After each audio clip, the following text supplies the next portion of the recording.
Hello, hello, hello!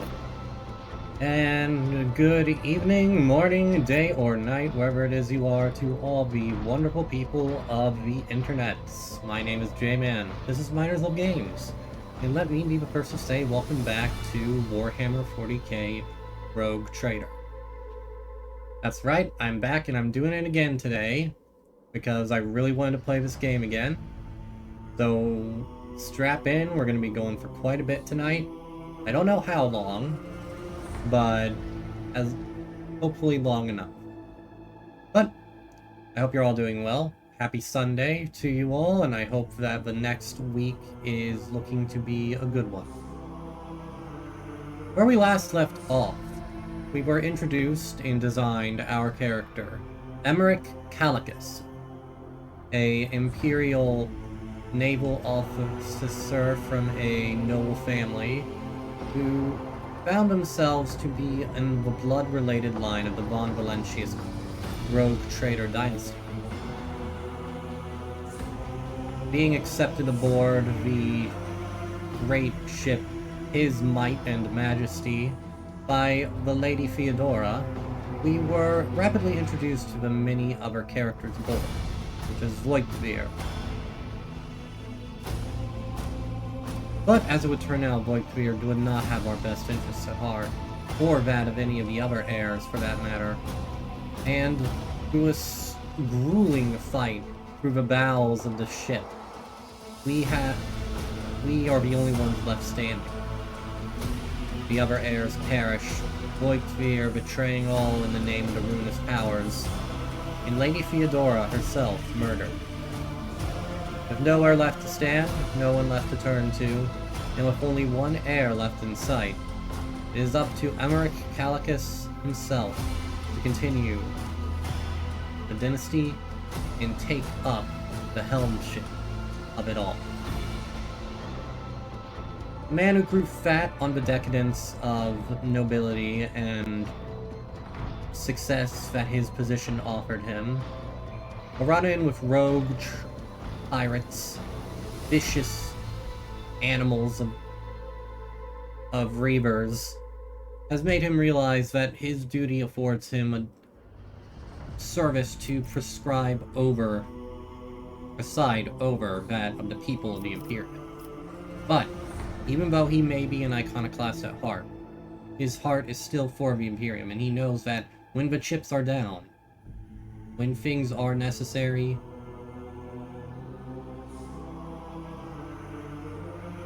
sacrifices must be made. But, without further ado, all that said and done, let's go ahead and jump right back in, shall we?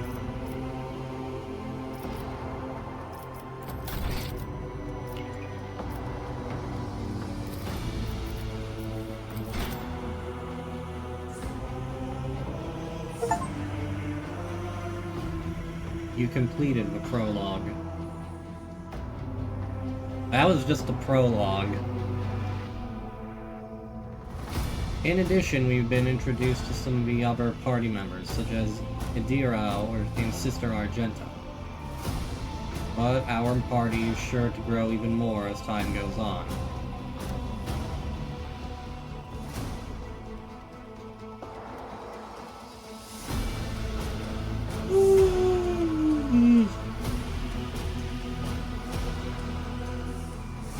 I've gone into the settings and turned down the volume a little bit because I noticed that I was a little hard to hear last stream.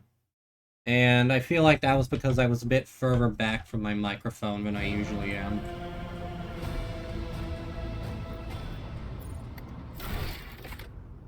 Theodora von Valentius and Edelfrad are dead, and Emmerich Calicus has been declared the new rogue trader. The newly crowned Lord Captain will face new challenges at the helm of the powerful von Valentius dynasty and protectorate.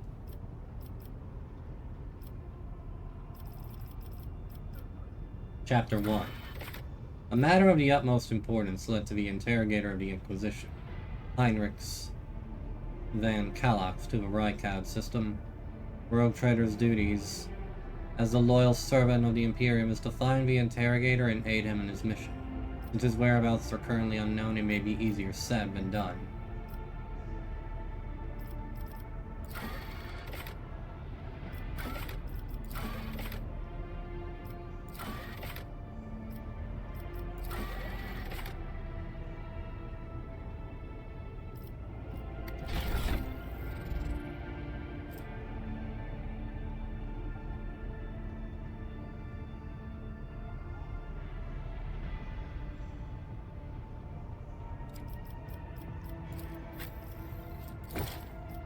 I'd rather not.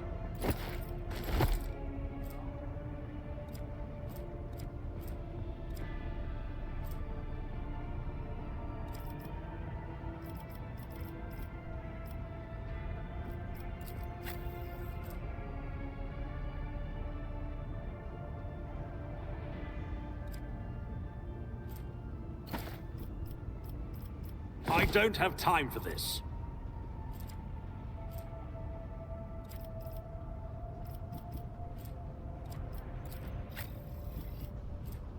This Godwin pattern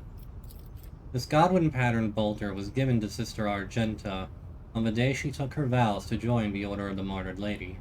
Unfortunately, despite its illustrious name, the gleam of its metal has dulled after years of travel and encounters of horrors untold, and the sacred prayers engraved on the barrel have been worn smooth in places. With every shot it fires, another spark goes out in the halo of sanctity that surrounds this noble weapon. So does this mean we could potentially corrupt her if we did a heretic playthrough? I like the shotgun.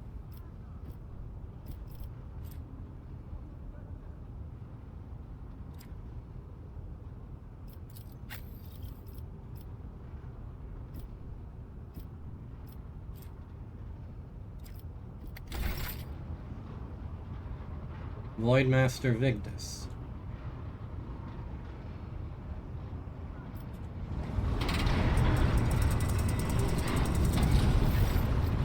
A thin, pale woman stands out among the rest of the crew.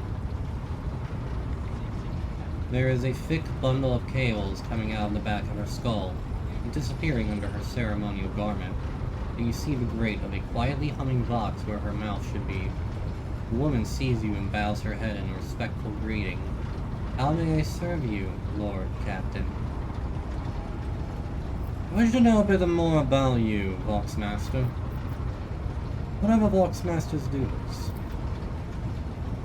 I am the ears and the voice of this void ship. I supervise several dozen officers and 3 times that number of support personnel. We receive, send, encrypt, and decode all incoming and outgoing messages through the ship's internal and external channels, and we also ensure clean communications and the optimal efficiency of the crew's voxcasters.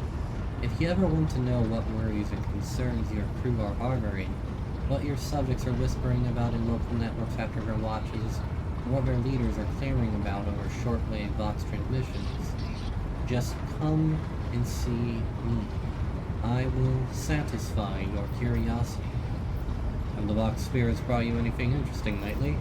Forgive me, Lord Captain. I have no information that would be of interest to you at this moment. Forgive me for prying, but why do you look so strange?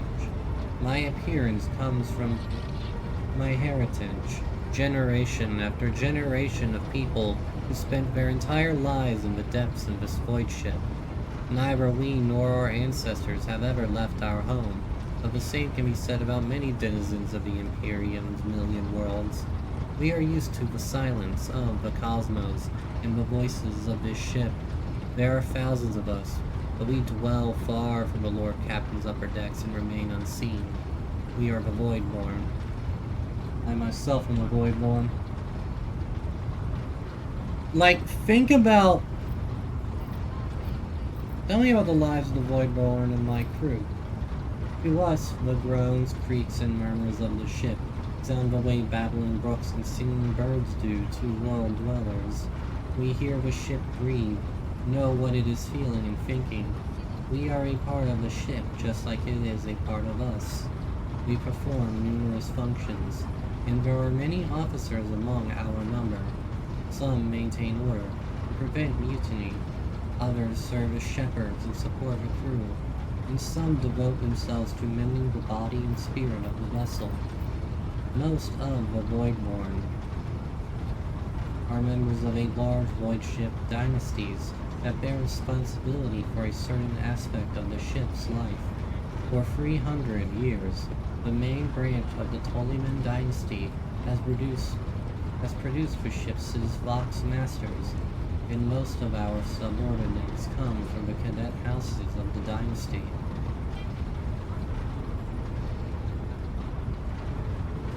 Where does the word void... No, I know what that means. My character's Voidborn. How do you find life on this ship? Life has been quite generous to me, Lord Captain. I am the Vox Master, and only the best in the dynasty can become one. By virtue of my skills and position, no one has ever denied me anything. Our family claims a spacious section for its domain. I also enjoy long walks through the narrow and dimly lit corridors of the ship, listening to the sounds of her activity, falling asleep, and waking up to the chanting of hymns, and admiring the stars beyond, of course. How do others on the ship treat you? We look, speak, and move differently from the inhabitants of the planetary worlds. Our way of life, traditions, and quirks frighten these people, just like the darkness of the cosmos. Many believe us to be the bringers of ill fortune, and alas, it is the Voidborn who get the blame for terrible warp phenomena during longer voyages. Vigdis hesitates before continuing. Several years ago, an unfortunate warp jump caused all the food on board to spoil. 15 days later, a hungry and furious crew nearly massacred everyone on the lower decks, blaming us for the misfortune, and hoping to restock the larders with our flesh. I would have been killed during the mutiny, had Idira Tlas not shown up in the right place at the right time. She came to my rescue, and the scoundrels' fear of her was even greater than their fear of the Voidborn. So you're a close friend with Idira. Buds of tiny wrinkles appear at the corners of Vigdis' eyes, the only hint that the Vox Master is smiling.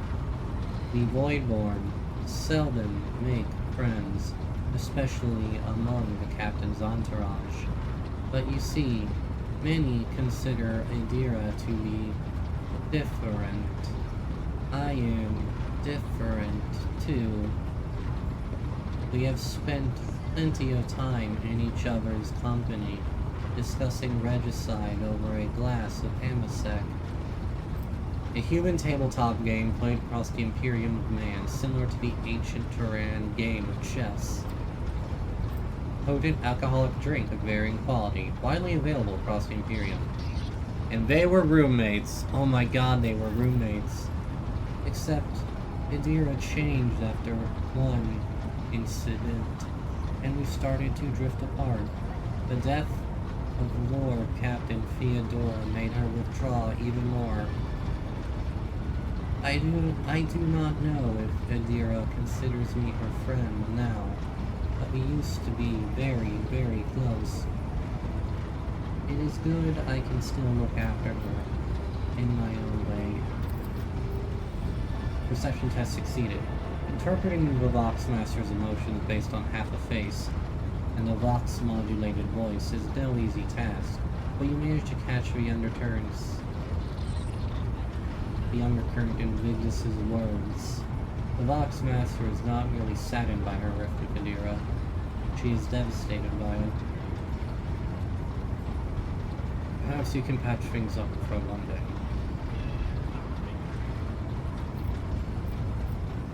Tell me, have you ever left the ship? Oh, I did once, and it was dreadful. It felt like the massive blue dome overhead could shatter at any moment and fall, and my bones would be crushed by the gravity. Vignis twitches her shoulders, trying to ward off the flood of memories. The ship is my home, Lord Captain, and I would not trade it even for the bounty of 100 worlds. I see. Let us return to business.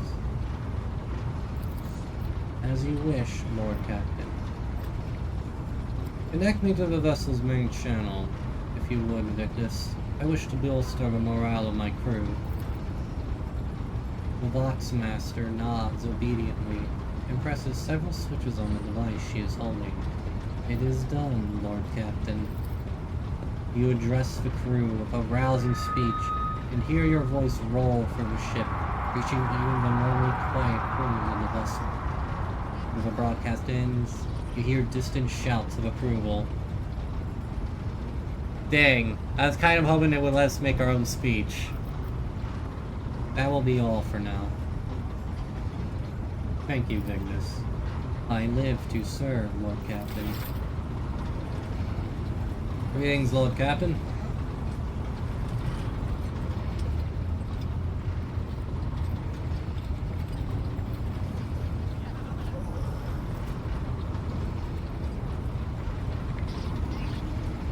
Abelard.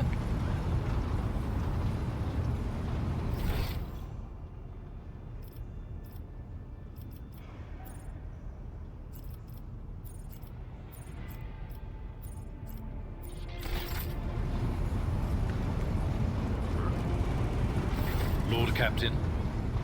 Abelard surveys you briskly but meticulously, as though he is inspecting you for shortcomings. Then he offers a courteous nod. Lord Captain.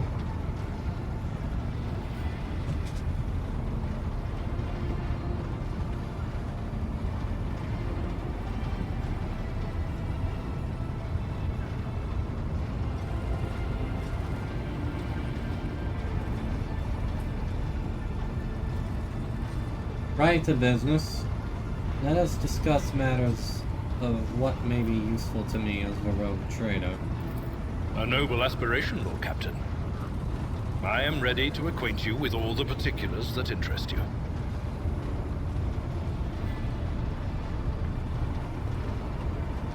Conrad, our previous Master of Whispers, what can you tell me about his betrayal? What do you think he'll do next? You know, Lord Captain, I am no admirer of fine art. But when we next find ourselves in a civilized port, with time to spare, I will promptly find an artist and commission a portrait of the individual to whom you refer, with a hole between the eyes. Conrad Voigtveer. That he committed his treachery and escaped with his life was an unforgivable oversight. We both served Lord Captain Theodora for many years, and we never saw eye to eye. He was brash. He was never afraid of assuming responsibility, and he willingly took on difficult tasks. I am loath to admit it, but the Von Valacius Protectorate continues to reap the fruits of his labors to this day. His service always garnered my respect. But everything else about him made me want to wring the neck of that two-faced snake. If you are taking comfort in the thought that we will hear no more of Conrad, prepare to be disappointed. You thwarted his plans, his meticulously plotted and nurtured treachery. He is sure to attempt to strike at you, and he will use his contacts and knowledge of the Protectorate to do so. The only question, Lord Captain, is whether you will be able to anticipate his next steps. I'm already working on that, Abelard. The Coronis expense. Who are the main players we need to be aware of while here? In the first instance, you should treat official representatives of the Imperium with respect. The Expanse may be on the fringes, but it still numbers among the territories of the Golden Throne. The arrival of the Lord Inquisitor has turned the Coronis Expanse into a less wild and uncontrolled region, to the regret of some individuals who had grown inured to the local lawlessness. Rogue traders such as yourself are also servants of the Imperium. They have been accorded special rights and powers. They wield immense authority within their territory, and they enjoy absolute respect in other parts of the Expanse. The most powerful of them are Caligos Winterscale and Incendia Bastal Chorda. Tread carefully when dealing with either of them. If we are to speak of unclaimed territory, which is what Footfall is, among the scum that dwells on that handful of asteroids, there are 3 factions that wield considerable influence in the sector. The first is the Kazbalaka Mission, organized crime in its most primitive form. It holds sway over the Liege of Footfall, and has links to rogue trader Winterscale. The second faction is an offshoot of our shining ecclesiarchy, followers of St. Drusus.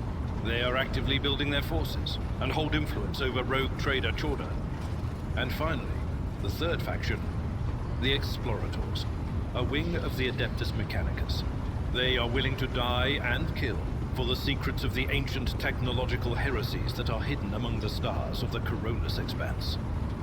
It sounds like the Explorators might be the answer to us finding the next engine seer. They seem to be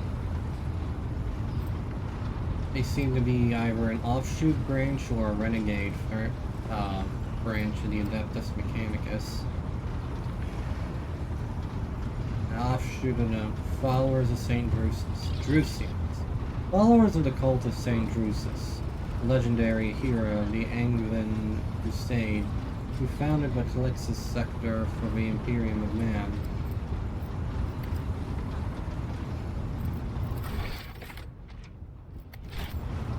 Casablanca Mission. The Footfall chapter of one of the most successful crime syndicates in the Imperium of Man, founded in the Calixus sector. You already know what Footfall is. Voidport.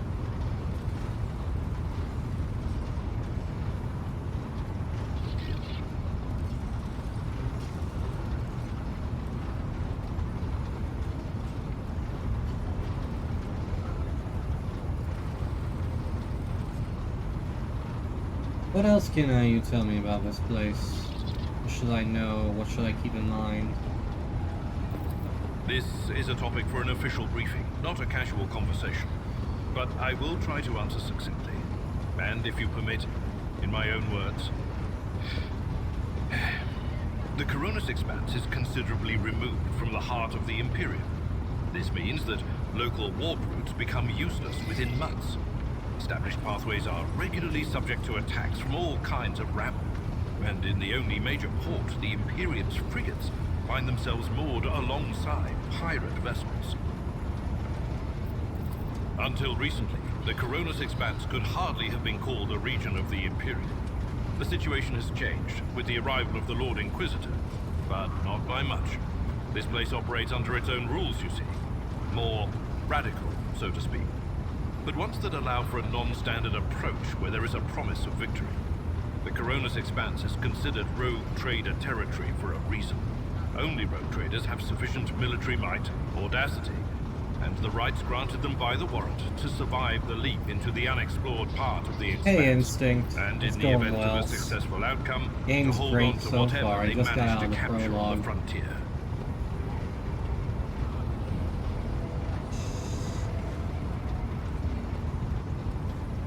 So we're quite literally on our own right now. That is all for now. Thank you, Avalon. As you wish, Lord Captain. What about you? What can you tell me about yourself? You are my son of Skal? As you wish, Lord Captain. What would you like to know? Do you have family? I am a widower. I am a father of 4. And if my information is not outdated, a grandfather of 11. My family lives on Dargonus. None of my children express any eagerness or aptitude for serving aboard ship. And I would hardly have insisted that they follow in my footsteps. Holy crap. That's a lot. But another thing to keep in mind is that age is very deceiving in 40k.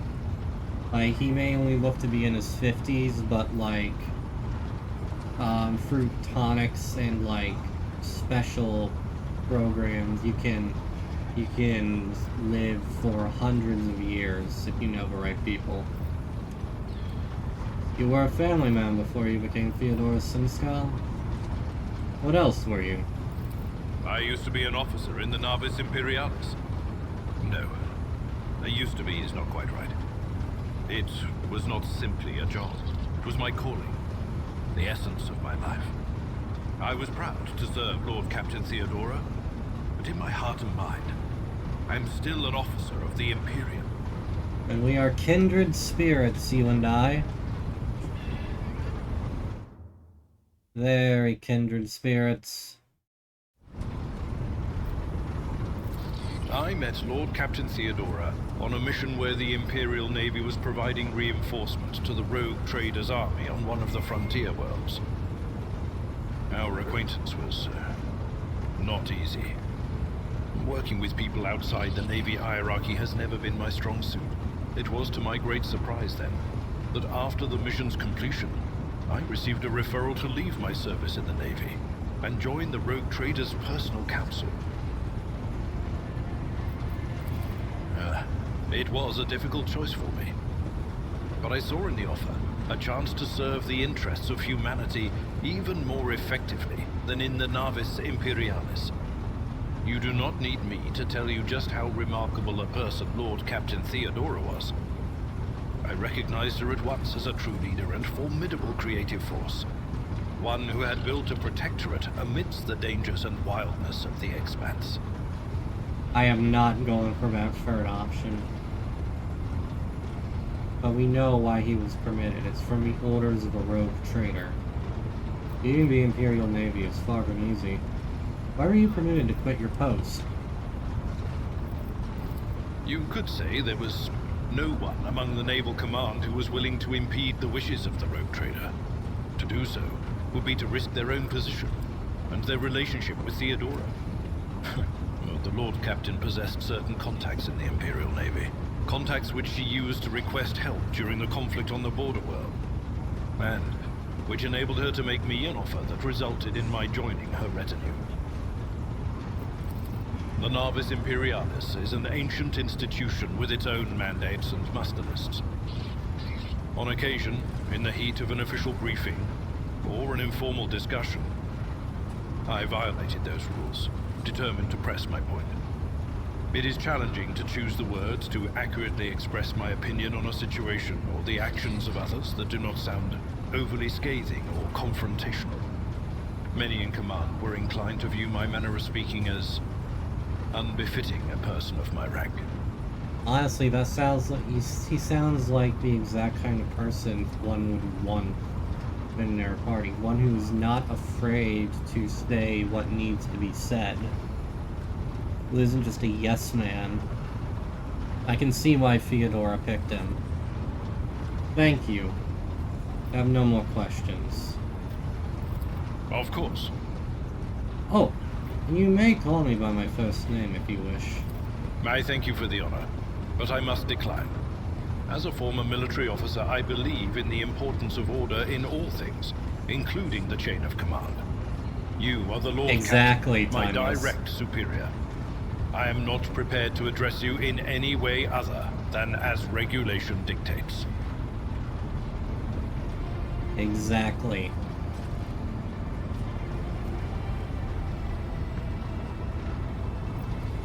I must take my leave. Until we next meet, Siniscal. Lord Captain. Alright, that's him. Bridge Technomat. All is well on the bridge. Lloyd's Men at Arms. Who else do we need to talk to? First bit of this stream is just gonna be me.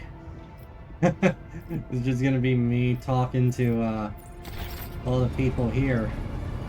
There's gonna be a lot of talking in this game, but I'm looking forward to it. I Factorum Janrist and Rock. A corpulent man in lavish clothes bows before you, not without difficulty. The servo skull whirls over his shoulder while the fingers of his augmented hand drum against a sheaf of papers he is holding, and he regards you with a tentative interest through the lens of his magnifying implant. Greetings, your lordship. Generous Dunrock at your service. How did you come to serve with the Von Valancius dynasty? I come from Dargonis, your lordship. I have been a subject of your dynasty since birth, and have always strived to be of use to the great rogue trader.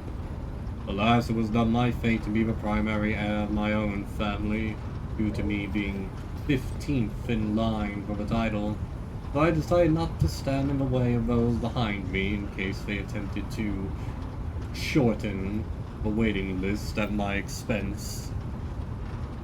Time to be the suave merchant. Janice lets out an almost kindly chuckle. While my brothers and sisters schemed against one another, I studied the exact sciences and mastered bookkeeping, the greatest art of the Adeptus Administratum. I must admit that the accumulation of wealth, something one can control, is far more exciting than hunting, rousing the other traditional amusements of my noble peers.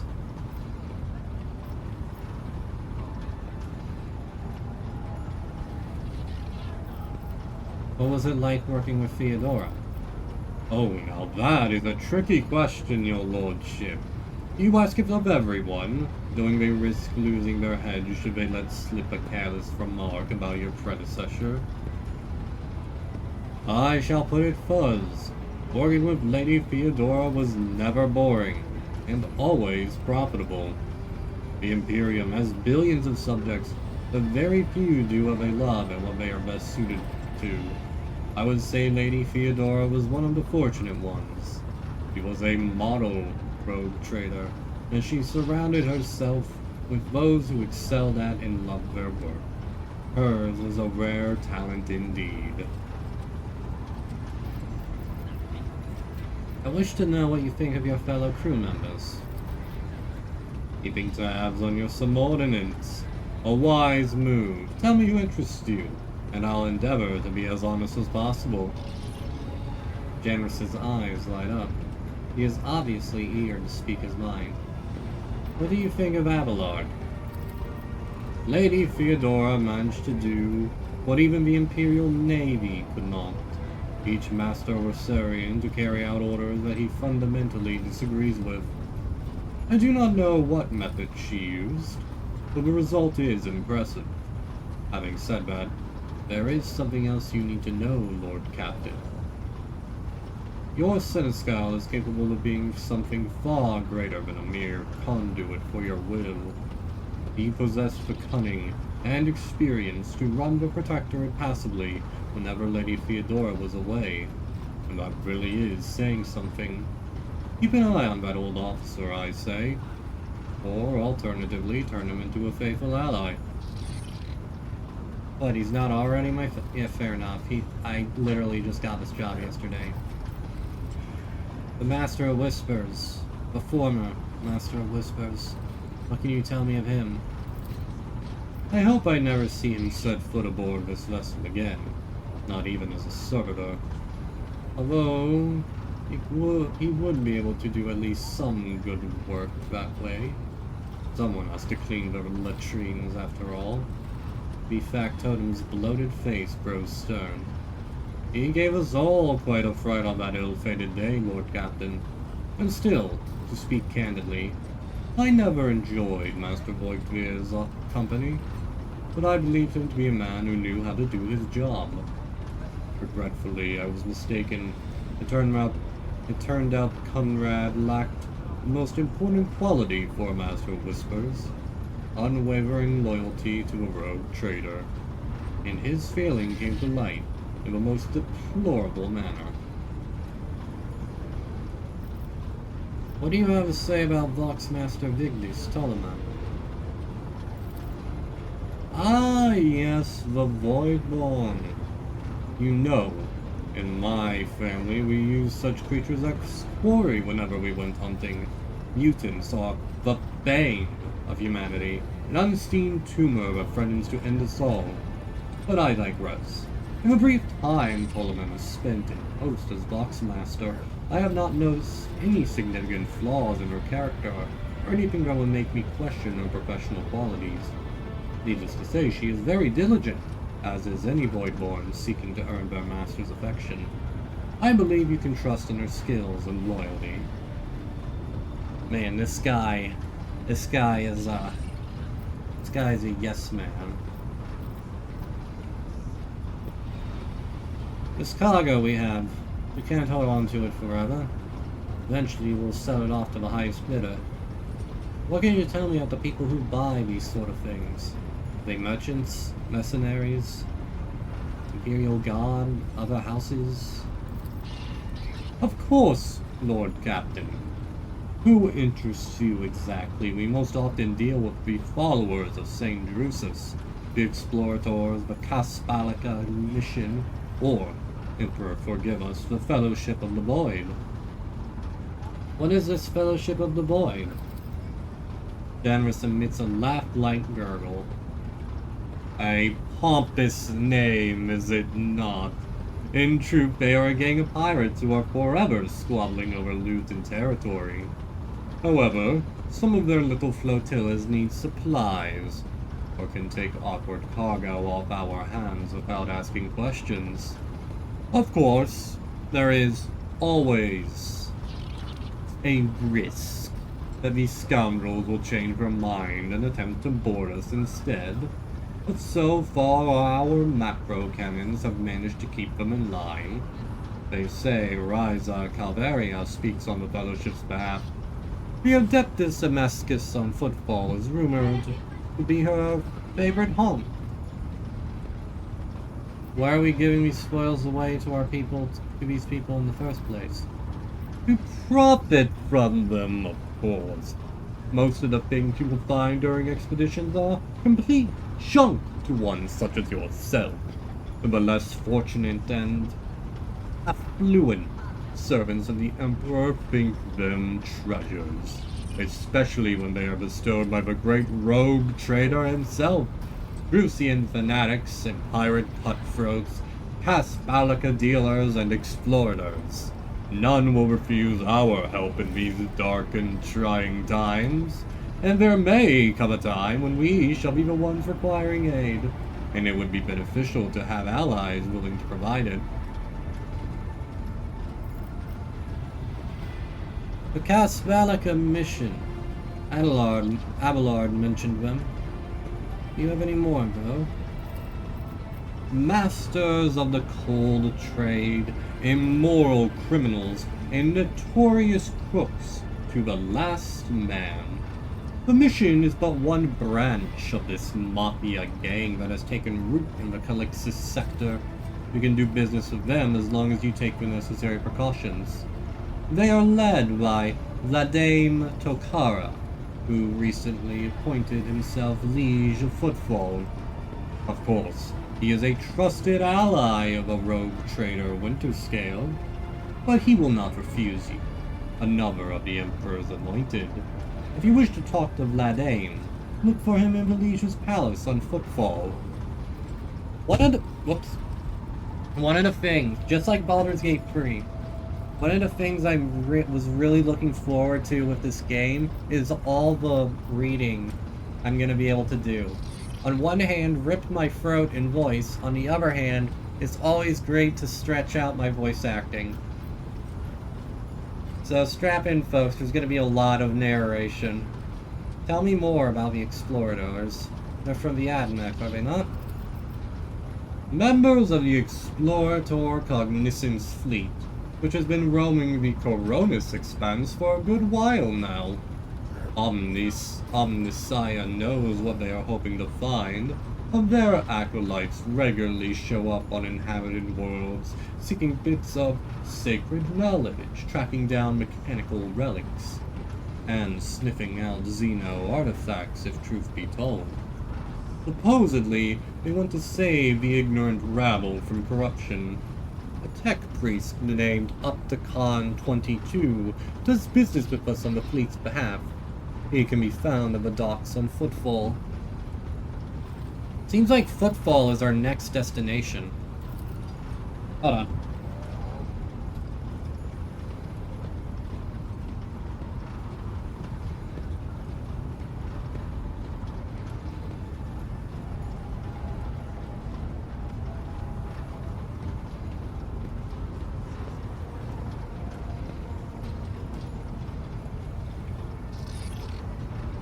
Hold on. Vacuum.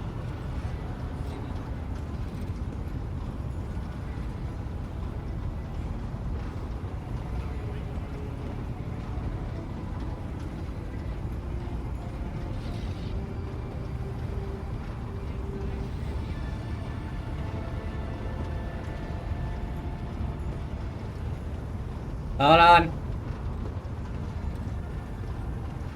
What do the followers of St. Drusus require from us?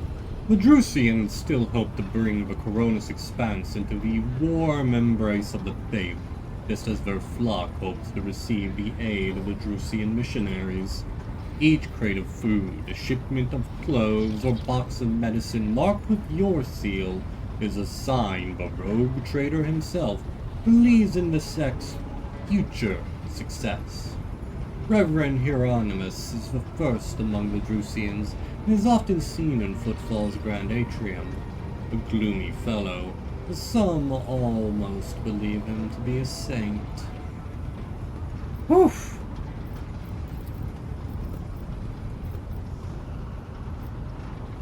I wish to bolster my retinue of skilled fighters. We need as many as we can.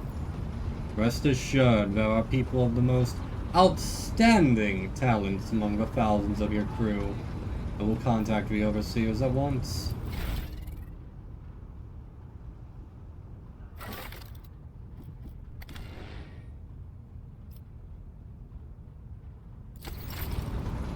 That's weird. I don't know what that is.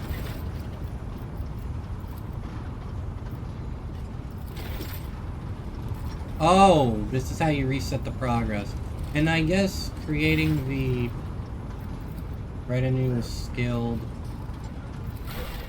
So, oh! Oh, that's cool. You can create... You can create a follower?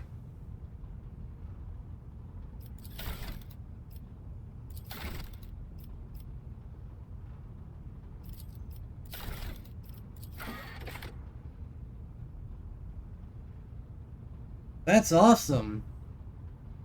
I might need to look into that later on. Right now I'm okay. But I'm just trying to get a feel for everything here. We are 40 minutes in and we haven't even left the bridge. I love it. So we talked to Abelard, we talked to all the others. We talked to Vigdis. Still need to talk to Ravor. Adira's right here. So let's talk to her.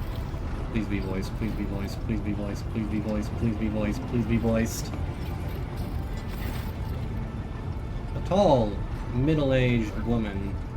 She does not look middle-aged. Stares straight ahead, her eyes vacant as she rubs the implant at her temple. Her collar is undone, and one of the clasps is on the verge of falling off.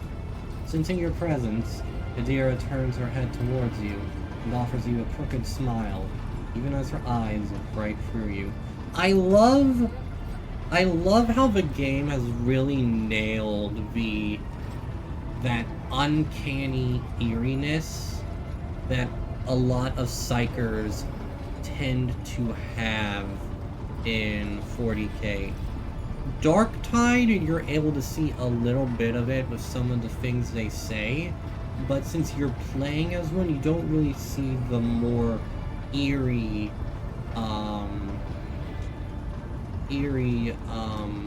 parts of it. This really plays into it, staring right... I'm sorry for any background noise. Staring right through you, staring right through you, staring into space, mumbling, all of that.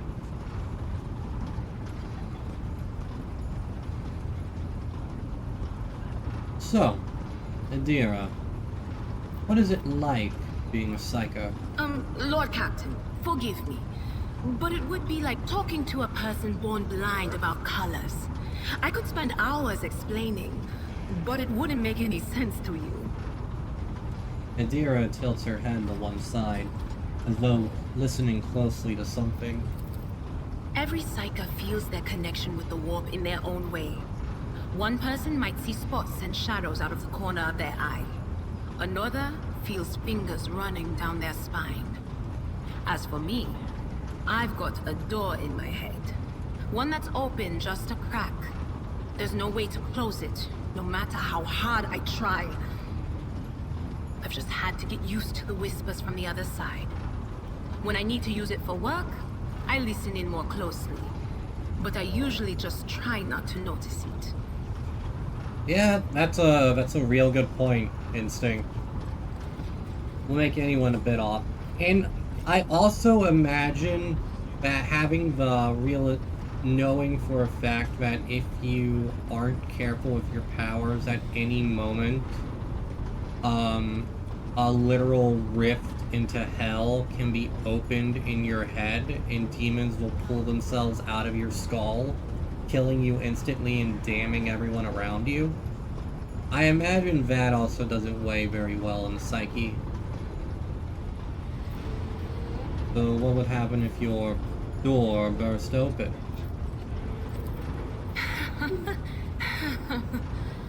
Well, if the door opens, that means somebody's planning to come in, right? But screw them. They're not coming through. Trust me, I know how to keep my valuable head locked up tight. How do you live with this whispering in your head? Training, habit, and a little amasec and a couple other things you can get on the lower decks. If you put all those together, it makes things bearable. Sometimes I even wonder if I'm imagining half the voices I hear. You know, when life on board gets a little boring. Better than listening to the living, anyhow. Ah, she handles it the way a lot of people handle their problems. Alcohol. But aren't you afraid of losing control? Only losers who are afraid of their own gift lose control. Or idiots who never figure out what they are before it's too late. Or little kids who want to play around with their shiny new toy. If you don't know the limits of your abilities, or you're always bouncing around in your own head, that's a recipe for disaster. I don't know. That seems a little, I don't know. That seems a little cocky. Like, I bet you a lot of psychers in the past have said something very similar, only to, again, have their head explode. But, you know, you don't give me a reason. I have heard that psychers can gain premonitions. When you look at me, do you see anything? Can you see my future? All right. That's what I'm here for, after all. So, I'm just going to lean on that door in my head a little more, prick up my ears, and listen to what the warp's got to say about you. If you'll allow it, I can listen right now. Sure. All right. Let's hear what they're whispering about you. Adira laughs, rubs her hands together, and suddenly freezes with a vacant smile on her face, her head slightly tilted.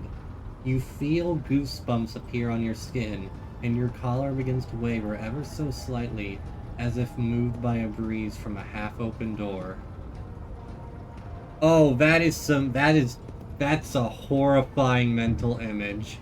Rubs her hands together, freezing in place, head tilted to the side, a little smile on her face.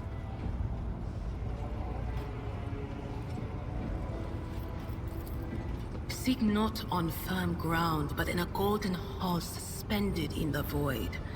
There waits a child without kin, but with a name blind to truth. She draws the brush across the canvas and does not notice that her palette is full not of paint, but of blood. And with each smear, This well does not deplete, but fills and fills up to the brim.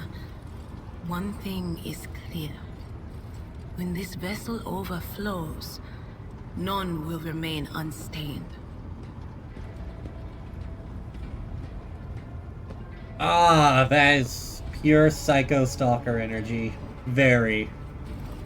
Oh, that is such a good premonition, because I know that this is going to be premonition of something, but this is such a metaphor. Among the blind men and false prophets, a red-robed sage seeks the answer to a question. He does not know that it is not the answer he must seek, but the question that will draw everything into focus. Will you help him, rogue trader? But mark that sometimes ignorance is sweeter than oblivion. Red-robed sage. That has to be... That has to allude to, the Adeptus Mechanicus. The Explorators, or something. A chained hound chases after glimmers of the aurora, but sparks and the scent of oil confound his nose. The chain trails after him. What will happen if you pick it up? Will you become his master? Or merely another beast in the pack of his true lord? Oh, I know what these are now. These are hints to the other companions we can get in the game. I know from pre-release materials, from before the game came out, they were talking about the companions you can get. You can get you get a navigator, or a tech priest, and a space marine. One of the... Oh god, I can't remember their names. The sprinkled lore and mentions of recruits. Yeah, reminds me of Mass Effect. I need to play Mass Effect 2, if that's on my list. Maybe sometime next year. But Space Wolves. The Space Wolves. Lehman Russ's boys. I know we can get one of them on. The glow of dawn bursts forth from its prison. Dungeon walls cannot contain the dark essence wallowing in the dust. A naive cub pushes his nose into a familiar hand, one that holds death in twisted glass. Cherish it or cast it off as a burden. The sword of change has already been raised. What is one more life to it?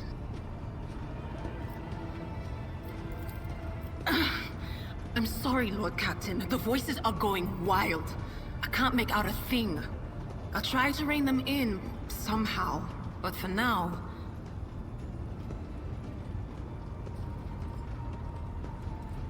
That's alright, Adira. You did well. Yeah, it's such a good game. They're working on another one, but I don't think we'll be seeing anything about a new, Mass Effect for like another year at least. These abilities are concerning.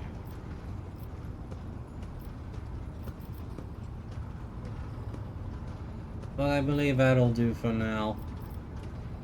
We will discuss about your abilities. What are you talking about, Lord Captain?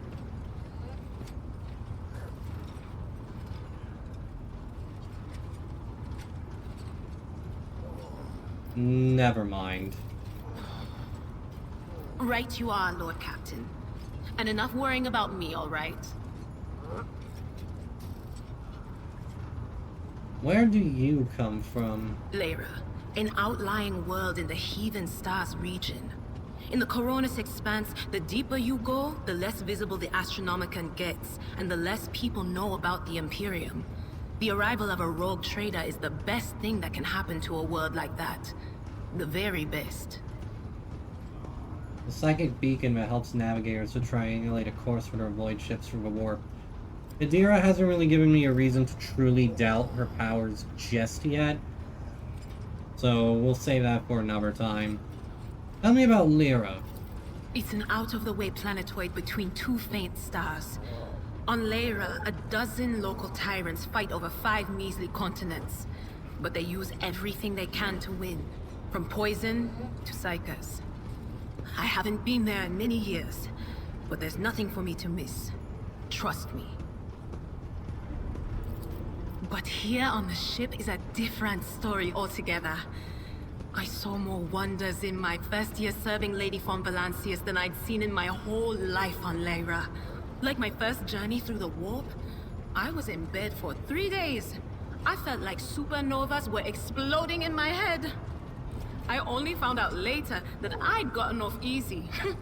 Just through the bulkhead in the bay next to mine, a whole team turned into... Look at me rambling on, Lord Captain. Pay no attention. There's something very endearing about her. When she's not being broken by the voices or anything like that, she's clearly got this kind of quirky personality about her. What did you do before you came to be on the ship? Oh, I embroidered wall hangings in honor of our national heroes. I did the same thing I do here, Lord Captain. Divining. Our rulers prized the ability to see into the future. Every psyker that could be found was worth a small fortune on Lyra. There's no such thing as a peaceful life on Lyra. People like me were especially sought after. They'd pick psychers up wherever they found them, buy kids off their parents, Good even just Lord. abduct them. Take me, for instance. I got taken from my street gang. The older kids sold me when they noticed there was something off about me. The ruling dynasties had schools where they trained us and beat us black and blue. And then they packed us off to serve. Some of us held on for a long time, but others didn't last. Not everyone's as smart and talented as me, you know. Some people crossed the line and were out of commission before their time. Indira looks at you expectantly. Then, as though clarifying, she uses her hands to indicate a head exploding and laughs.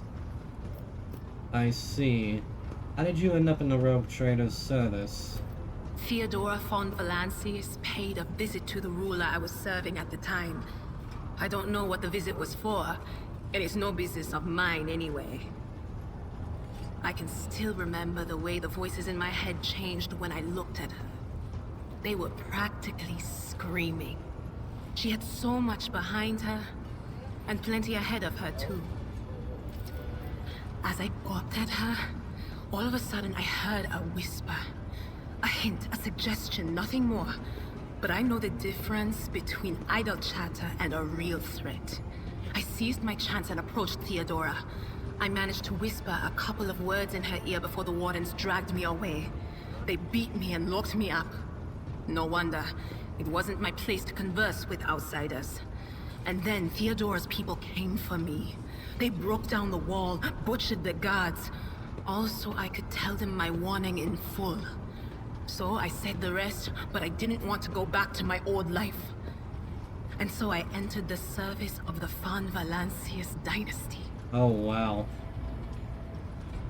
A lot of these people owe their loyalty entirely to Theodora.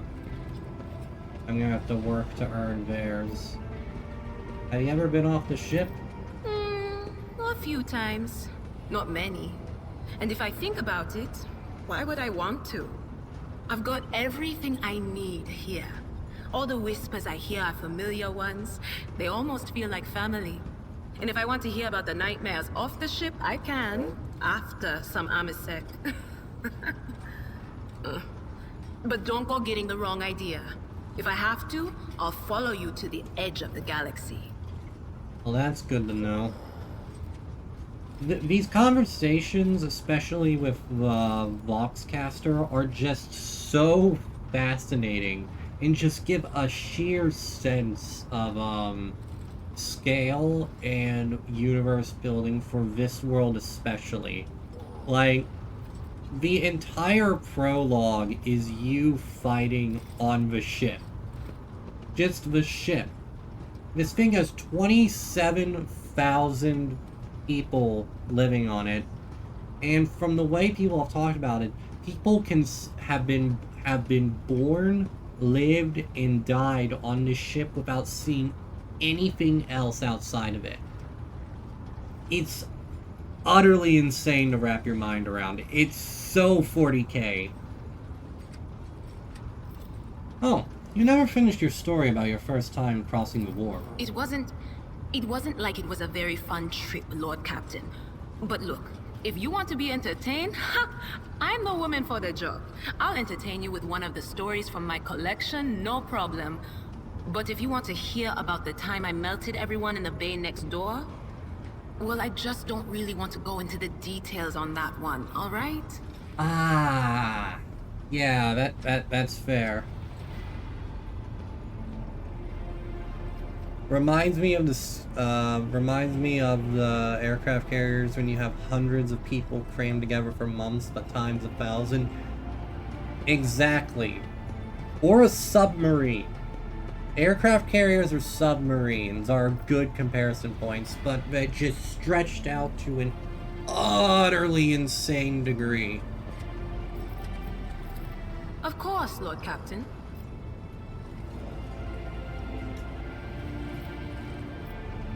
Do you know Theodora? Well, of course you know Theodora. You just explained that. I'll come back to that at a later time. Things are strained between you and Argenta, isn't that right?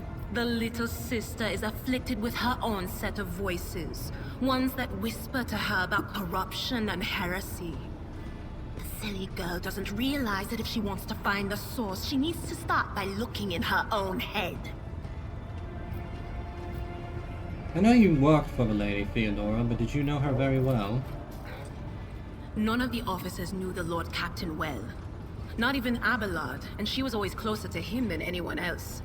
She told me from the off that if I ever listened to anything in the warp about her without her permission, I'd be going out through the airlock. I'm not an idiot, so I never stuck my nose where it didn't belong. Only when I was asked.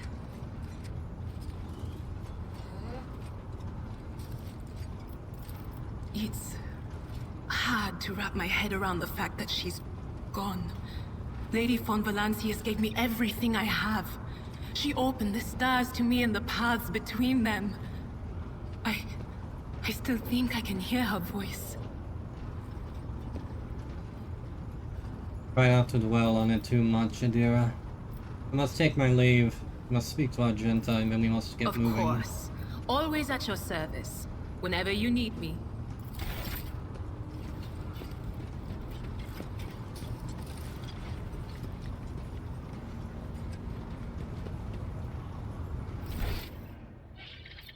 An hour into the stream and we haven't even left the bridge. This is gonna be a long series. I'm so excited.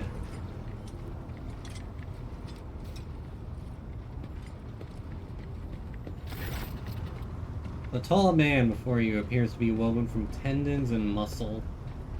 Blue veins snake under his white, almost dove-colored skin, and his scalp and chin are covered in cropped white hair. His neck and shoulders are wrapped in wires that hint at the presence of neural connectors under his uniform. The officer's face seems to be twisted in a perpetual grimace of annoyance and anger, but he greets you with a respectful nod. Lord Captain, Master Helmsman Ravel, at your service. You are a Voidborn, are you not? That I am. Born into a helmsman clan in the bowels of a Chartist vessel. Studied the family trade until I was 15, then my entire clan was butchered in a mutiny by lower hold scum. They spared the young'uns, of course they did. Kids with implanted connectors make great navigational servitors. But I was having none of it. They were going to make a servitor out of me, so I escaped into the crawlways.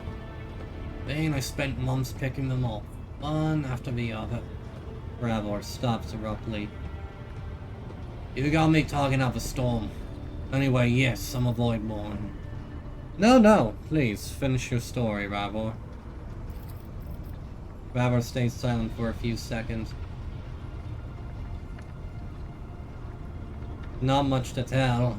I gutted everyone I could get to, and then I fled upward to the middle decks. That's where the auger operators took me under their wing. They have apprentice helmsmen of their own up there. You see, nobody asked me any questions. So I stayed. I grew up, trained, got smarter, then ended up a junior helmsman. A dozen years later, Danrock spotted me and lured me away, the cheeky blighter.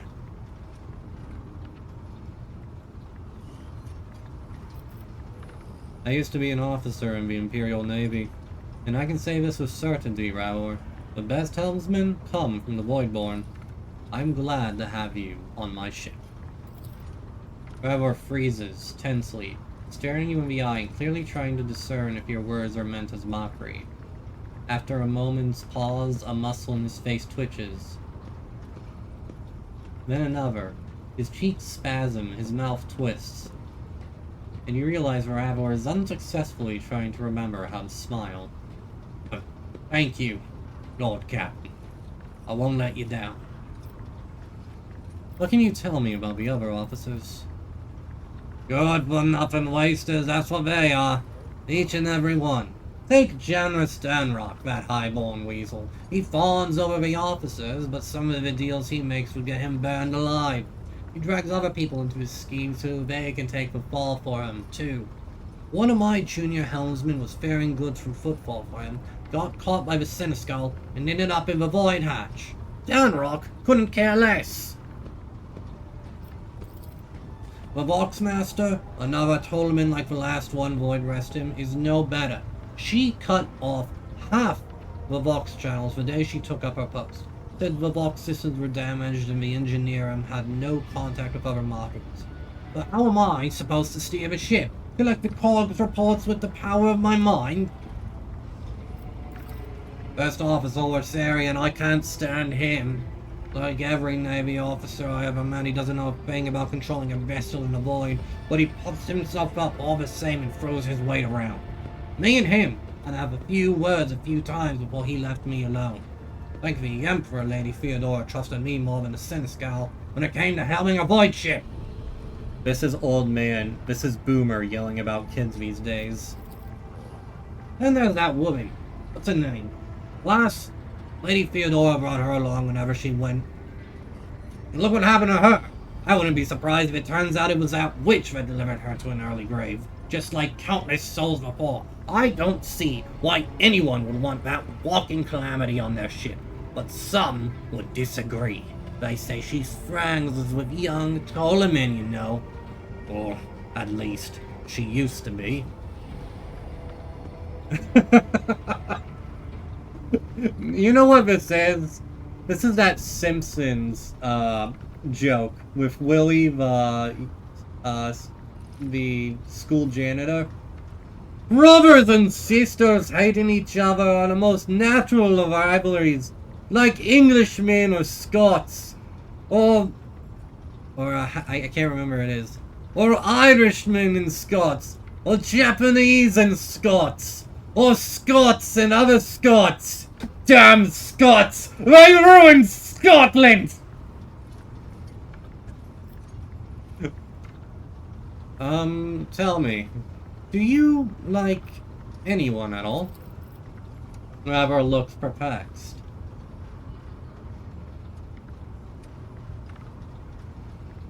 What kind of question is that? I like you, and Lady Theodora before you. Why would I be if I was making cracks about a rogue trader? I don't want to die just yet. Thank you, Ravor. I must take my leave. My character's Voidborn. Lord Captain. Alright, now we talk to, unfortunately not Rogue waifu. trader. Sister Argenta looks tired. There are dark circles under her eyes. Her hair is somewhat disheveled, and she moves like she's a little on edge. You said you had a personal request for me. I indeed have a request, Rogue Trader.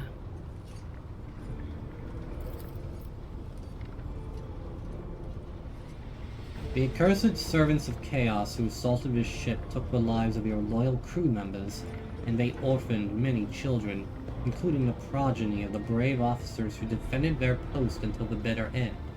I don't know what customary practices there are for cases like this in Von Valentia's territory, but in the world I'm familiar with, the children of such brave souls could expect to receive some special consideration. Perhaps the Rogue Trader could meet with the orphans.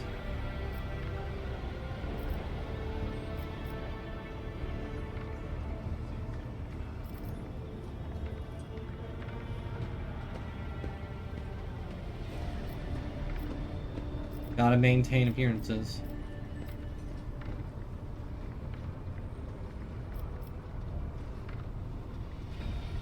Imagine being an orphan. You just lost your parents to chaos, incursions, and a mutiny. You are despondent, alone, surrounded by other kids who just had this happen to them. Your family is destroyed, and a rogue trader, the captain of this ship, comes to meet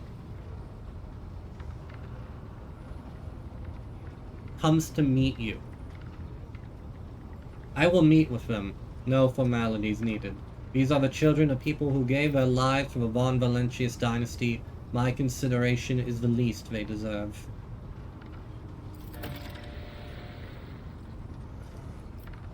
I will pass on your instructions. Thank you for taking my request to heart. Sounds like Batman showing up to an orphanage. Yeah, essentially! Essentially, it's that sort of thing.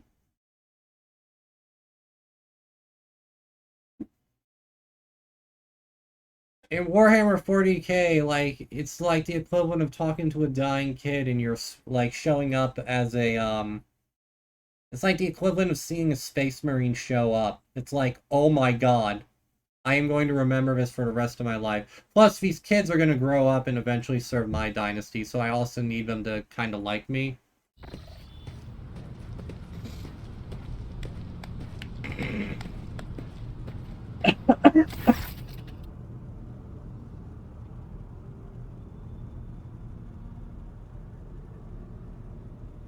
The motley group of adolescents do not take their eyes off you, gazing at you as if you were a creature straight from a fairy tale.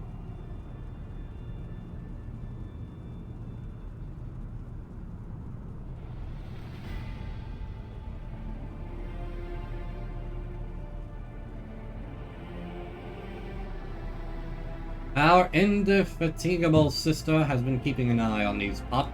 Abelard glances at the gathered children.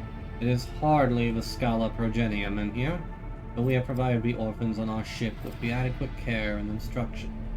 The division of the ecclesiarchy, responsible for the upbringing, education, and training of orphans of those officers and nobles who have died in the service of the Imperium. Argenta is standing to the side of the group. As you approach, she perks up.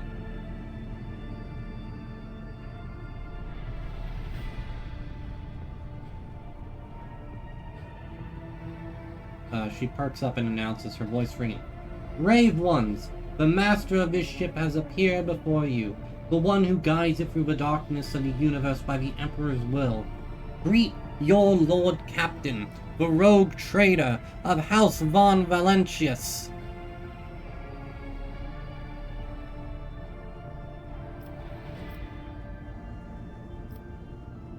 Grandly addressed the group.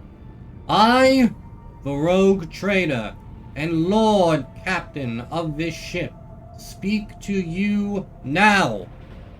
Your parents gave their lives for a just cause and brought honor to the Von Valentius banners and those of the Imperium. I am proud of them, and I believe that each and every one of you will grow to become their worthy heirs. I say this now, and I will say this always. The teenagers hang on your every word with bated breath. Only a few at the far end of the row seem sullen, and not particularly impressed by your speech. One of the scowling visitors with a thin scar across his face tosses his head back and says bitterly, "So what? Why should we care? Our friends and parents died in their dozens for you, noble lot, and you just give us speeches." Argenta quickly turns to the boy. A flurry of emotions flashes in her dark eyes, like she wants both to calm him and scold him for his impudence. Bro, you're doing this in front of a sister of battle! You got a death wish?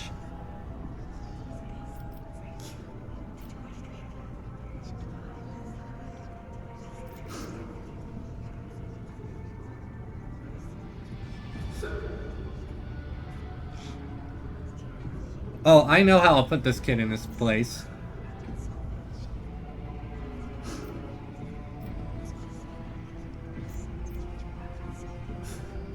But Death Wish or Space Marine Big Dick Energy? Like, imagine mouthing off to a frickin' Dark Angel. You do that and the Lord Victor's silent for a minute and it's just like, I like this one! Address the group. If you have things to say, say them without fear. I will listen. The boy smiles grimly. It doesn't matter what we say. It won't bring our parents back, and it won't change our fates either. We'll keep slaving away on this ship until we drop and die like our folks. Or worse.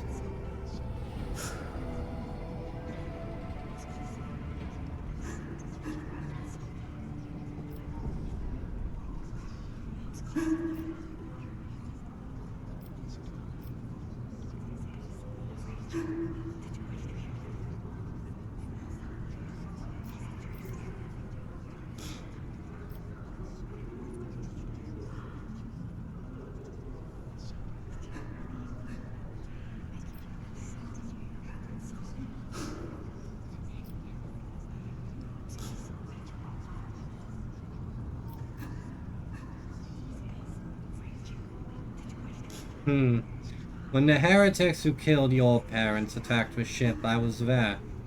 I took command. I fought. I nearly died, and I repelled the assault as quickly as I could.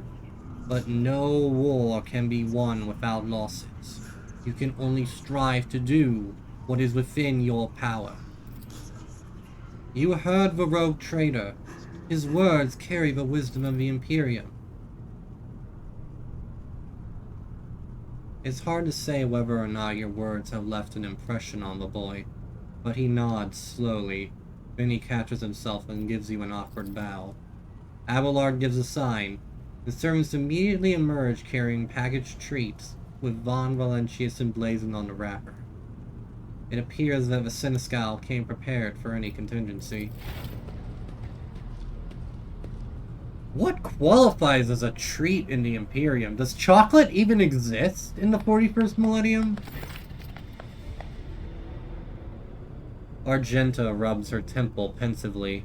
She smiles and offers a few more words of encouragement, then leaves the bay.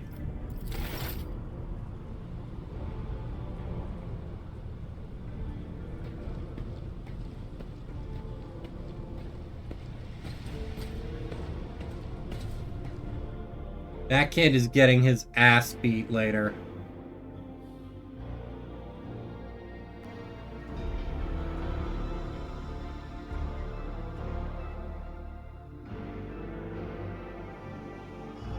I have to build rapport.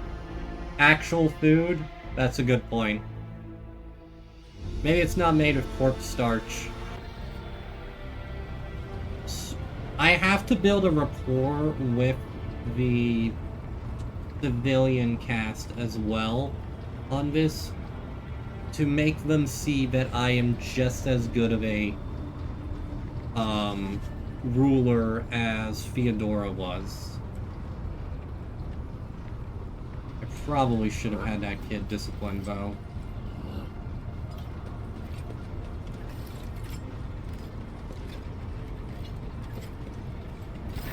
Greetings.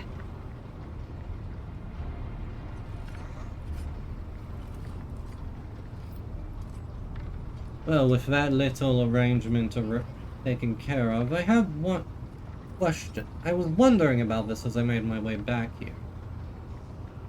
You are a sister of battle. What is it that brought you on board Theodora's ship? I first came here when I found myself in need of passage from Footfall to a remote planet. But I imagine what interests you is not that first journey, but rather what brought me aboard prior to the pirate attack. That story is complicated. It just so happened that I made a mistake.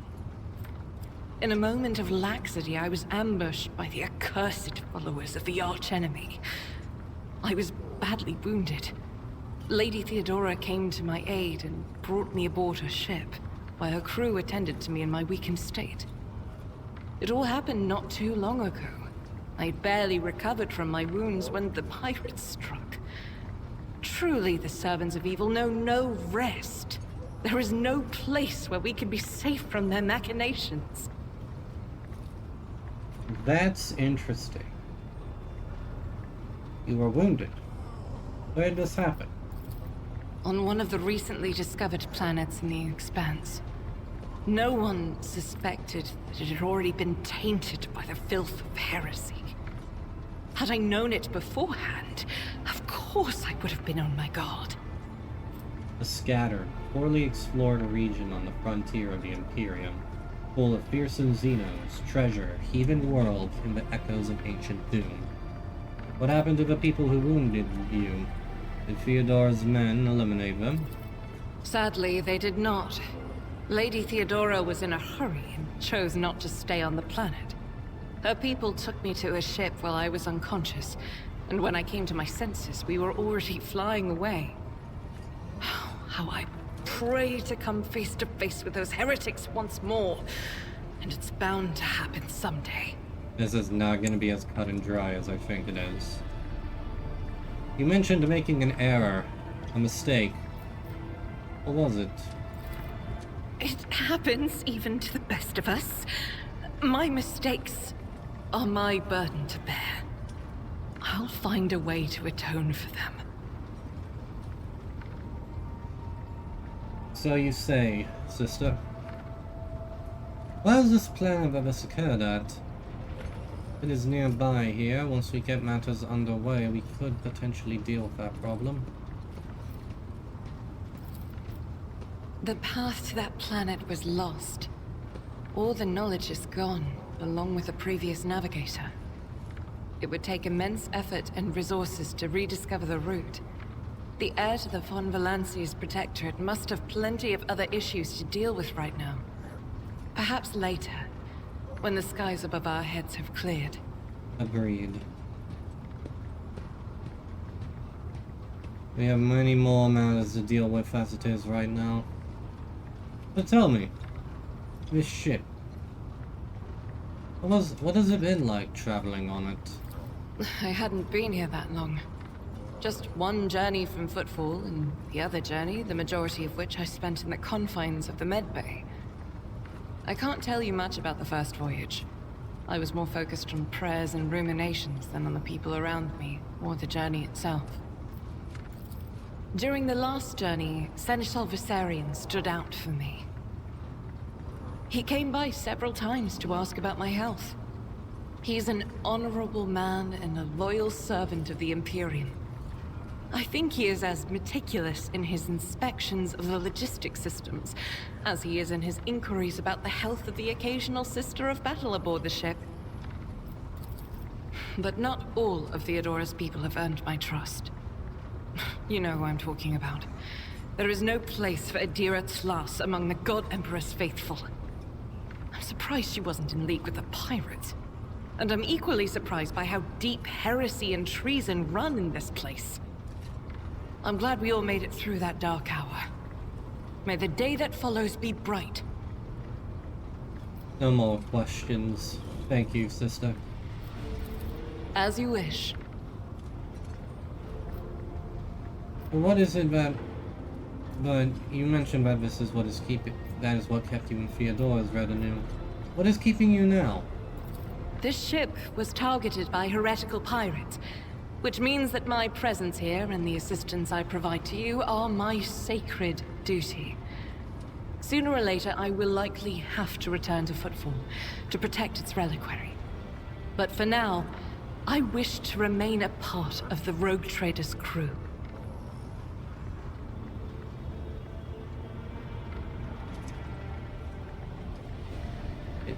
It pleases me to have a servant of the Golden Throne in my crew. May the enemies of the Imperium, big, small, and all tremble before our onslaught. So they shall.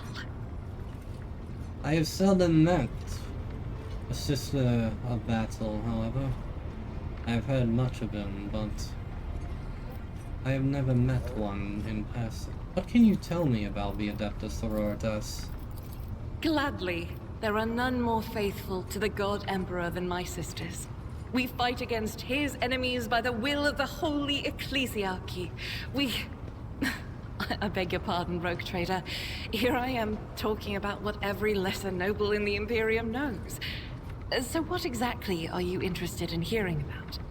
This is genuinely like the most pleasant Sister of Battle I think I've seen in any 40k media. They say the Adeptus Sororitas are the fiercest in their face among the warriors of the Imperium. Is it true? It is. The Sisters of Battle are a fire lit by the God Emperor. They are the echo of his voice that travels through the dark expanses of the universe. We bring his wrath to heretics, mutants, and other enemies of humanity.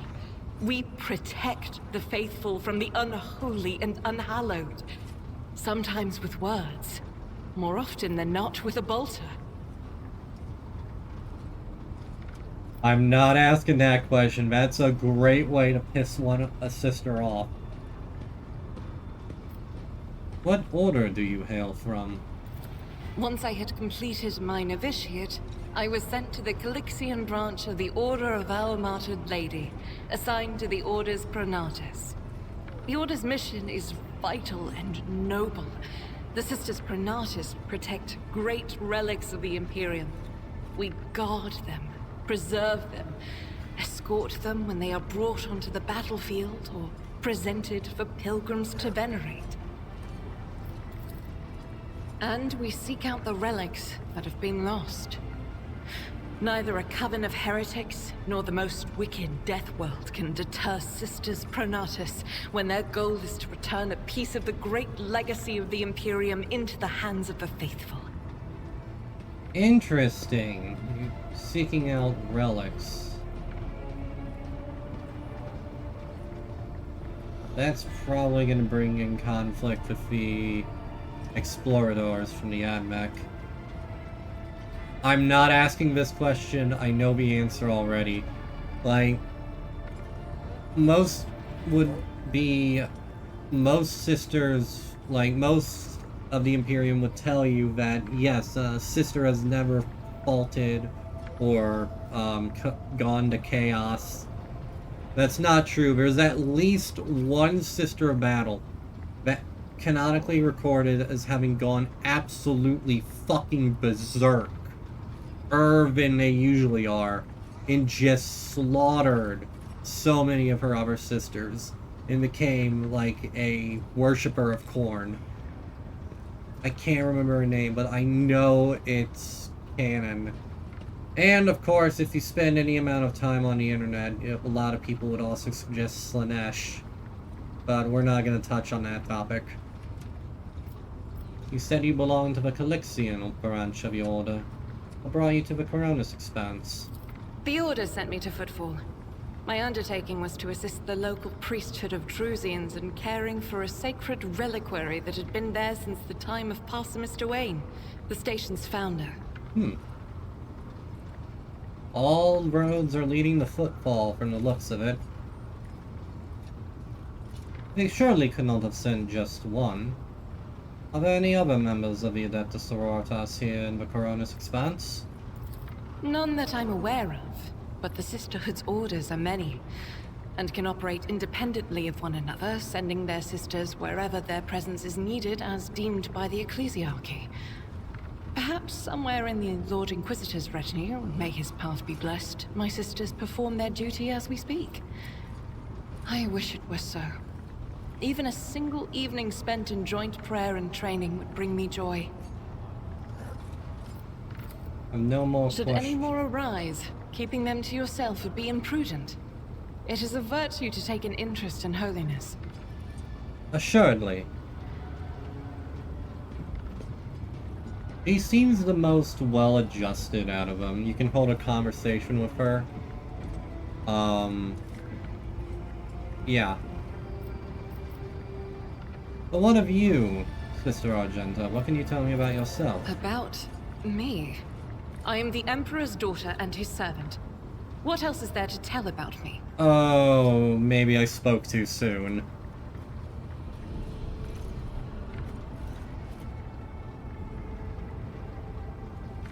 Yes, well, thank you for your time and conversation, my lady. Until next time, the Emperor guide us.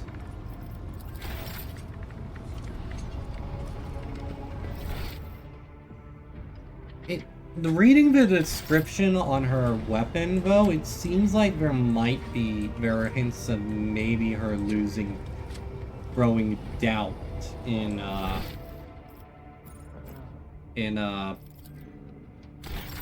growing doubt of her, of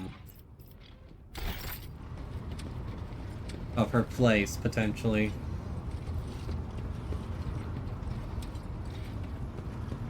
Okay, let's over this way.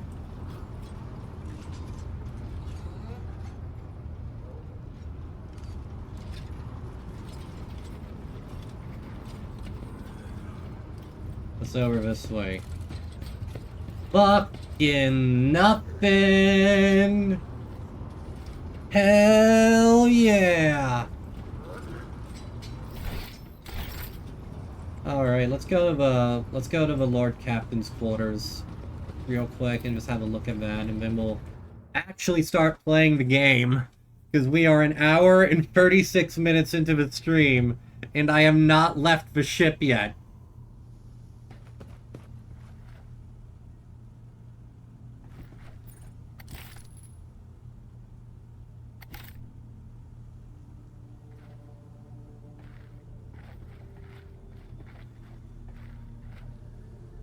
Well, this place has certainly been adjusted. This majestic portrait is painted by a skilled artist who greets guests who have been granted permission to enter the Lord Captain's quarters. This hefty tome contains schematics of the flagship of House von Valentius, in addition to a plethora of notes, copies of reports, and other documents.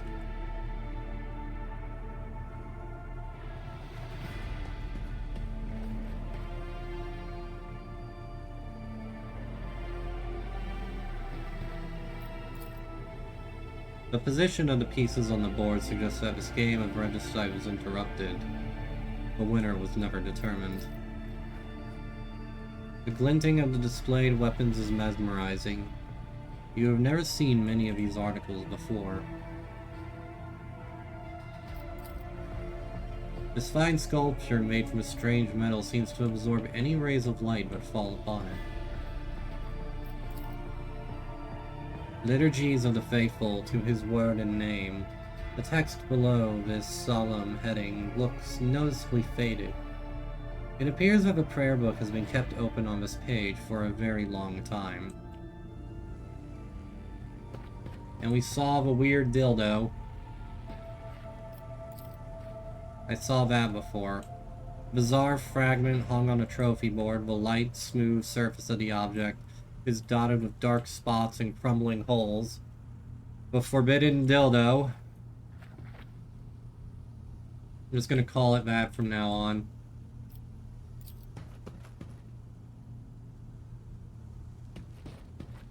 This place has been cleaned up since we last saw it.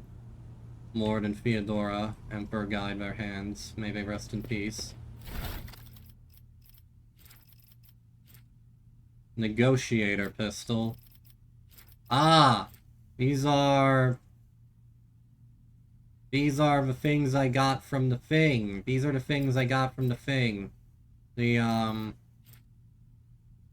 the things I got from, the collector's edition. The bookshelves are packed with ancient books, piles of paper and tomes, many of which look rather worn. Oh, is that Alcat? The ticking of the clock is too quiet for its bulky size. Face of the Sovereign. Oh, that's OP. But, do we get the drip?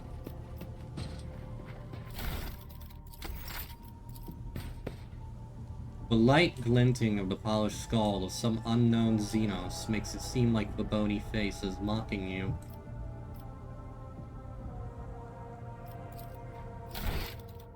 Lord Captain's personal cogitator. Oh, hold on. Shrine of Remembrance. These are all the people. I wonder, hold on.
Damn.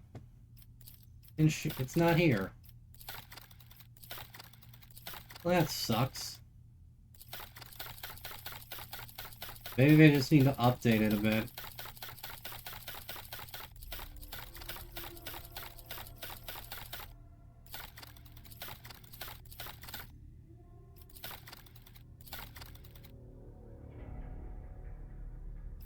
I thought I put it under Miners Love Games. Maybe I did it too close to release. Ah, well.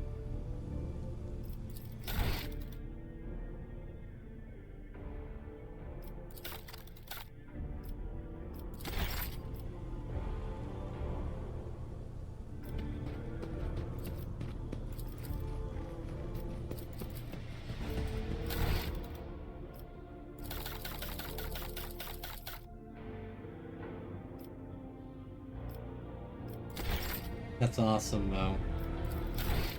And I should ask about that. Because I put it in there. But,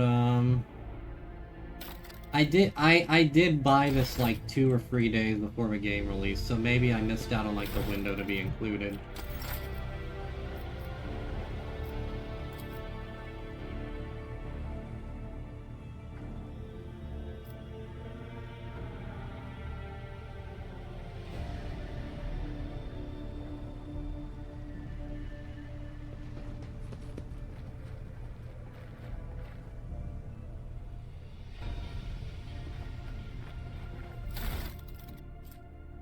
Cracked data slate. The final transactions with the Chartists are complete. The Fire Reckoning is now fully equipped. The object has been loaded aboard with its containment intact and placed in the forebay to ensure maximum contact with the target. Warnings sent and received by the bridge. Target's estimated time of arrival in the system. The Fiery Reckoning is crewed by a servitor hive. Chances of the ship returning are minimal. Estimated time.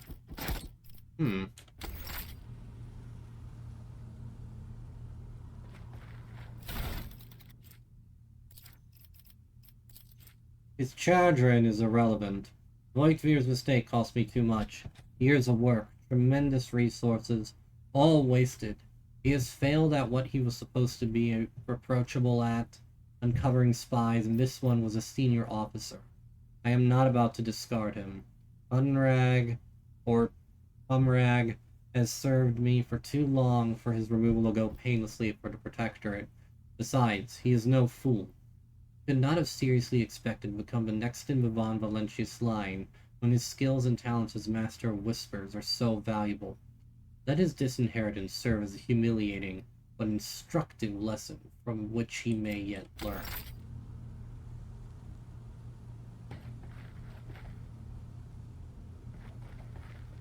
That's a big-ass bed.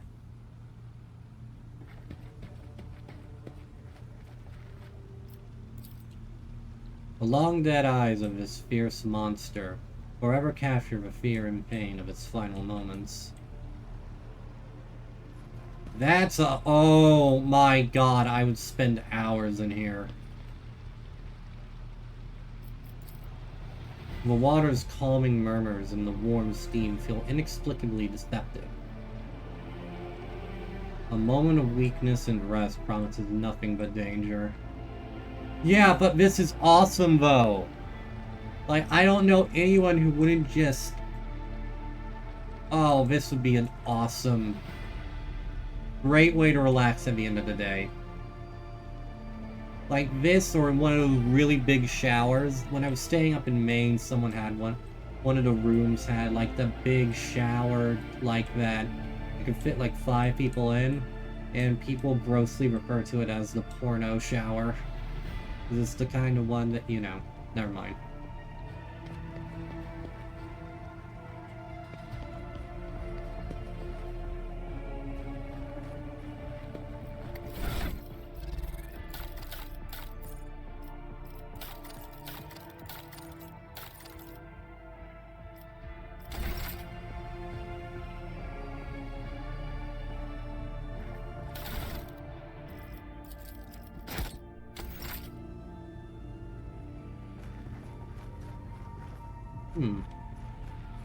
Lots of stuff. Lots and lots and lots and lots and lots and lots and lots of stuff.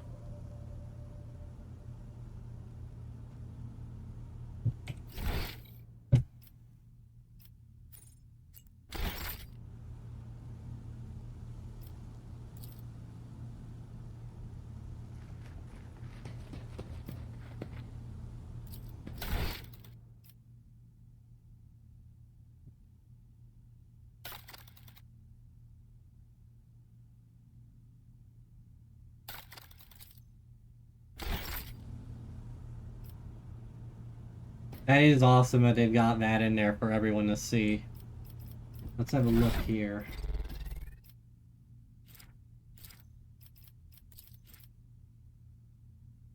Fiery Reckoning.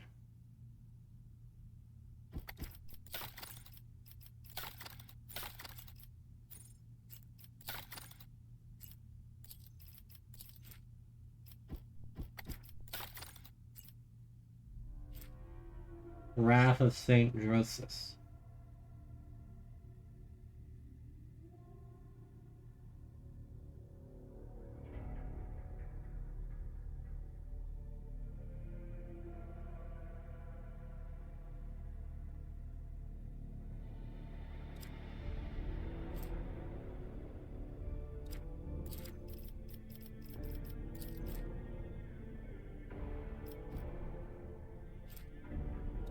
Adeptus Astartes.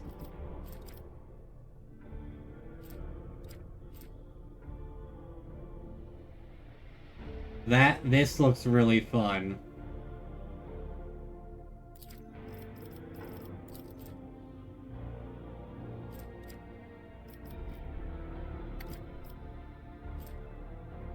Beware receives -5 less damage from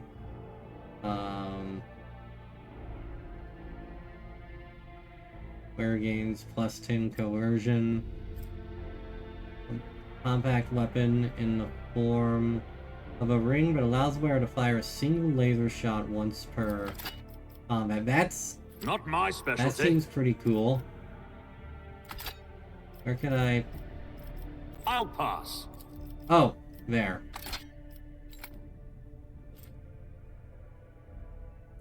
Iconoclast. That's the Sisters. Auto pistol. Last wave.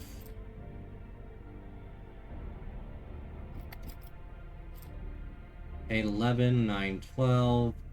Doesn't have an area attack, increases damage from all sources again. That's fine. I don't really need the cleave attack thing. That's not what I... Now this is more like it. Some people may say, oh, you're cheating by using the stuff.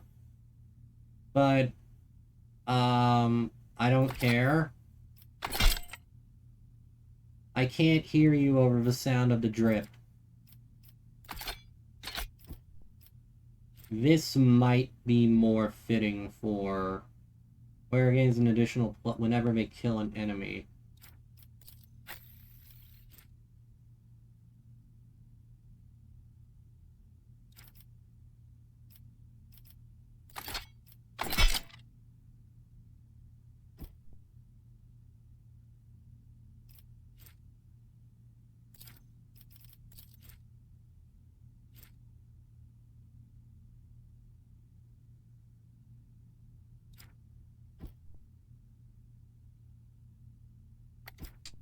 Yeah, that might be useful for her. Someone else can do this. That is not my destiny. Requires dogmatic follower. That might be more up her alley. So she's blast wave, 8-12, 10-15. A more compact thingamabobber. I might actually put that for me. Like, I can see that being handy. See, the stub revolver is more well-maintained and has a inflict the melting effect. And armor by 10%. Burst fire, range 5, range 2, range 5, rate of fire.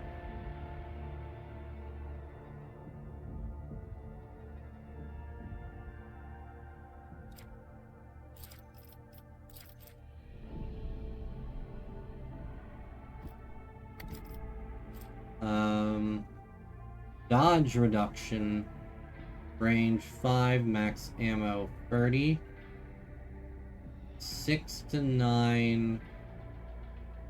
Much better for debuffing though, since attacks would inflict the melting effect. So if I hit this from the distance, that would really soften them up. While this is kind of just a straightforward. Does have +15. You know what? Hold on. Okay, that looks pretty awesome.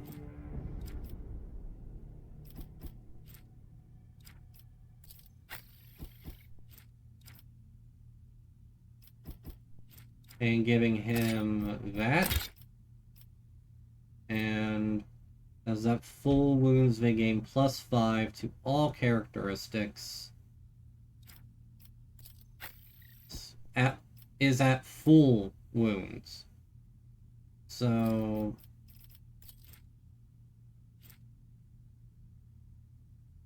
that seems a bit overpowered.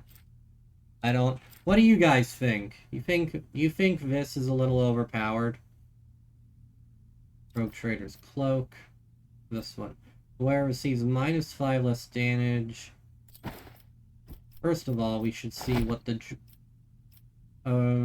what's the drip? In this world, it's drip or drown, and brother, I'm floating.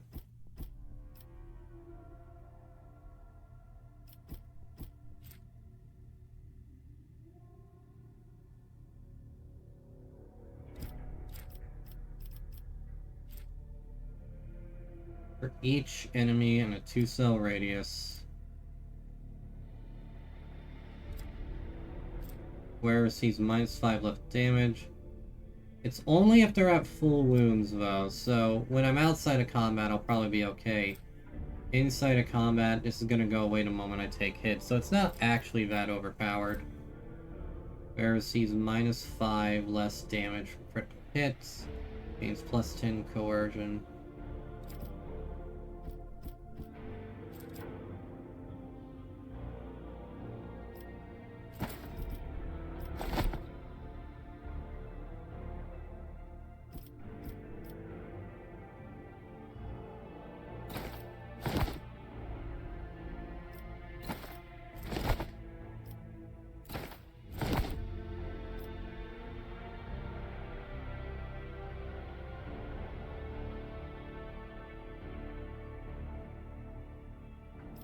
Is it cheating?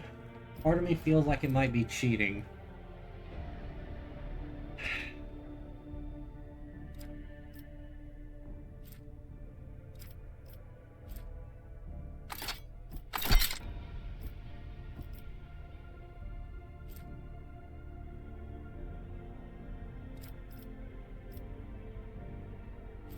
Yeah, what the hell.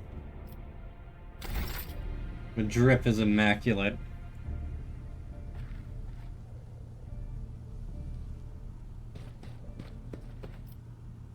I think we've seen all there is to see right now.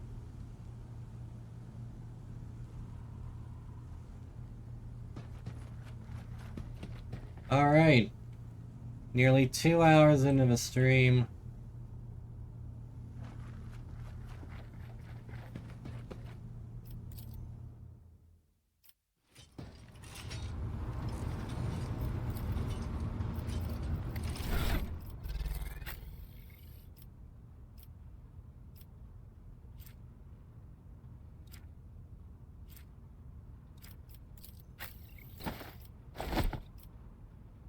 Yeah, that works for him.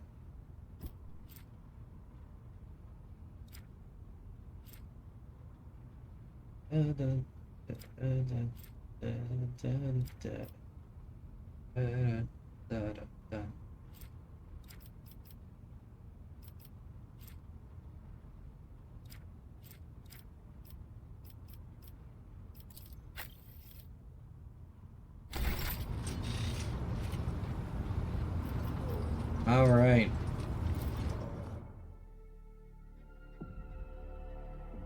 Now, nearly 2 hours in, we're actually getting to the actual game. Oh, God help me. The events of Warhammer 40,000 Rogue Trader take place in a vast region of space known as the Coronis Expanse. This sector is composed of numerous star systems, many of which you will get a chance to visit. You'll find yourself scouring the void in search of routes leading to new, uncharted systems, discovering more routes as you explore the expanse. What you see before you is the map of one such system. Each star system contains objects you can interact with. Such objects are marked as points of interest. Move your ship to a point of interest, then click LMB on it to initiate the event or open the planet view. 1. Visit Rakati Philia, the prison planetoid. Rykon Minoris, the guide. Looking for trouble.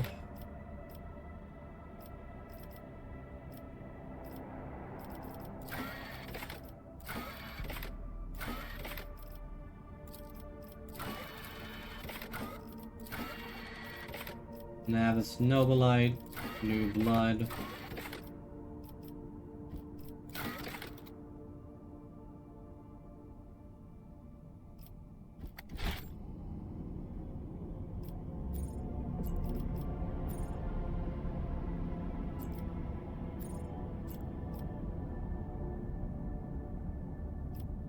Unidentified void ship? Artificial facility? Oh, wait. Oh my god, this really does feel like Mass Effect.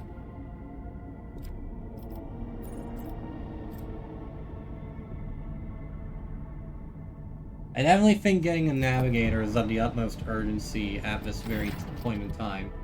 Lord Captain, reporting.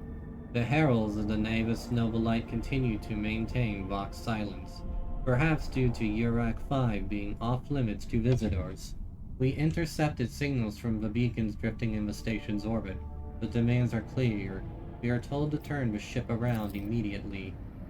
We have also detected an accumulation of space debris near the station's docks. Presumably, it is the remains of interplanetary shuttles.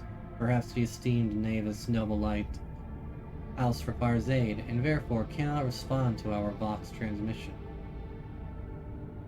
Contact the station again. I will negotiate personally. The Vox relays the chident sound of grinding gears and clicking tumblers. I am sorry, Lord Captain. The station does not reply even after an official greeting by a rogue trader, and the declaration of your intent to negotiate in person. Order the Augur crew to scan the station.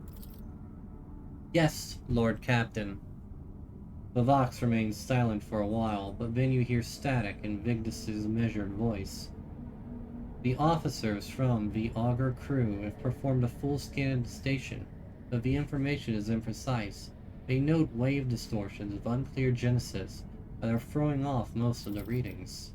We were able to ascertain that the reactor core of the station is still active, but many compartments are unpowered and some fully depressurized. The signs of biological activity are largely present in the central module, which means the station has not been abandoned. So, the question remains, why are the esteemed navigator's heralds ignoring us? Order the crew to commence docking with the station. Affirmative, Captain. We do not know what is happening at the station, so you will have to look for esteemed navigator's blind. Dock safely. May the God Emperor light your path.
Ow.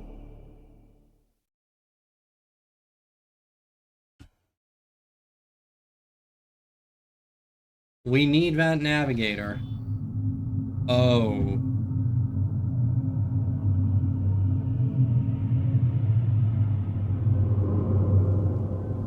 Pathetic worm.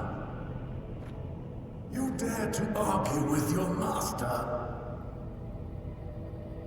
It was not you whom I swore to serve within these walls. My lips are sealed. Confess. What was the old man's last command? What are you planning? Give up, Keeper. You have lost this battle. Again. We're getting nowhere with these ones, sir. Permission to execute them.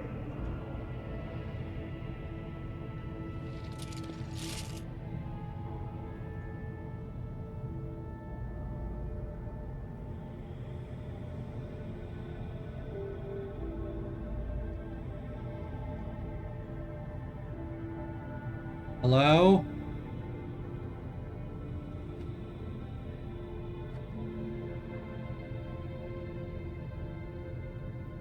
Uh-oh.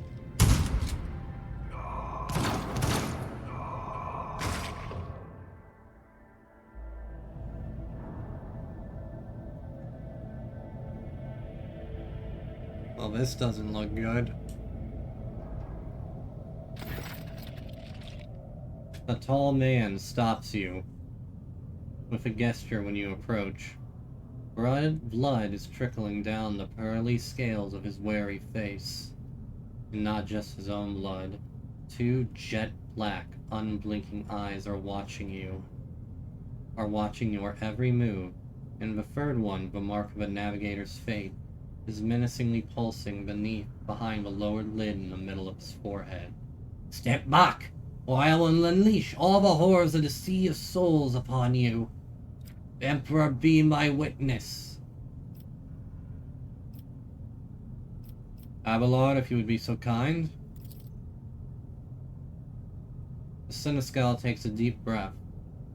Before you stands his lordship, the rogue trader, Emeric Calicus von Valentius, heir to the greatest protectorate in the Coronis expanse, and bearer of the sacred warrant trade.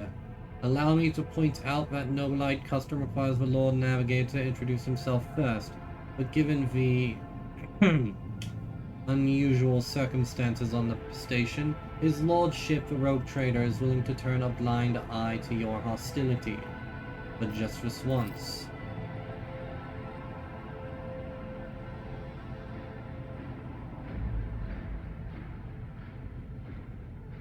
In this case, I shall turn a blind eye to your unceremonious invasion, but just this once.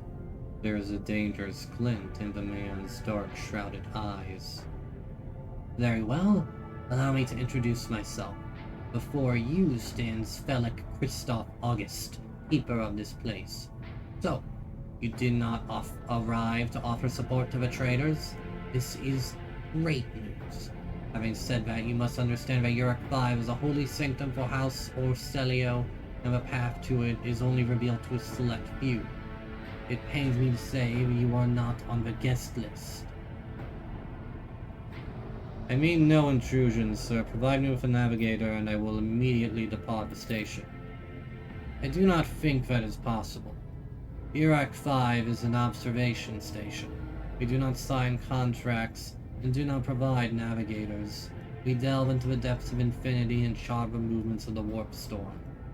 And besides, Bellic gestures at the disorder around him, you have chosen an inopportune time for negotiations. What is happening on the station? Where and why did all these corpses come in? Betrayal. The most banal thing in the life of the Nobilite, don't you think? I was stabbed in the back by my closest friend, Theobald Orcelio, the second keeper of Uric 5 and my mentor. On his instructions, my own people sabotaged the generator, blew up the vessels, and brutally massacred the loyal servants of my mistress. Most unforgivably, they dared to take her prisoner. Greedy scum, I swear by the throne's light their souls will perish in the darkness of the void. Bellic falls, silent for a few moments, and then furiously slams the end of his staff into the floor. The madmen have captured Lady Cassia, and are now torturing her upstairs while we are idly chatting here. Help me rescue her or be gone, but waste no more of my precious time. What kind of help are you talking about? I would never ask you for such a favor under different circumstances, and yet... Bellic takes his hand away from his ribcage, notices blood, and winces in pain. And yet Lady Cassia's well-being is above all. I haven't got many people left, and my wounds are too deep for me to act with precision and swiftness, but you may actually succeed. In order to ascend to a mistress's chambers, you will need to remake a holy relic sanctified with the blood of Lady Orcelia herself. This is the control rod of the elevator machine spirit. I have one part, and the other was lost during the mutiny. But even this relic will be of no use unless the elevator mechanism is powered. How do I remake the control rod? I have a phylactery containing the mistress's blood. It needs to be taken to the laboratory. It's located behind one of the reliquary doors. The most ancient of sacred mechanisms will help to rebuild the rod. The tech priests ceaselessly perform the rites of appeasement so that the machine spirit would serve the house in its time of need. The fateful hour is now upon us. So how am I supposed to power the elevator? The station's main cogitator is situated in the guard room. Just enter the correct command sequence, and a sacred mechanism will do the rest. If it is so simple, why don't you do it yourself? I never said the feat would be easy to accomplish. The path to the laboratory and the guard room is blocked by the very same madmen who took over the station. They will not negotiate, and are not afraid of displeasing the Navis Nobilite, or incurring the Emperor's wrath. They bow only to brute strength, something which I currently happen to lack. I suppose that makes sense.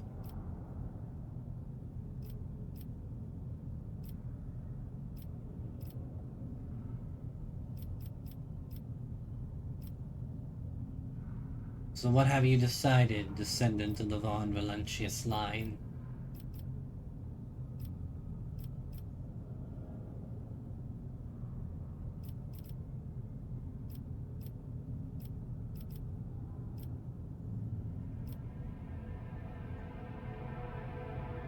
This is a good one. I will rescue your mistress, but in return I require that House Orcelio sign a contract with my protectorate. Felix's reply sounds curt and tired. Albeit. Hurry! The mistress's safety is all that matters, but should you fail, our arrangement is finished.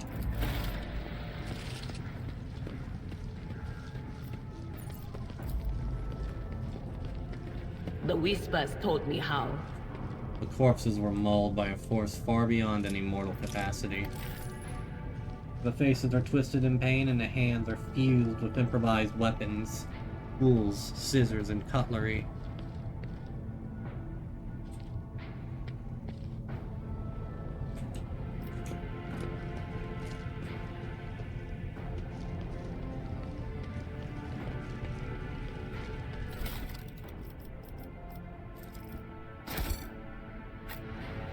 I like how the game automatically sorts out what is what, so you don't have to, like, manually sort everything. A new challenge for me.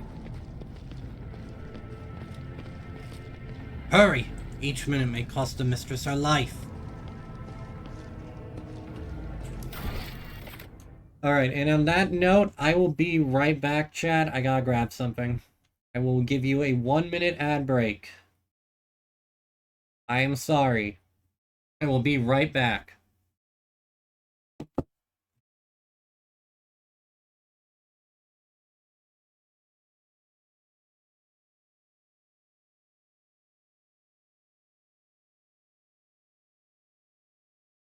Five minutes.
Turn, chat. Celebrate. Right, rejoice, for I am back. So, what was I saying? I'm gonna be able to go for probably another 1 or 2 hours, most likely.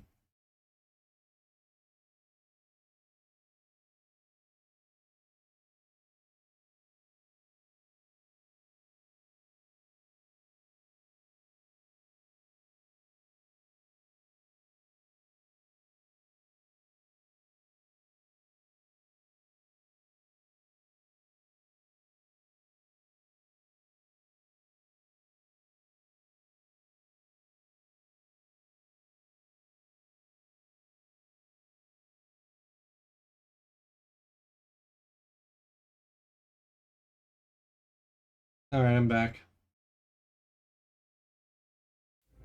Okay. So, looking for trouble. The elevator control rod. Power must be restored using a cogitator in the guard room.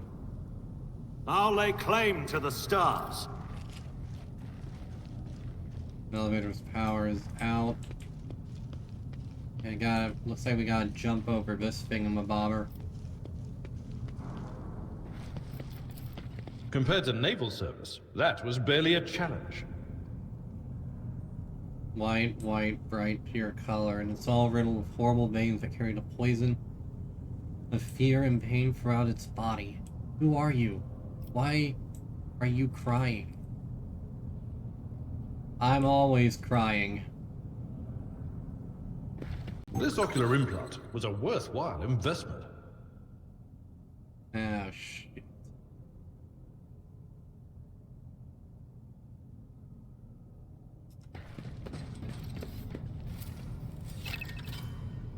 I better myself through my service.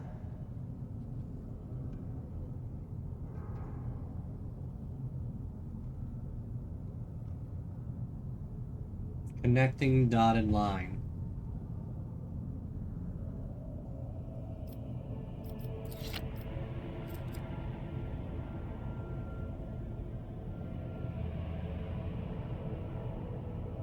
Like he ran on ahead to forewarn others. Probably could have shot him. Lady Navigator's statue looks pristine and new.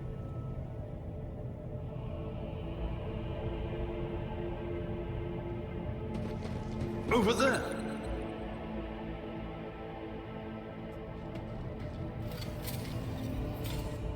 Duty It's about prevails. time.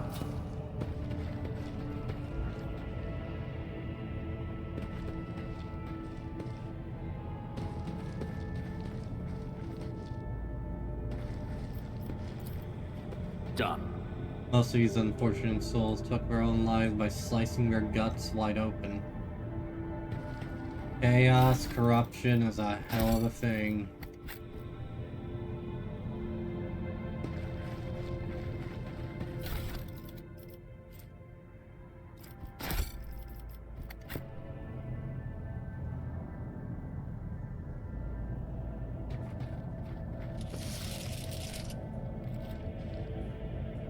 Stand firm! We must not let the miscreants defile House Orcelio. Fire at will! For House Orcelio! Take a knee and bow before me. Stand your ground!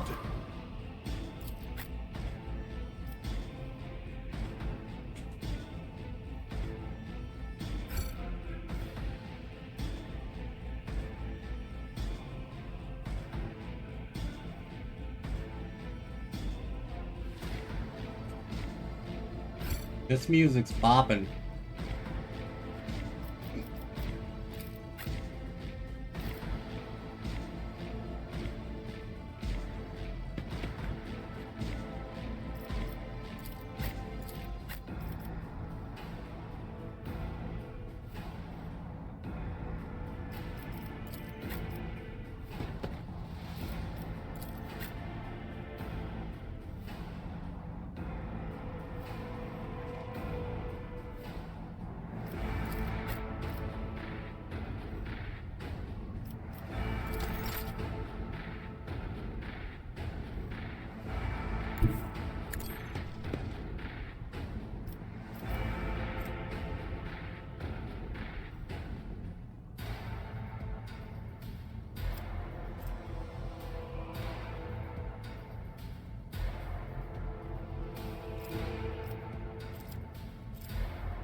I refuse.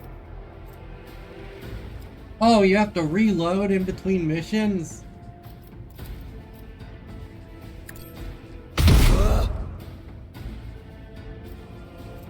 As the Emperor commands, I act.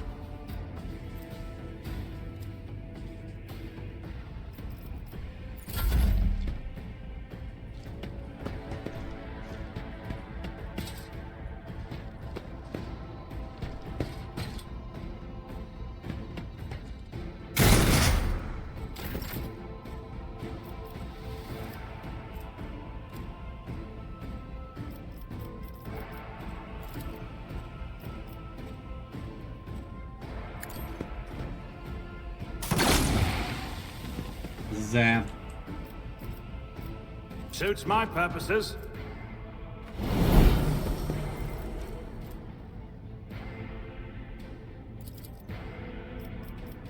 Already done.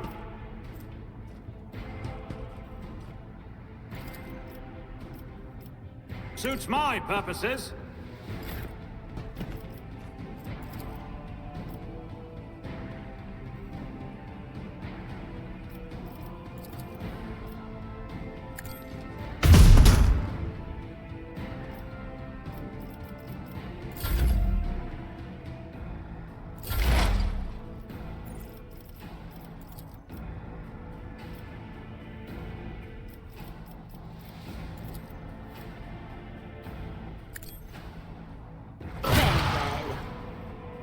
Ow.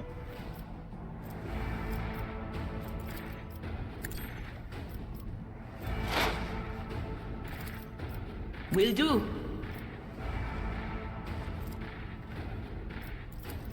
On it. Adelar, my guy, you're probably not gonna be able to do anything before this is all done.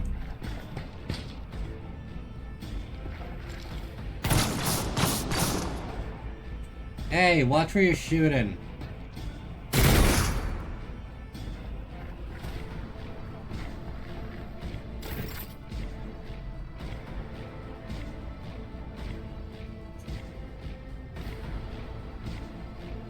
Oh, God, wait. Oh, no.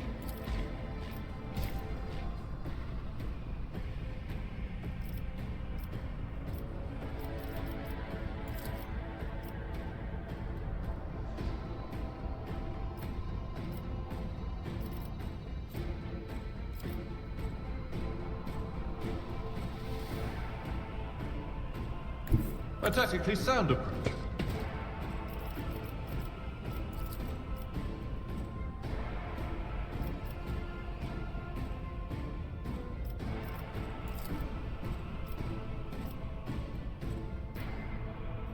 It will be done.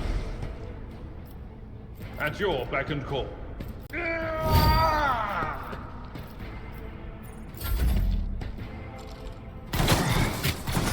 I thought they were on my side, but they're not. This sufficiently complicates things. I haven't even gotten to loot everything else yet.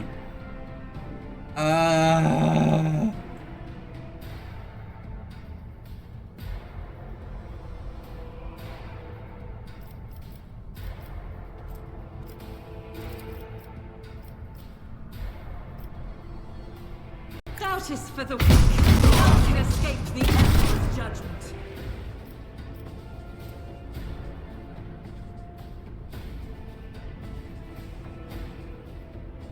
As the Emperor commands, I act.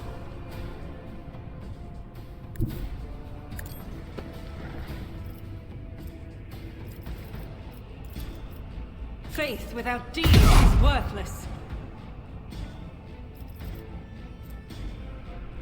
I'll do it. High momentum. I am his will made manifest.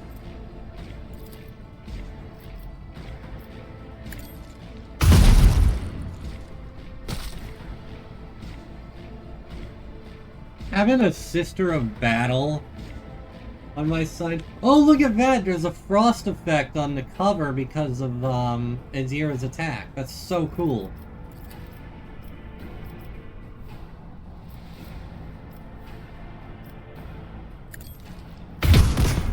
Damn it.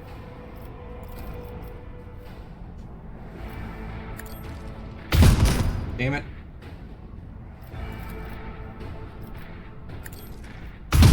Damn it.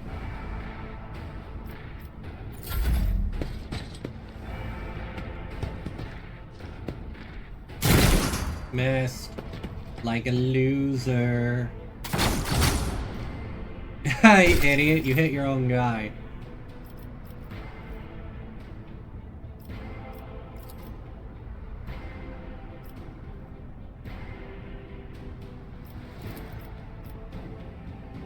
I don't have time for this.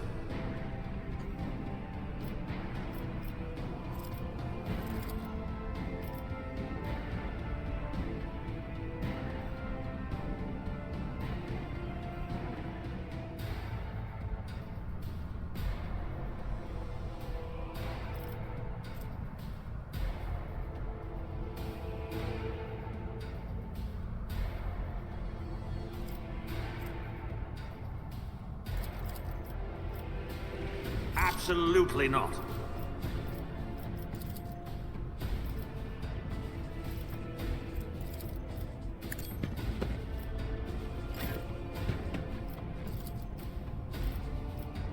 As the Emperor commands, I act.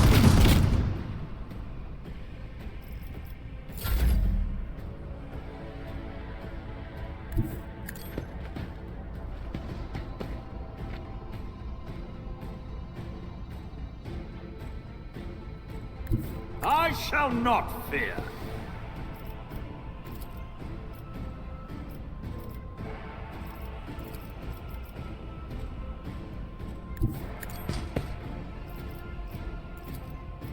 I'll pass.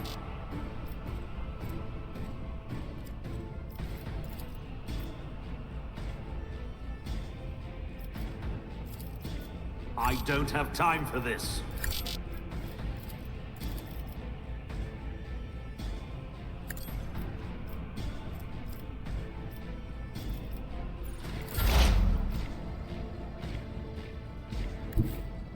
I know what is to come.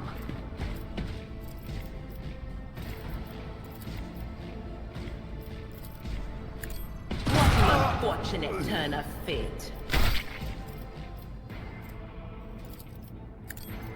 Can I fall back now?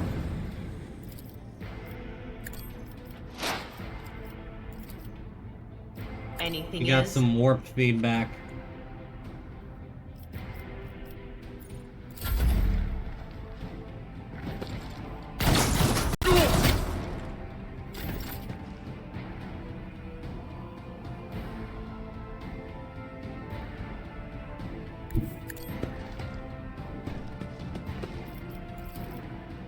Victory is imminent.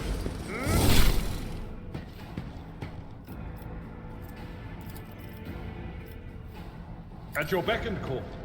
Reduced to dust. Nice. Abelard, you are a beast, my guy.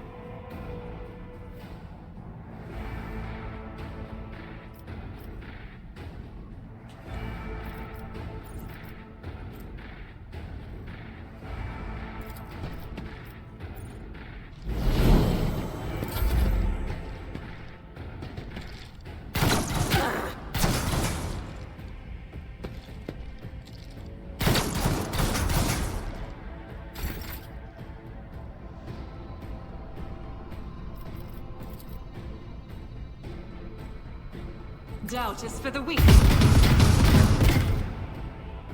Damn it, Argenta. High momentum.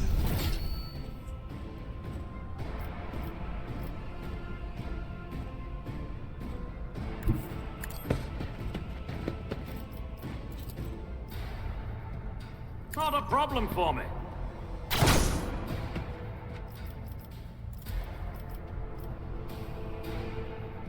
Absolutely not.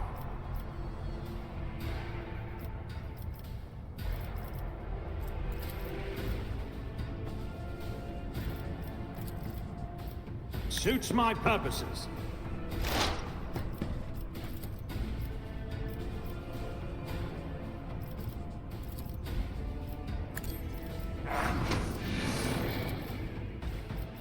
But of course. Was that you? Or...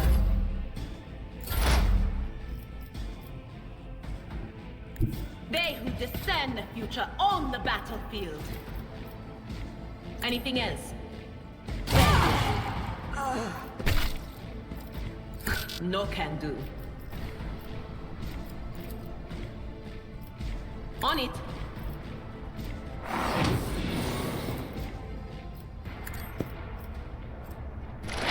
I'm not so sure. Anything else?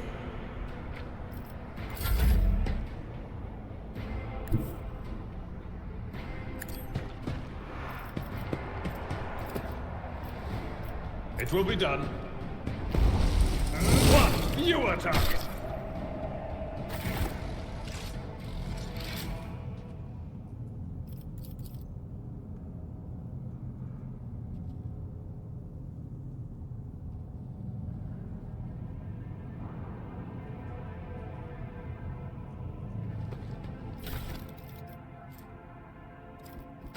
Mutated flesh sample.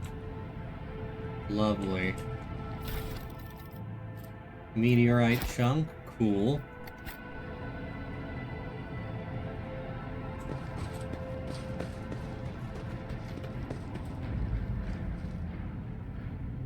Whatever happened here was not good.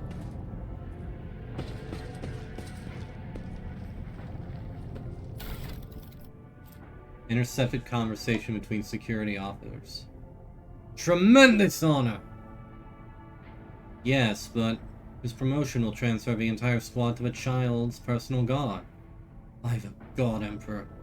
Well, you are a strapping lad. You'll probably make it for a cycle or free. It is worn down better than me. What even is the point if your brains turn into mush?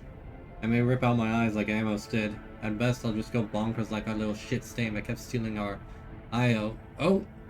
What happened to that one?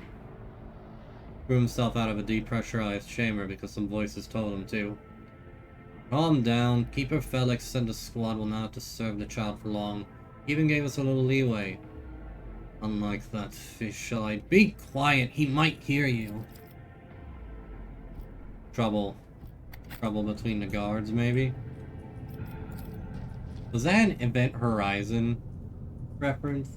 Throwing himself out the airlock because of the voices?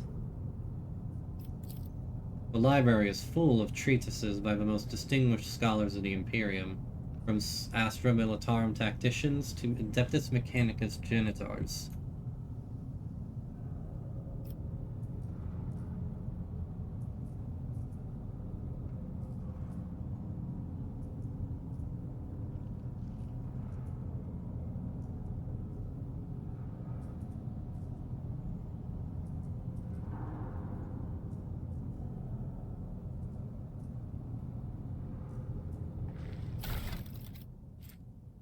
A good Major Domo attempts on the training of worthy servants at the court of the Novus Nobili. A good Pontius Siphius Galachius. A good Major Domo attempts to nurture only the finest of flowers in the garden that is their master's life. Therefore, new seeds for the garden must be weeded out with the utmost care, so that the garden's trees may yield the sweetest fruit. The lessons below will help you separate precious seeds from the vile thorns to cultivate the perfect garden for any lady navigator. Lesson 1. A faithful servant always makes sure their mistress's rooms and garments are clean. Lesson 2. A faithful servant will never offer their mistress the same dress presented earlier in the cycle. Lesson 3. The faithful servant offers his mistress a glass of fresh water upon waking. Lesson 4.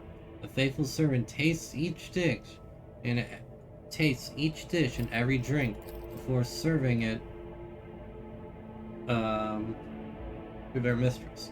A faithful servant will have mastered the art of styling. Lesson 5. A faithful servant will have mastered the art of styling their mistress's hair. The total time that 5 servants can spend on arranging their mistress's coiffure should not exceed 3 revolutions of the chronometer. Lesson 6. A faithful servant lives for the mistress and gladly gives their life for her as well. Lesson 7. Faithful servant... ...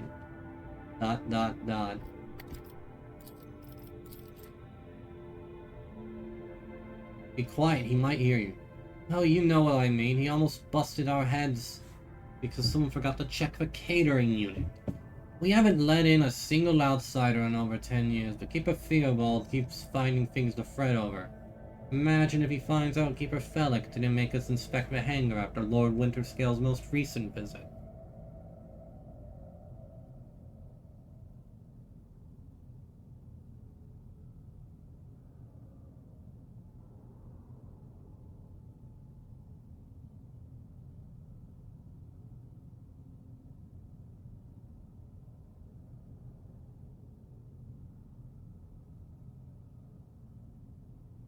Grown forbid.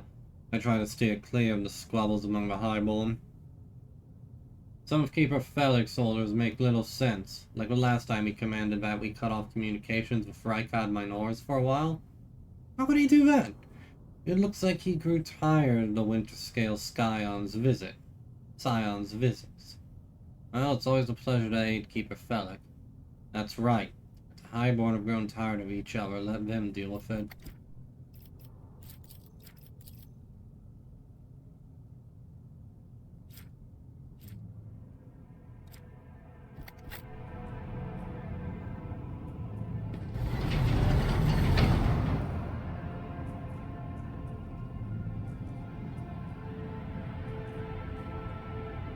We should deal with this.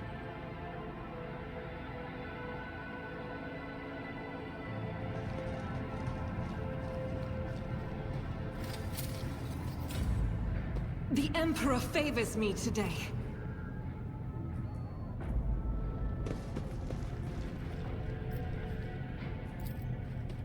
I did fine. Statue by the famous Calixian sculptor and chronicler Zacharias Vernon the Magnificent, the 23rd year of this millennium. Original. Data crypt H40KO.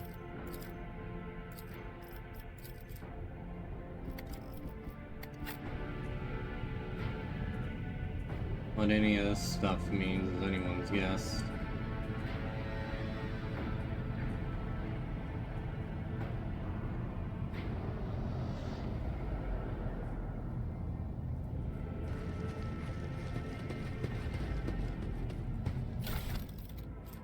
Navigator flesh sample. The crew continues to mourn Lady Theodora. I fear it may affect the performance of their duties in service of the Lord Captain.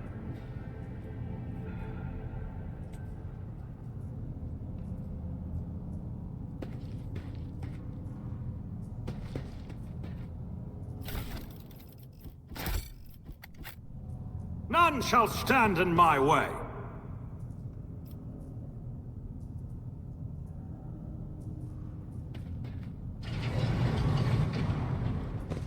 Something of interest.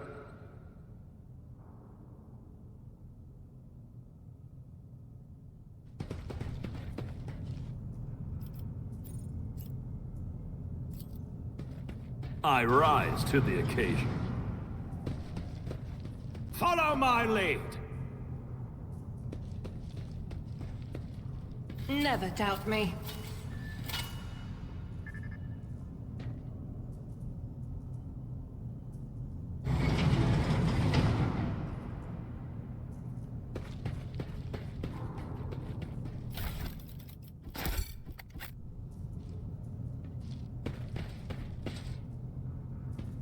You hear the screams? Move! Sir, are you alright? We can't hear anything.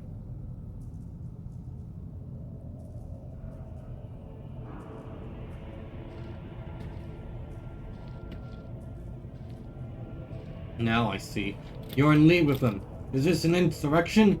Yes, indeed. Death to the traitors!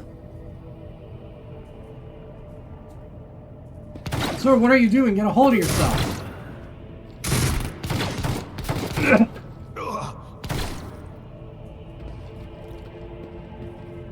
I know you're all traitors. Traitors! All of you! They whisper. Hi! Who are you?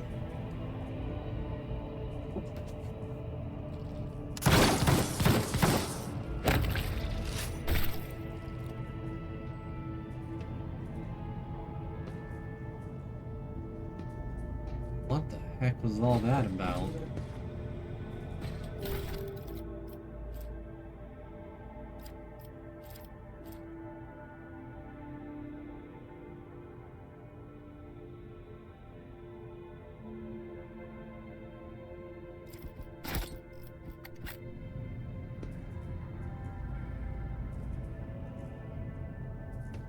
So much for getting any answers, I suppose.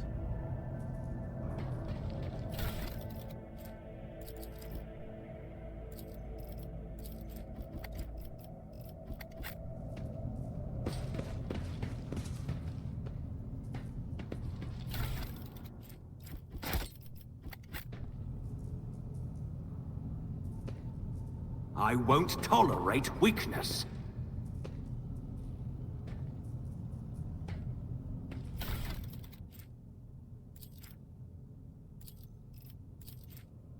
Keeper Theobald graciously agreed. Research notes of Navis Laboratorum. Custodian Fortunato Celio, Part 13. Keeper Theobald graciously agreed to provide samples of his skin growth so we could study the influence of the rebellious immaterium on the flesh of the Navis Nobilite. Just as we thought, navigators are positively resistant to the restless currents of the warp. The God Emperor truly does shield some people against corruption and misery. But let us get back to the study of mortal flesh. Another servant will be carried in shortly. I must ready the organ extraction equipment. ... Adamantine dust and black water. This was the worst idea that could have entered my mind. God Emperor be praised. I am lucky to still have my head on my shoulders after this reckless experiment. Nevertheless, we did make an important discovery. The adamantine seems to protect the frail flesh of the lowborn to a degree. Having said that, not even the macerator can handle its temper, so we should probably introduce a more complex compound into the formula. All of the data related to the experiments were recorded at data crypt K040H. I will get back to them later on once I am done with experiment H41OK. As I mentioned about the chunk of meteorite found by Keeper Felix subjects is completely useless, although its shining granules could be used to make new pangs for the child. Yes, I think I'm going to do exactly that.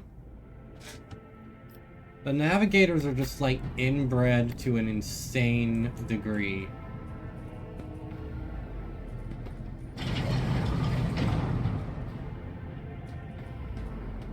What the hell? I'll lay claim to the stars. Where's the child? Is she safe? It's so much the pain in my chest. For some reason, the Archenemy's twisted influence has found its way into the station.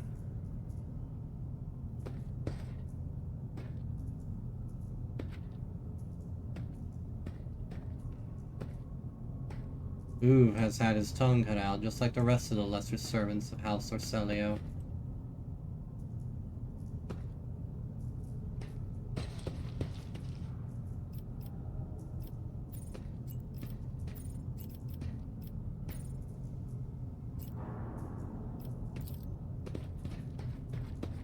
Excellence matters.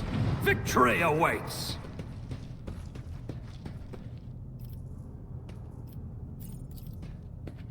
I did fine.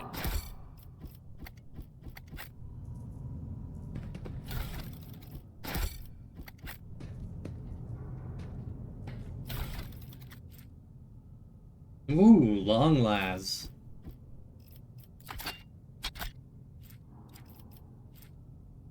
Carapace chestplate.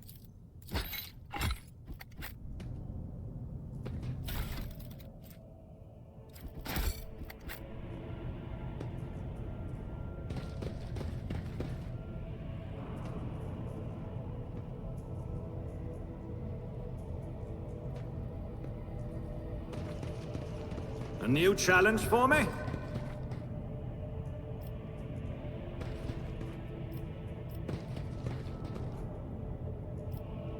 Lesson learned. Who thought that was a good idea?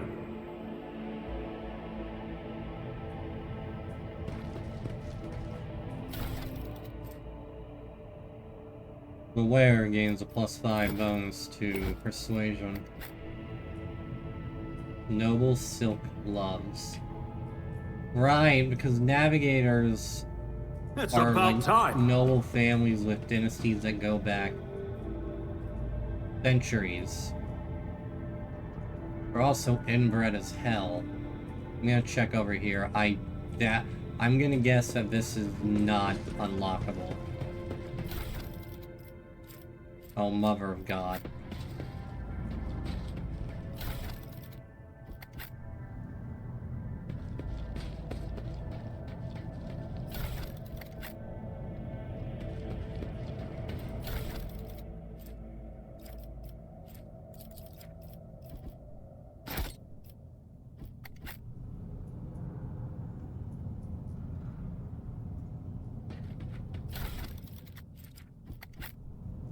Follow my lead! We must act.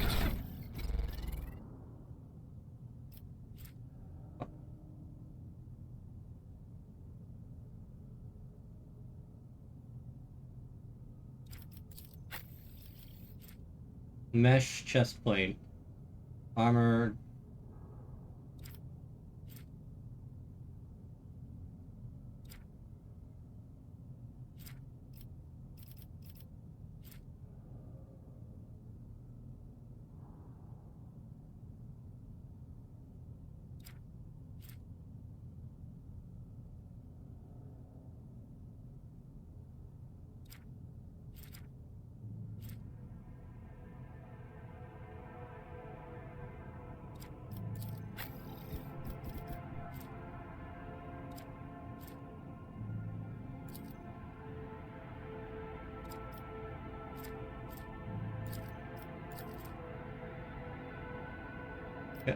Gotta love a las rifle. Not my specialty.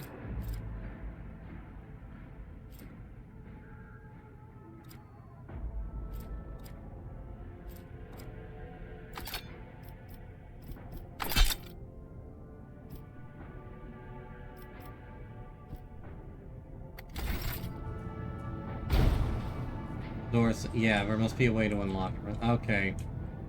Yeah, I figured, but back the way we go.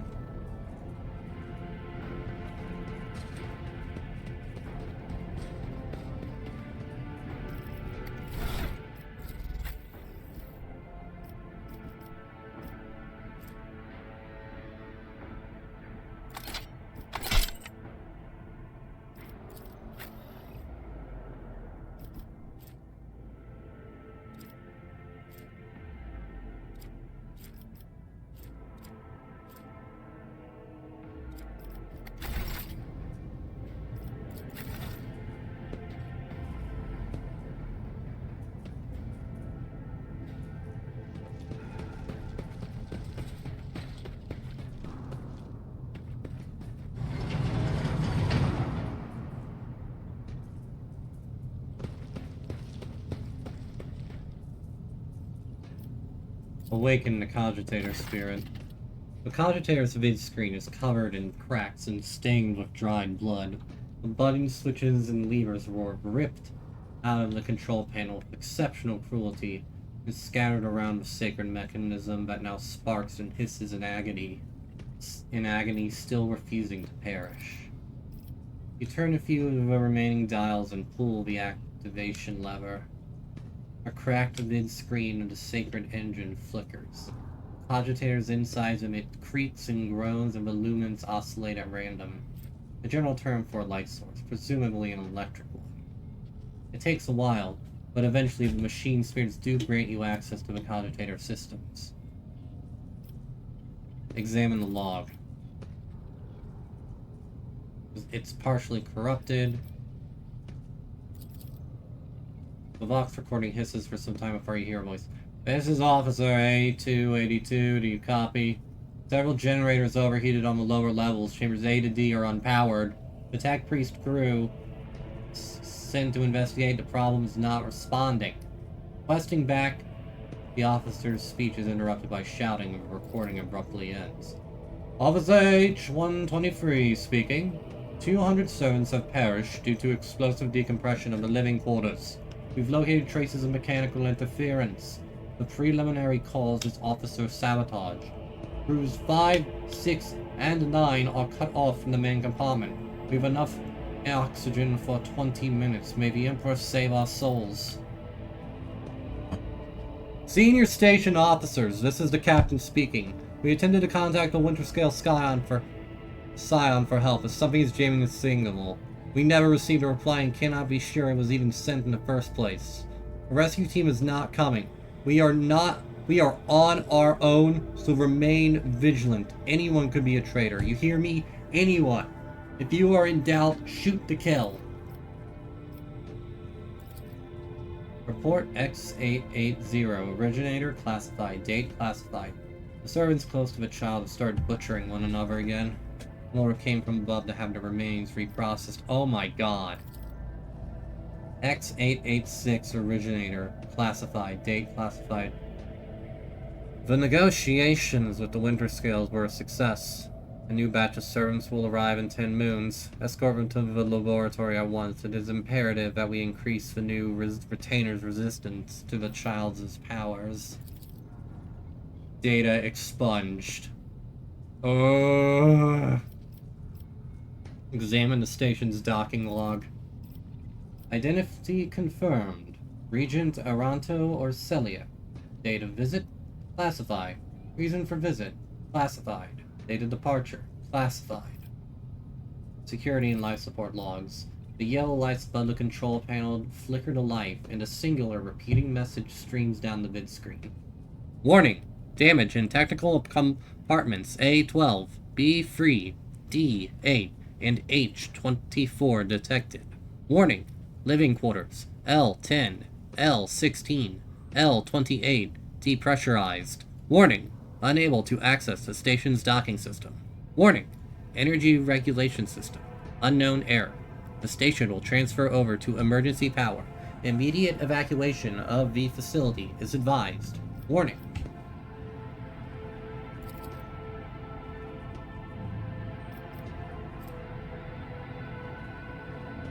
Something buzzing in the cogitator's metallic gut. Several red lumens light up above the vid screen. Required access level.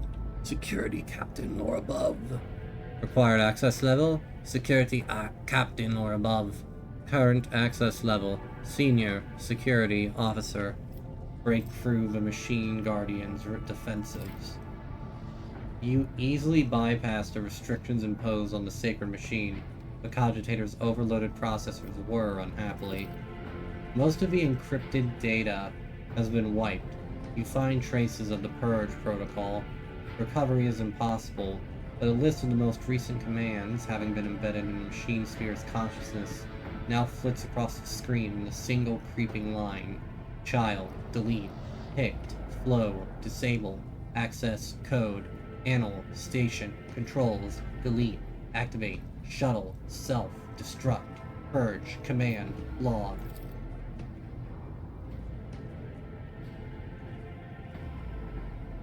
Exploring the archives for a while longer yields a surviving excerpt from a guard captain's report mentioning that the security system had recently been reconfigured without his knowledge.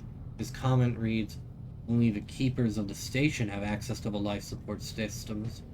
The keeper Theobald had not left the child's side, and neither had I. Could it be that..."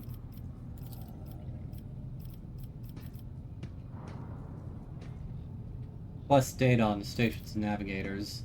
After a brief pause, the data appears on the vid screen.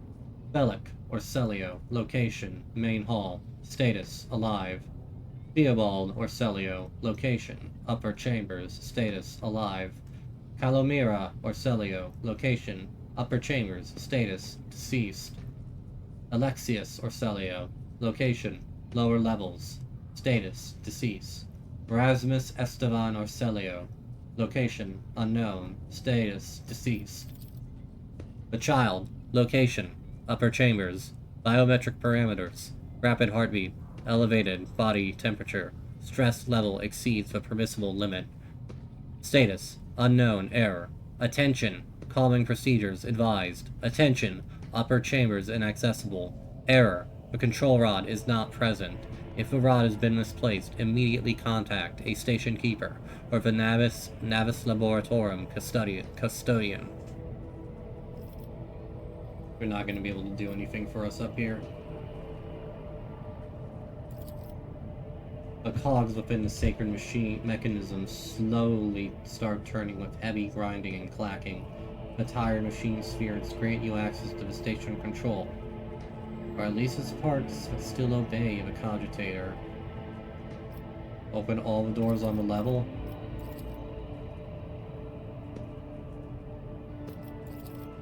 Processing query. Confirmed.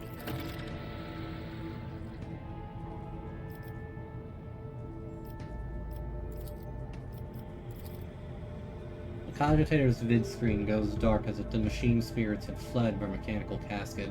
But your assumption is incorrect, as it fills with static just a few moments later. You can barely make out an inscription amidst the flow of rapidly changing symbols. Warning. Data corrupted. Oh, fuck. Data corrupted. Processing. Error. 01001 is oh, Jesus. 01001. Okay, hold on. 00100 0100110. Oh, fuck me.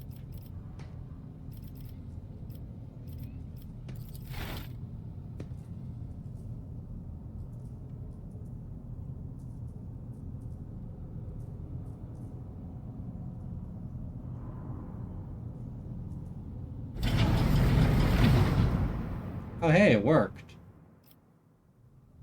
The protocol has been executed. The passage has been opened. Oh my god, I got it right the first time?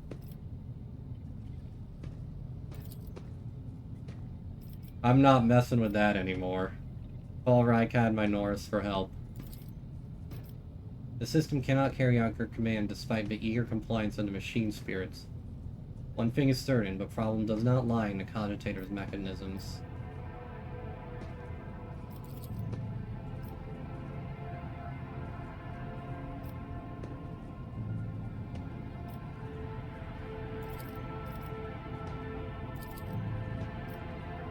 You thank the machine spirits and reset the operating protocol.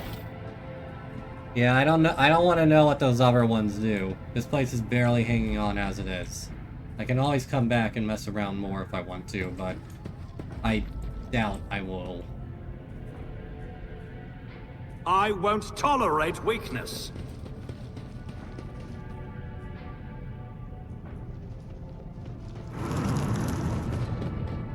Uh-oh. Too many voices. There's Adira. That's not good.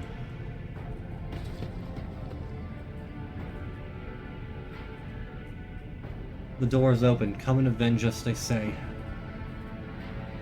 What the hell is happening in here? A caustic stench of reagents sears your nostrils and broken glass crunches underfoot.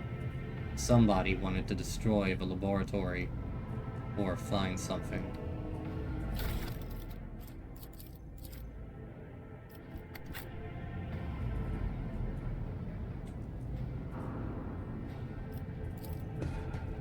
This cannot be! Someone disrupted this experiment in the most brutal fashion. It is impossible to determine what was inside.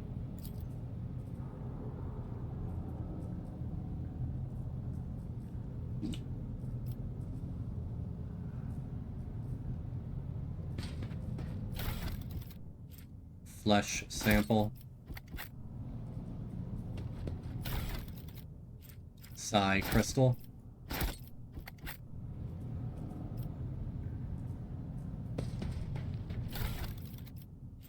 Biogel. Black water. Unidentified acid.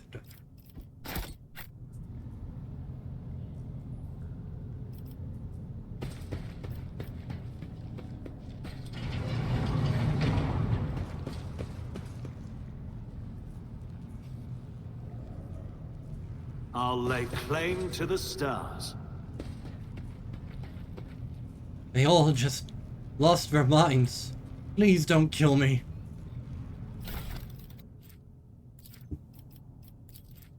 Experimental section. The child's influence on the psycho-emotional state of various representatives of the Imperium. Orcelio, or access level, Orcelio T Prime.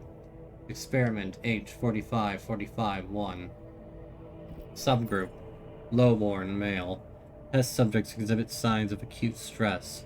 The majority of perished of blood loss within a day of being placed in the laboratory chamber due to the inability to halt the discharge of ocular secretions. Tears and the body's subsequent replacement of these secretions with the connective tissues of its internal environment. The individuals with the greatest resistance to the sacred child's presence died several chronoturns later. Extensive wounds in the abdomen, presumably inflicted by a jagged piece of metal. Death was caused by strangulation with the subject's own intestines. The subject's final shouts exhibit concerns over abominable tentacles and void worms, hallucinations prescribed to their own internal organs.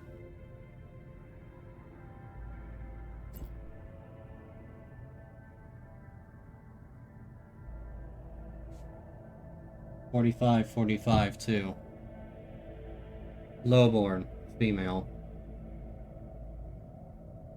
The test subjects died within an hour of entering the laboratory adjacent to the child's chamber. Most had their tongues bitten off or their jaws badly dislocated. Some test subjects lacked the physical strength to separate it from the rest of the skull.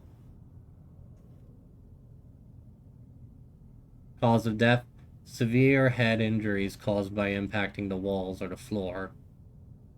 Good God, they tore their jaws off. H45-45-3. Subgroup. A paralyzed patient who lost the ability to speak due to the shock caused by a manufactorum accident. Male. The test subject noted a tingling sensation in the deteriorated tissue. During Regent Aranto Orcelio's visit to the child, the test subject smiled and started humming, most likely trying to carry some plebeian tune, and then attempted to address the servant who brought him food. A lengthy conversation was prohibitive due to the servant's lack of a tongue. H45-45-4. Subgroup. A defective offspring of Lord P. Orcelio, pronounced unfit for studying the high art of navigation owing to the mutation of tissues required for installation of the obligatory augmentations that merge one's consciousness with the vessel. Additionally, they display an overall feebleness of mind. Female. The test subjects mirrored the child's actions for 3 days. On the fourth day, the child became upset after hearing the news about the untimely demise of Amos Cantarelli, an officer of her personal guard. As a result,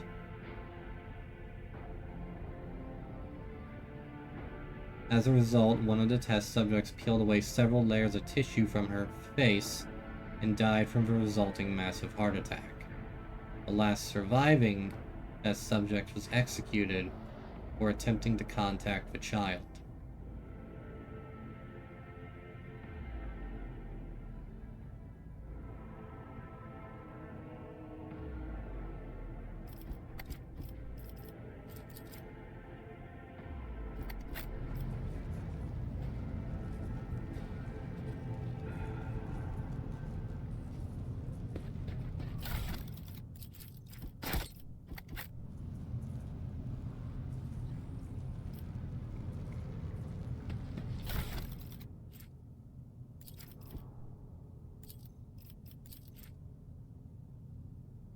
More and more servants are being influenced by the Immaterium, and it has nothing to do with the child's more frequent tantrums. We've discovered that the corrupted flesh of the mutated reacts most unusually to the crystals we purchased from the Winterscale dynasty. I strongly recommend finely grinding the reagent to catalyze the reaction. Do not use acid under any circumstances. Trust me, you will not like having to tend to the burns for the next dozen turns in a row. This calls for something more basic. Oh, and one more thing. The tech priests blessed the data crypt H41OK for the calculated number of chronoturns, which means it is no longer necessary to remain near the device while waiting for the reaction to start. The data crypt H40KO malfunctioned over the course of our research. I should remind the technomads to deliver the sacred mechanism into Magos Deoctius's capable hands. Human experimentation.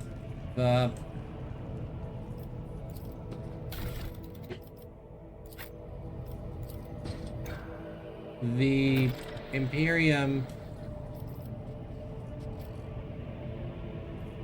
is not a good place.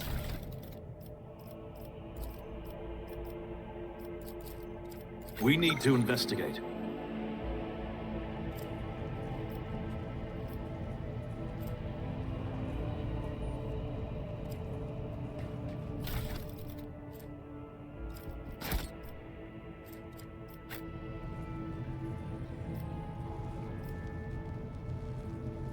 I'll have time to mess around with this more.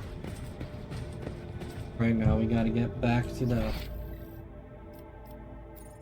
We gotta get back to that other thing.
Half of the bonus granted by the voice of command remains until the...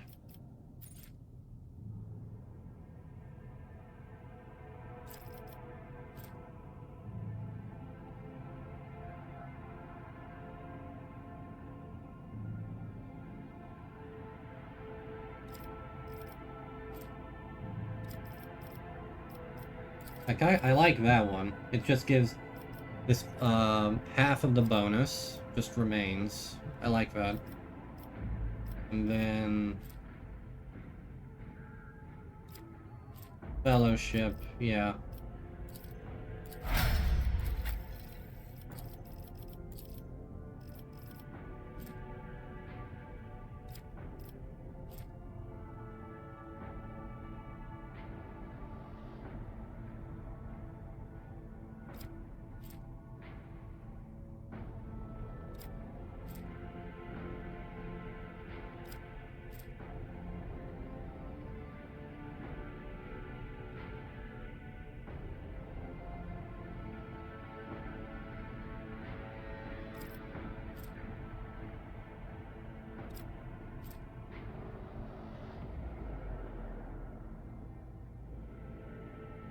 This is a reckless strike. It's the barbarian reckless attack.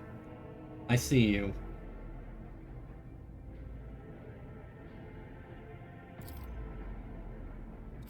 Yeah, we'll go with that one.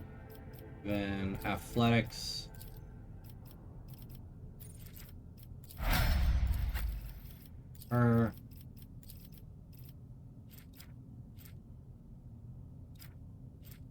Hello.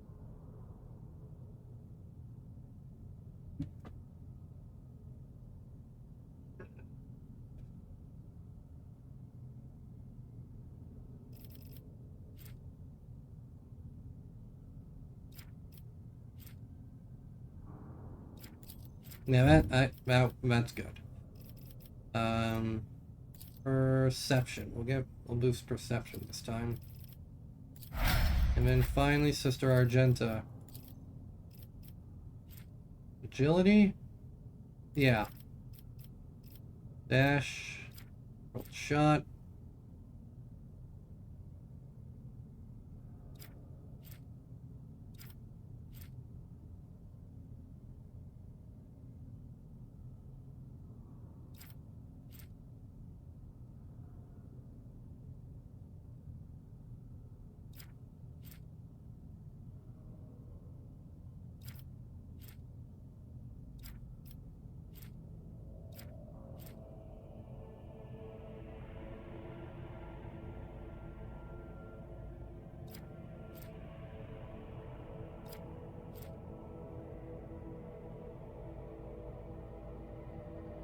Controlled shot seems very nice.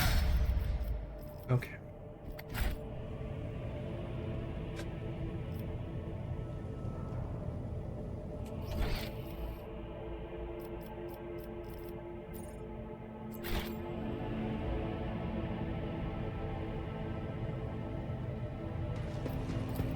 Nothing's come back impossible for here. this old officer.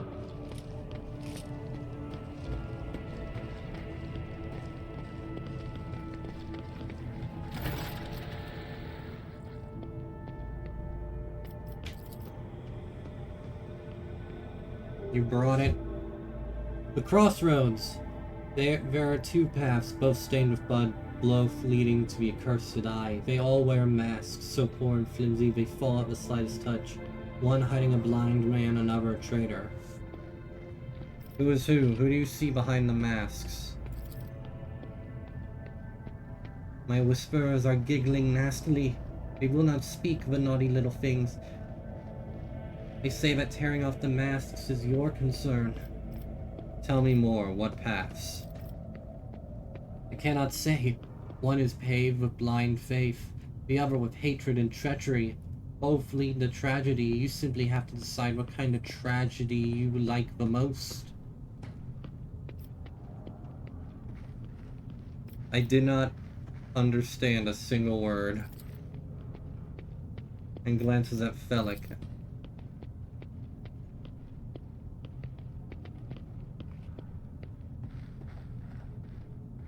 I will be right back, folks. My dinner is here. I will be right back. Take a short break. We'll be right back.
Celebrate.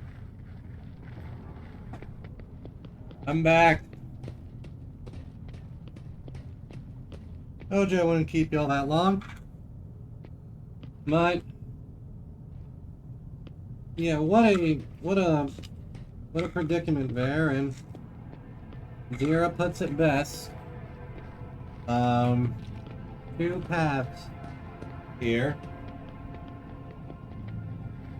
The Arcelios were doing human experimentation on people for some godforsaken reason, and the rep and the security guards rebelled against it because of it, which entirely in the right.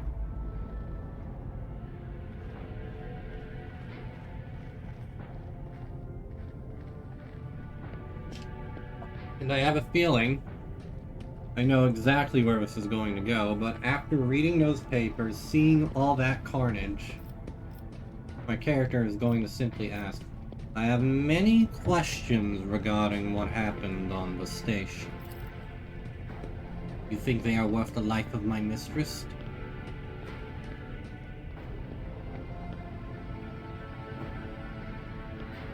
Who is the child mentioned in the documents and reports found on the station?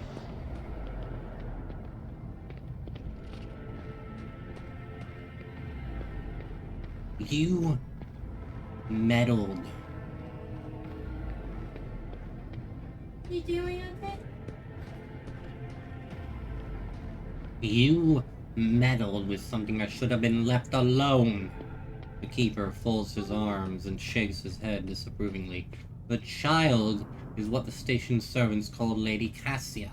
For the commoners, dirty mouths must not sully her name by uttering it.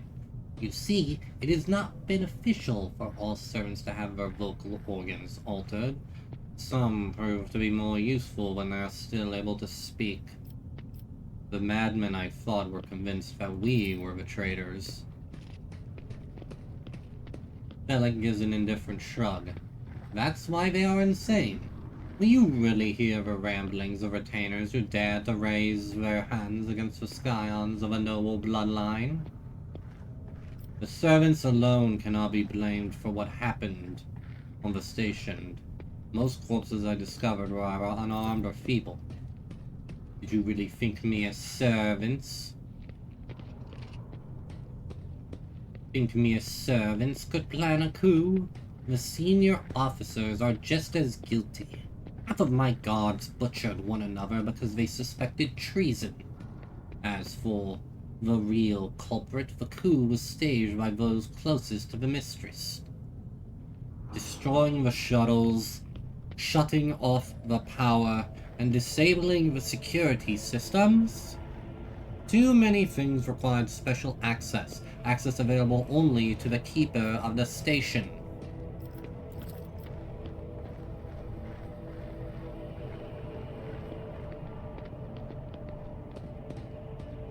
As I'm sure you are aware, there were two keepers of the station.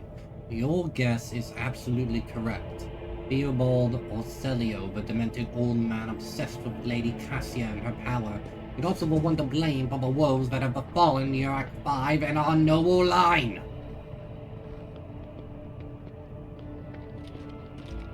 I saw the security captain's report. Only the keepers have access to the station's systems, but Theobald stayed at his side the entire time and could not have initiated the self-destruct protocol. Which means he did it before this report was filed. Or maybe after. Or... Bellick's stern face twists in disgust. You dare suspect me of what happened? The one who is going out of his way to preserve what little there is still left? By the God, Emperor, you will keep these slanderous accusations to yourself. I listened to a recording of a private conversation between the station's officers. You were barely lenient towards them, purposefully neglecting the security protocols.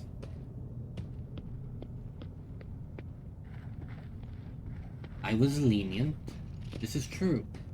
And in the end, I paid a steep price for it. Just look at the destruction around us. The insurgents have left almost nothing of my home. The keeper spits out the last few words with particular bitterness. Enough lies, Bellic.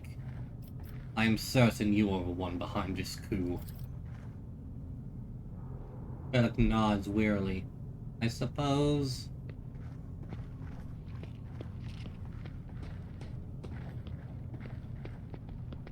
it is time to remove the mask.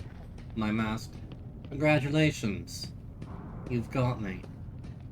But did you really expect me to be sincere this entire time? To welcome you with open arms, an ally of Tisiphone and her monster? The accursed child who has tormented the navigators of House Orcelio for years. Ha! Don't make me laugh. You arrived to help her completely destroy our house. And I cannot let this happen.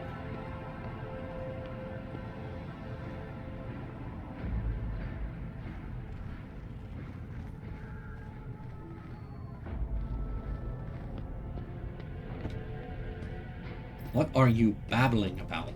I know nothing of this Tisiphone or monsters of any kind. I am merely here for a navigator, Bellic. You do not? Bellic hesitates for quite a while.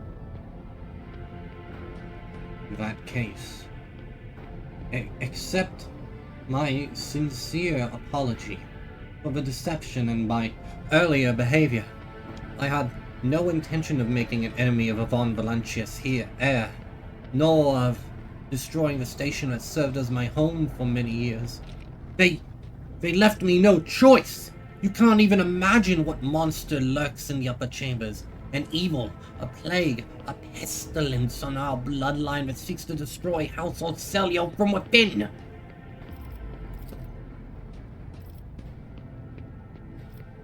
And Theobald and his followers. Just mindless fanatics serving this evil. Lady Cassia is a scion of a merciless tyrant, but it is not her relation to Tisiphone that is terrifying. She is a monster whose powers drive servants insane. In mere terms, a cursed child who can kill a navigator from the Orcelio bloodline with just a look. I alone managed to get close enough to her over the years. She lowered her guard and trusted me, and at long last, I rid my house of the curse. This is the truth.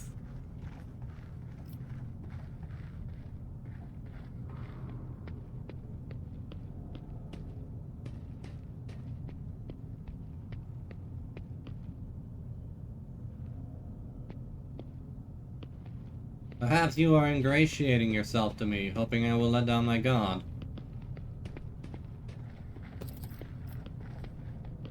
I cannot change the past, and dare not hope you will ever trust me again. But I swear my words and my apology are genuine.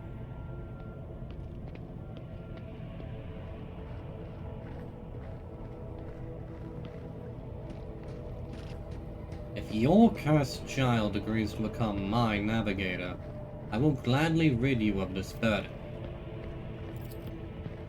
You do not understand. This is... You are correct.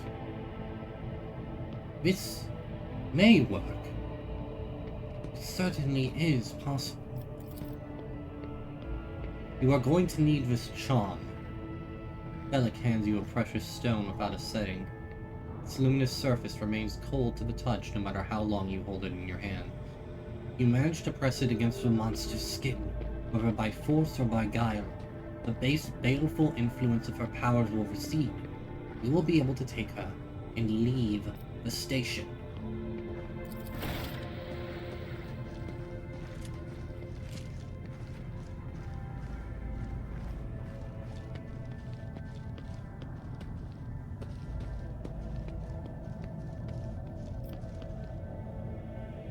Bellic Orcelio looks a little better. His tangled hair is now neatly braided, his wounds are tightly bandaged, and bears some healthy color under the scales on his cheeks.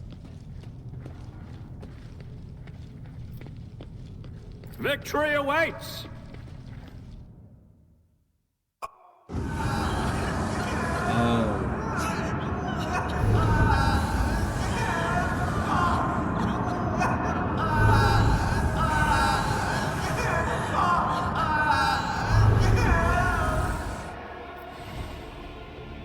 Oh, you're pretty. The pale figure with unnaturally long limbs stands with her arms raised, her hands deformed with talon-like nails. Her deathly pale face is coated with blood that continually streams from her scarlet misted eyes. Her spiny gills, slightly hidden under her disheveled hair, twitch nervously at your approach. Only now do you notice the third eye of the young woman's forehead, hidden by a jeweled ornament. And when your eyes meet, you sense overwhelming, soul-smothering power. Willpower test succeeded. You are enveloped in despairing grief, and an invisible hand closes around your throat, cutting off your throat. Your limbs seem to fill with lead, your heart hammers in your chest, and the desire to turn and flee from this room, from this station, almost gets the better of you. At the last moment, you master your emotions, and your will pushes back against the illusion, forcing it to retreat.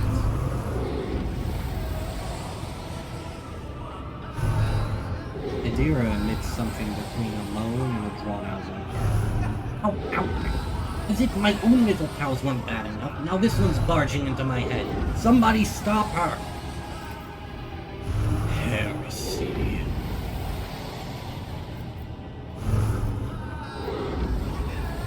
Argenta looks at the tall figure with a strange mixture of anger and sadness.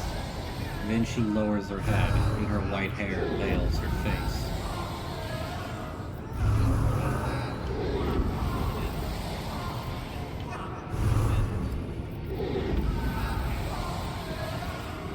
Avalon. Is this Lady Cassia, I presume? The Sinnescow stares in the Lady Navigator's direction with a faraway look, then turns sharply away and awkwardly wipes at his eyes. Lady Cassia! I am here to help you. Please, calm yourself. She wearily shakes her head and lets out a drawn-out sound similar to both a sob and the howl of a small, wounded animal.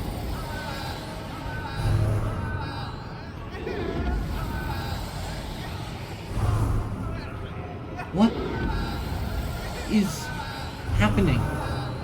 Was someone calling my name? Are all the betrayers dead already? And who are you?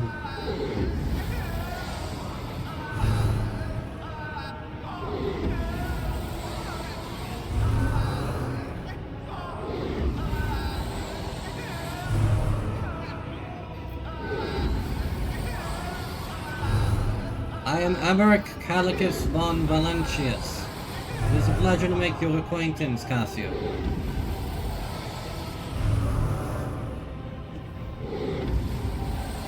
Unease settles over her features, and she nods cautiously. Pardon my manners, Emeric Countess. I did not expect to make such a gracious acquaintance in such a time of great sorrow for our house. What is this? I feel pain. Theobald Orcelio.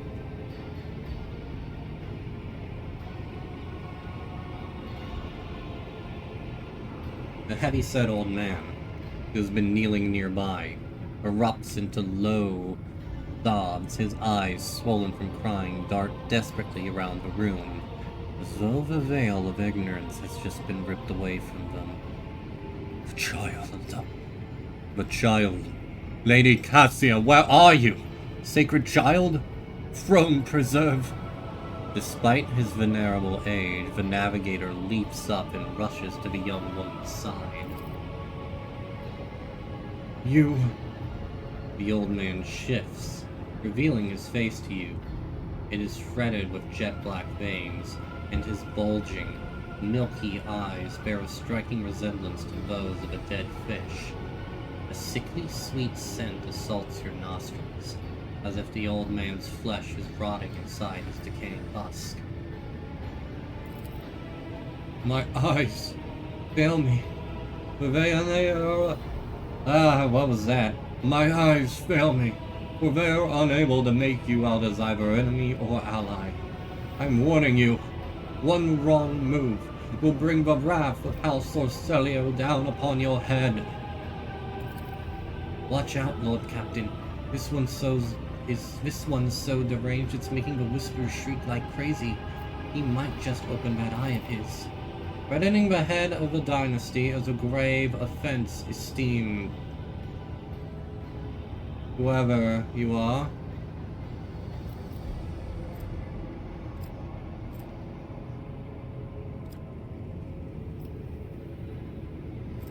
At present, I am trying to determine what is happening on Uruk 5.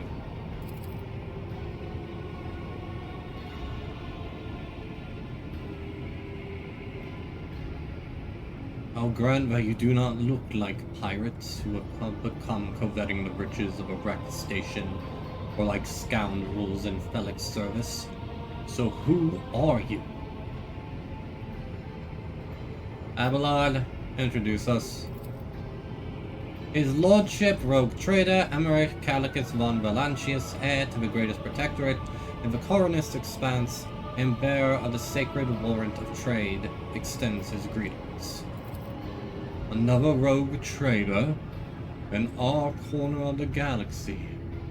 How interesting. Your kind always makes an appearance in desperate times, ready to cut the deal that benefits one side alone. Given that you have not so far drawn your weapons, your intentions are probably peaceful. And so House Orcelio now asks a service of you. Save the life of a child in exchange for future cooperation. Do not hurry to answer. Think on it. You can make yourself an ally or an enemy of our house today. You decide.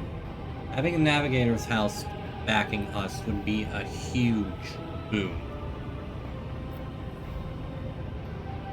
What is the curse that has taken hold of everyone in this room? Curse? Theobald frowns. You do not understand the sacred gift given to our child. When the child is sad, we all weep. When the child smiles, we all laugh giddily. And if the child wants blood, the world turns crimson. The child's will is the will of the great Tisiphone, for she is the heir of House Orcelio. They call me dangerous with my witchcraft. Adira mutters under her breath. You look frightened. The fish eyes look at you with unwavering dignity. You are not supposed to see me or Felic of a sacred child. Navigators are highly paid for their loyal services to the Imperium, according to his will. No one would dare judge the guides of humanity, the chosen of the galactic sovereign himself. What has happened between you and Felic? I met him downstairs. He seemed convinced I was with this Tisiphone. Felic is my wayward student. He came to Uruk 5 as a callow youth. I personally mentored him and entrusted him with the care of the child. He was like a son to me, but he proved to be just another traitor. He sought to steal our most precious treasure, the heir of our house, our sacred child, to revel in power with others like him, casting our house into the abyss, to pervert the centuries-long traditions of our family. Habsburgs. You can see the fruits of his villainy for yourself. He decided He was not bound by his duties to the legacy of the greatest of our Novators. Patriarch, or matriarch, that rules over a Navigator house, the figurative, and often biological, father or mother of the dynasty.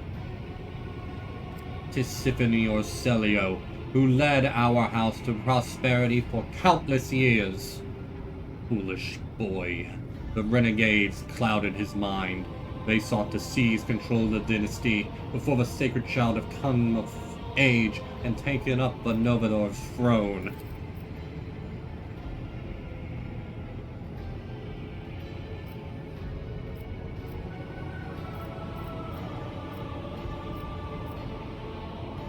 So choose whose side are you on. Whose side you are on. A murderous traitor, or the lawful scion of a noble house. Theobald speaks these words softly, looking at the unconscious young woman with forbearance. What service do you ask of me? Hope glimmers in the navigator's eyes. Save the sacred child. Take her away from this station.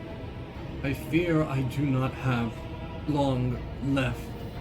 A bluish rivulet trickles down the old man's chin, and he wipes the mutated blood brusquely away with his sleeve.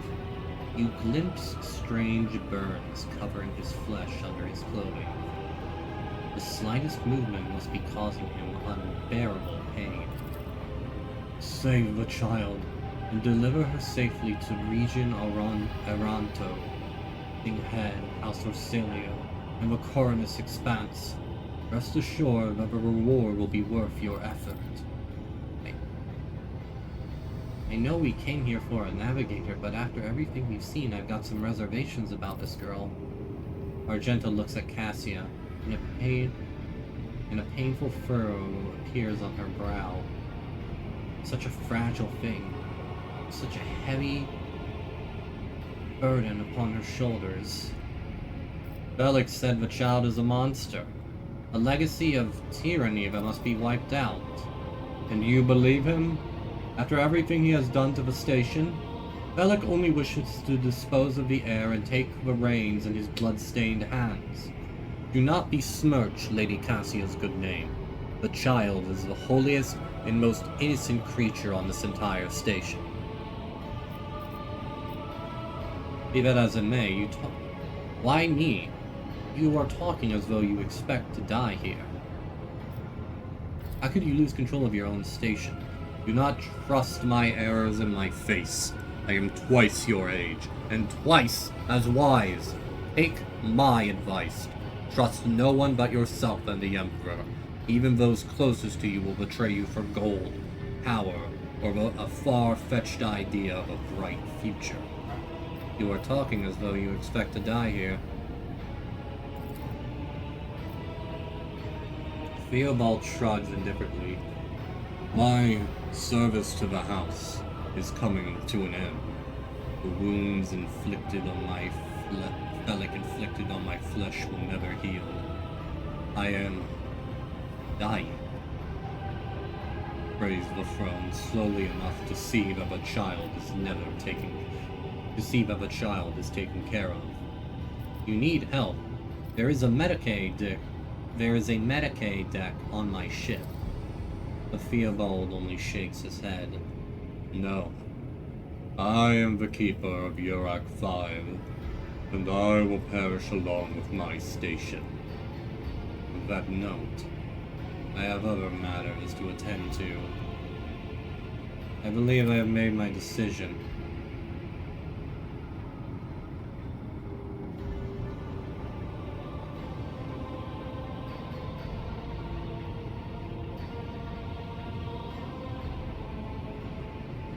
Please, share your thoughts.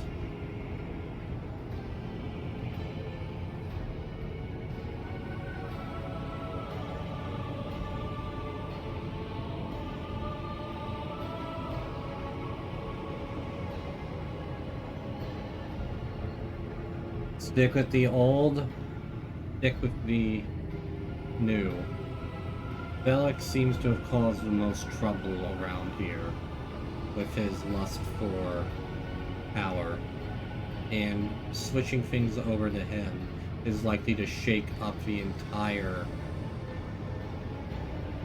infrastructure of everything, which I don't need. Most people here seem to be loyal to Theobald. Seems to be loyal to Theobald. And if I take Cassia, then chances are they will seize those horrid inventions.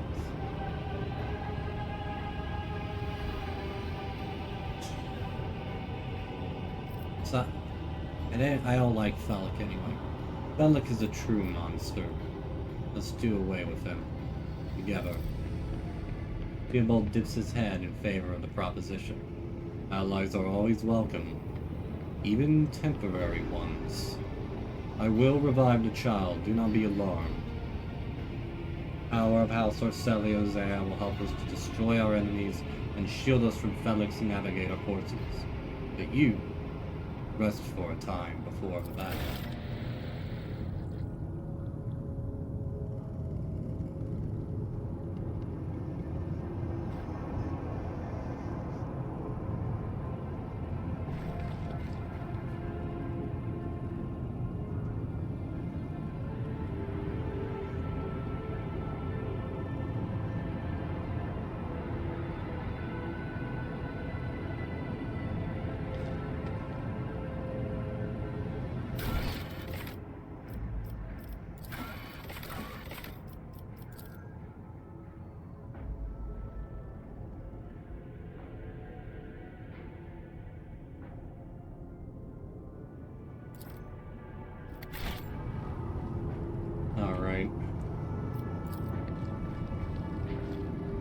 It is as if the painting was rendered by several different hands. The timid, uncertain lines are interlaced with rough and furious strokes, coming together in arcane shapes. While no one appears to be living in the cage, somebody still filled the trough with dried fruit and fresh water. A new challenge for me?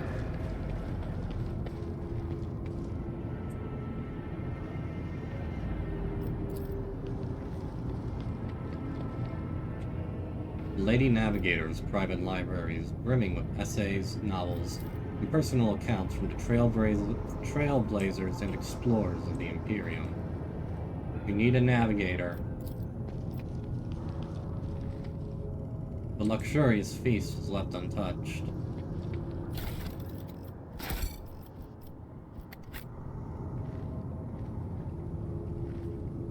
None shall stand in my way. In order to keep... I am intent on keeping things intact here as much as possible. And right now, the things I need right now are a tech priest, I need an engine seer, I need a navigator, I need men, and I need to figure out where the hell Torgvir is.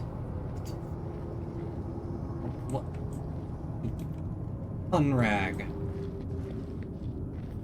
I need to figure out where all of those things are. We shall prevail. Theobald has more staying powers, and if I can earn... Theobald has more staying power, and if I can take care of Cassia and follow through on their requests, I can secure a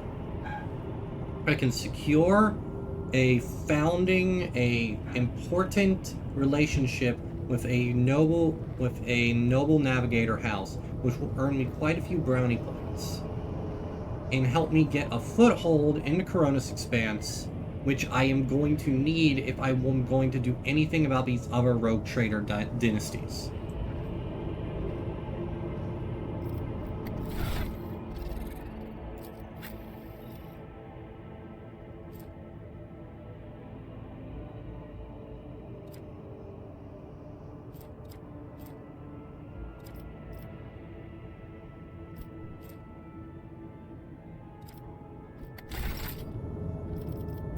doubt is for the weak.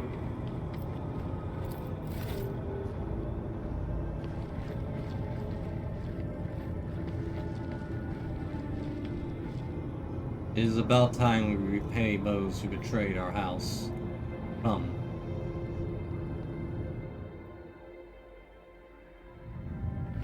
Rogue traitor. You treasonous worm, I knew I should have killed you. That is enough, boy. You betrayed the child, our house, and Tisiphone herself. Hundreds of people are dead because of you, bro. I am the savior of our house, and I am prepared to pay the ultimate price. Kill them!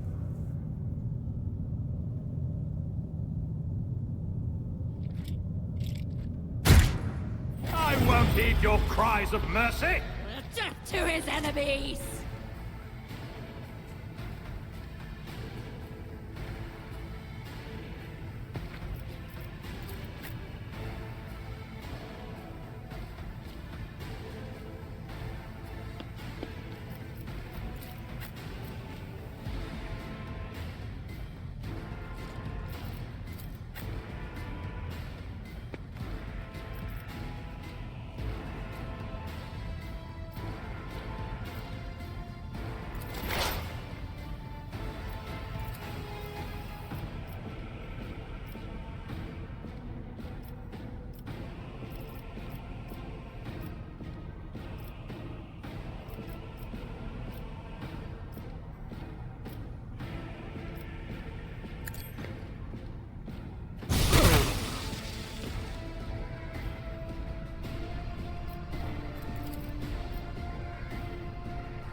Will do.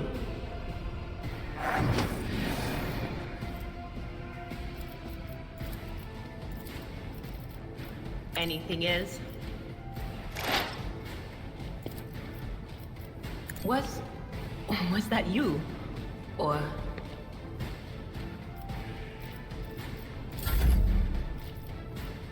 It's party time.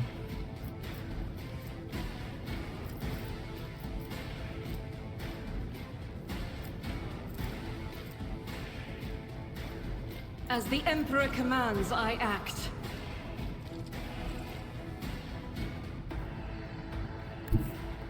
Rejoice in battle!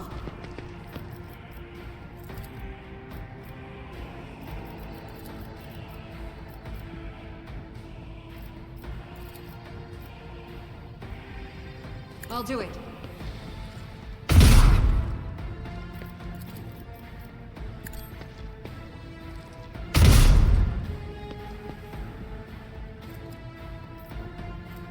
As the Emperor commands, I act.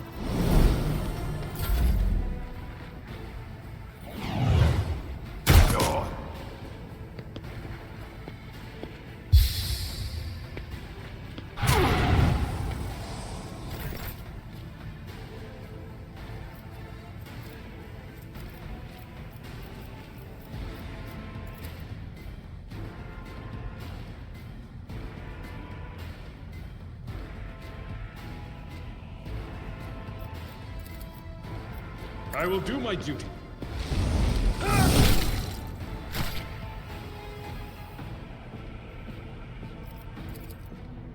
Victory is imminent. Come on, man. It will be done.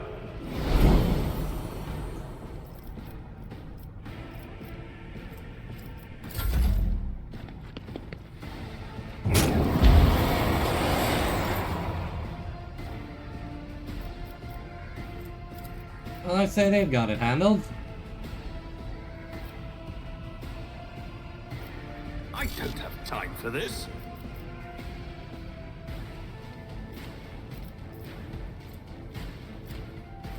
Absolutely not.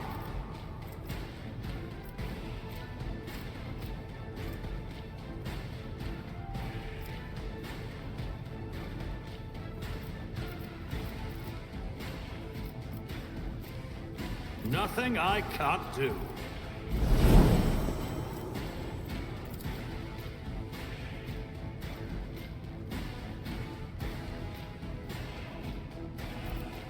Already done.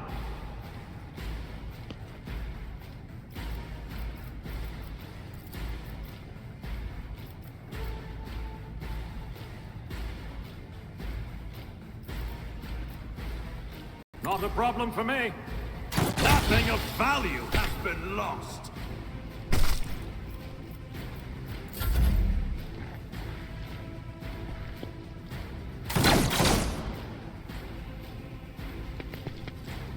Get to the heretics!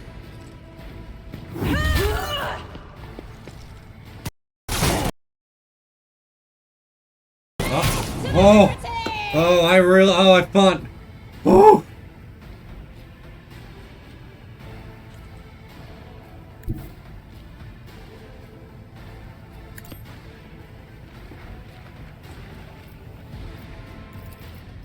Suits my purposes.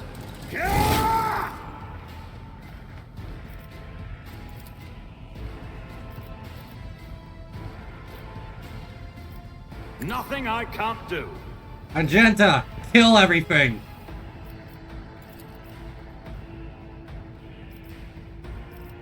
I'll do it.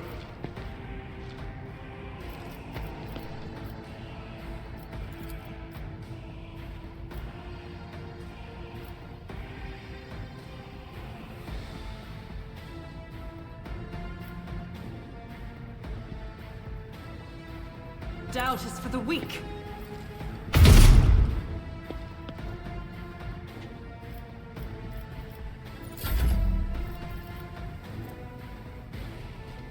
Not my specialty. I don't have time for this. Already done.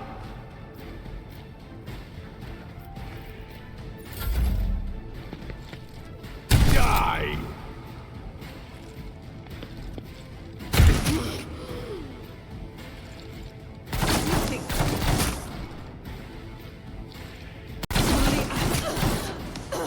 Stop to do everything myself?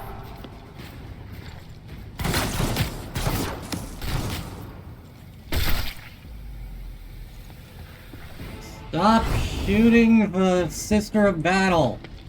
Duty prevails!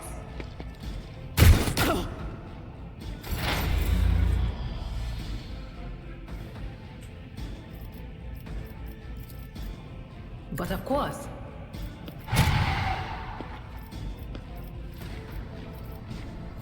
That is not my destiny. Will do.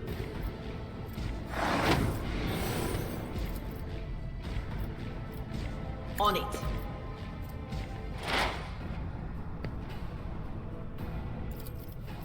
Was that you? Or...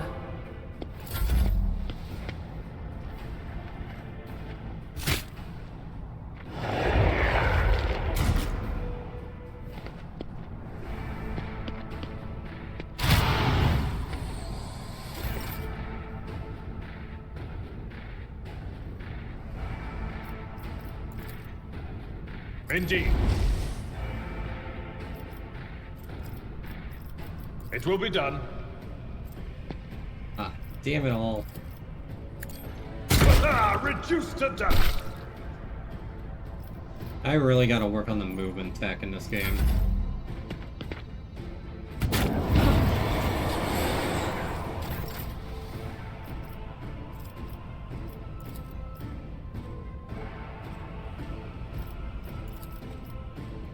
But of course. What an unfortunate turn of fate.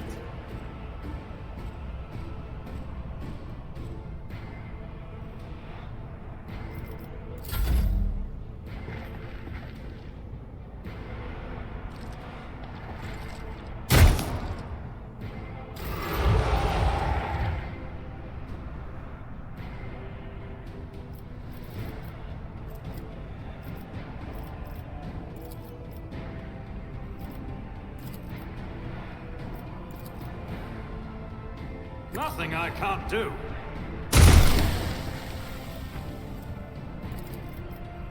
All too easy.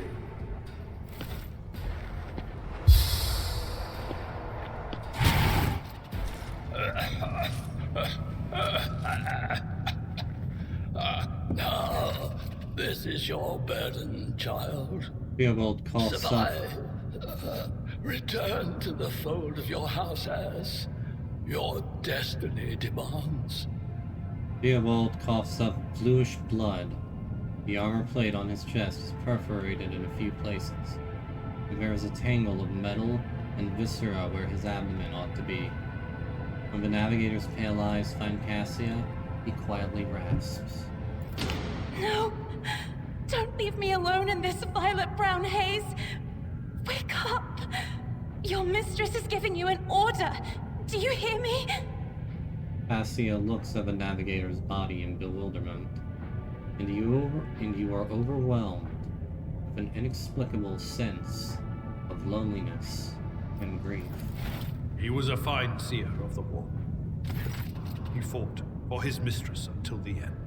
Abelard salutes the fallen man. Yeah, no. Enough's enough. I've had my fill of waterworks, thank you. Adira brusquely wipes away her tears with pointed determination. I regret that we had to meet under such circumstances, my lady. What need have I for your regrets? I just want things to go back to the way they were before.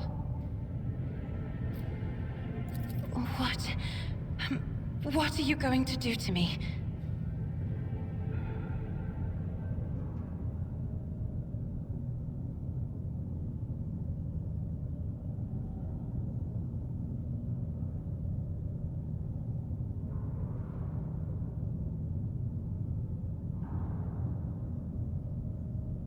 Lady Cassia, let us aid one another. Become my navigator, and I shall restore you to House Celio at the earliest opportunity. I beg your pardon, but what about my servants? Your Act 5 is still full of people loyal to House Celio. All who can be saved will be given succor on board my ship. The Lady Navigator ponders your words for a short while. Accompanying a rogue trader on their travels is an honor for any navigator. Let us go. I can no longer bear the sight of the deathly pale shadows that drape the bodies of the fallen.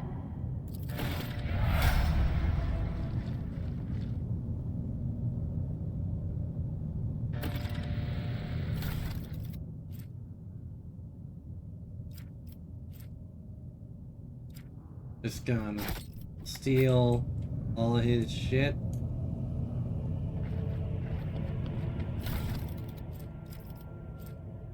What a bitch.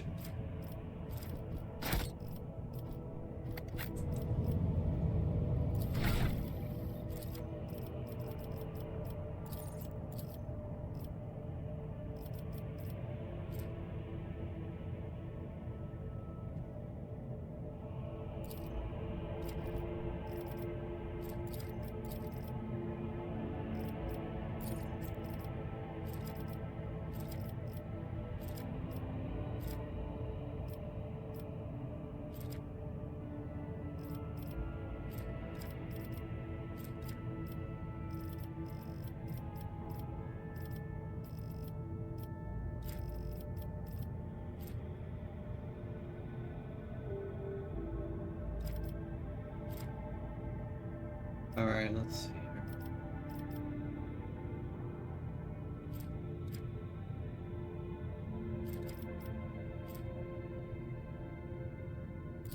here. Yeah, give that to her. And then... oh, she's an officer. Deal resolve. And... fellowship by willpower. That makes it a +10. Interesting. Alright. Actually, I would like to go back this way very quickly. But I can expect.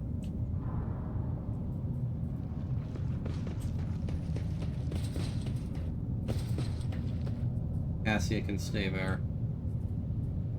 He probably doesn't want to see this stuff anyway. I won't tolerate weakness.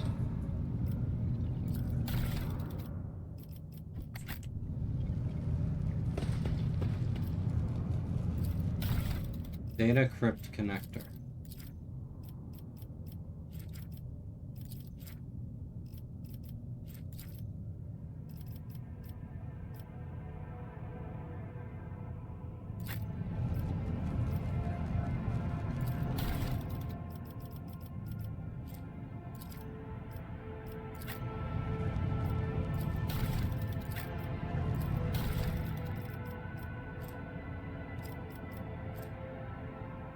Catalyst.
We must act.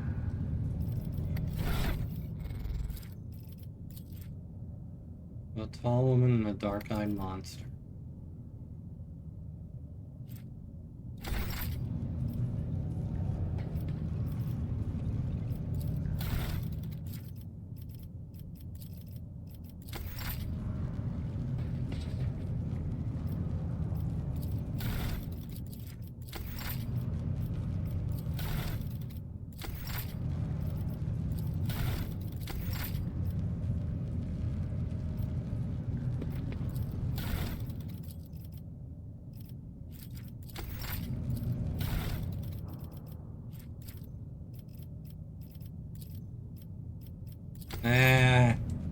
Whatever.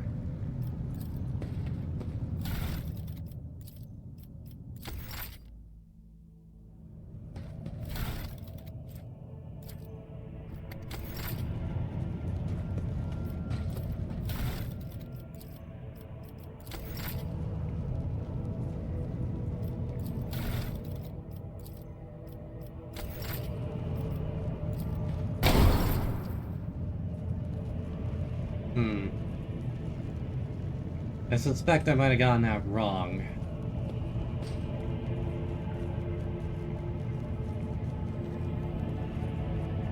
Ah, well. Worth a shot. There's other stuff can go into the cargo bay. Let's get out of here. I can figure that out on another playthrough.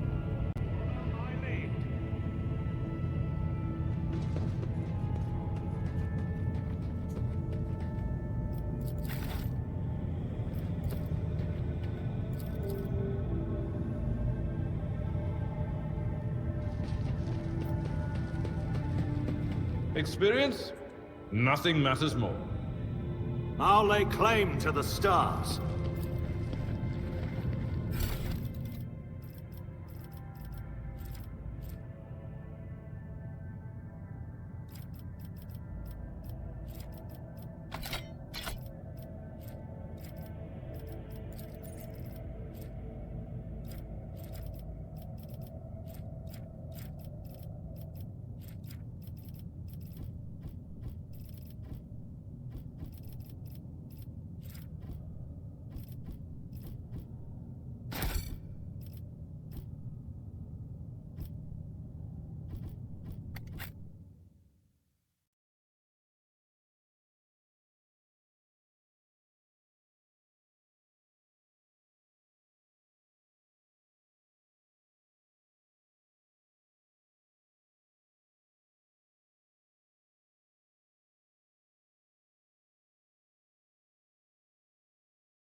Lord, Captain, Lady, Navigator, welcome aboard. The Sanctum Navis has been prepared for the communion ritual.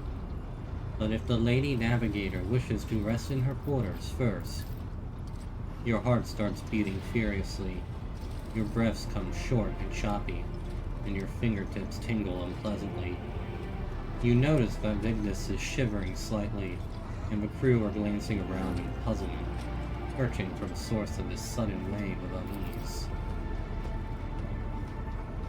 Without even looking at the Voxmaster, Cassia waves her away. First, I wish to speak with the Rouge trader. Leave us.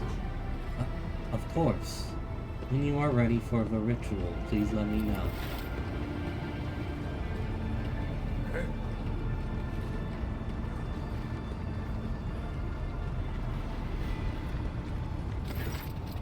Cassia sweeps her pensive gaze over Vigdis, then, lowering her lashes slightly, turns to you. What did you wish to speak about?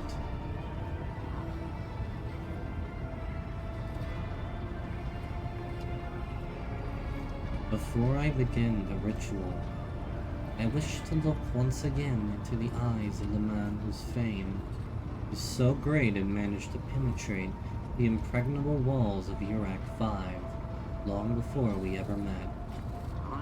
It truly is you, Emmerich Calicus, the person the whole Expanse and Calix's Sector are talking about. And now, a rogue trader as well. After a few seconds hesitation, Cassia lets out a small exhale and then raises her pointed chin. I have not yet thanked you for saving me on the station. My thoughts were clouded with so much mournful ash when Theobald's heart stopped, but you acted honorably and did not exploit me in my wretched position, and for that I am immeasurably grateful.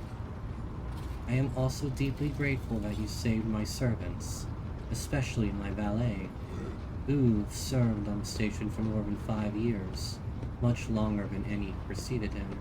He knows how to properly attend to me during journeys through the Immaterium, and what to serve me for breakfast. His presence envelops me in a cloak of amber. But now, Cassia throws her shoulders back, I am ready to go to the Sanctum Navis and perform the sacred rite. I require brushes, canvas, and the best paints you have on board, but no red. Why are you asking for these items? Now is not the time for... well... now is not the time to indulge in painting. You are asking questions the answers to which you cannot comprehend. Perhaps I may explain it all to you at a later time, but now our time is too precious to waste. As a navigator of House Orcelia, I give you my word that without canvas and paint, we have little hope of a smooth journey through the warp. I have no reason to lie. Tell me more about what this ritual entails. I doubt the uninitiated could understand the mysteries of navigation, but I shall try to explain the essence of it. I must merge my mind and will with the machine spirit of this ship, so that I become one with the vessel. Cassia lifts a lock of hair from the back of her neck, revealing gilded implant horns. After that, I use the House Orcelio ritual, which I am loath to reveal to you, to free my mind of all errant thoughts. And then it is time to open my third eye and peer into the depths of the warp itself. Among the nightmarish visions, mirages, and creatures of the abyss, only the light of the Emperor is the truth that will lead me from star to star, from system to system. Oh, the light, the guiding thread so fine it can slip from one's grasp at any moment. Cassia unfurls her hand as though dropping something. But you have nothing to worry about. The navigators of House Orcelia never lose their course.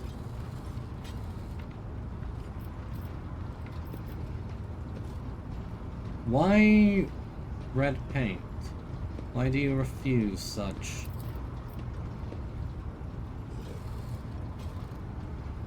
Cassia gestures towards the servant standing beside her. Rouge will give of his blood for the ritual. As always. Well. If it may be so, I shall ensure that all the necessary supplies are delivered to the Sanctum Navis. Cassia nods in thanks. I shall take my leave of you for the duration of the rite. I ask that you do not follow me.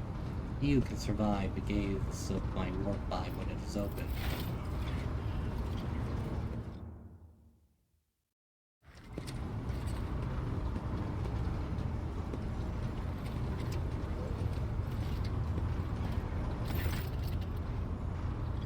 Lord Captain, I will oversee the open channel between the Lady Navigator and the bridge, and may the Emperor's light help us all. Engage!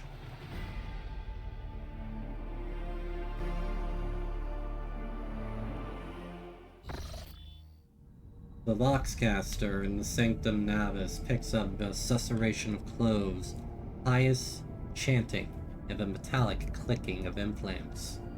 Then the serene voice of the Lady Navigator breaks the silence. Initiating communion ritual. Come here, Rouge. The exultant ring of metal freed from its scabbard. The low sob of the servant, a rhythmic drip of liquid on canvas. The faint whisper of the brush. Go! Footsteps hurrying away. I see violet vortexes lashing an ocean with a million flails, and umber shadows spinning over the surface in a fiery dance. A storm rising above foaming waters. Armadas drowning in fog. The path from one end to another cannot be seen. And here, beyond the wall of glass, a daughter forsaken by her father yearns for her brother, and the sun's pale disk goes in tireless pursuit. Of her? No. Of me. Its frozen rays lie that spring is here. The light is deadened. The great ruler is gone.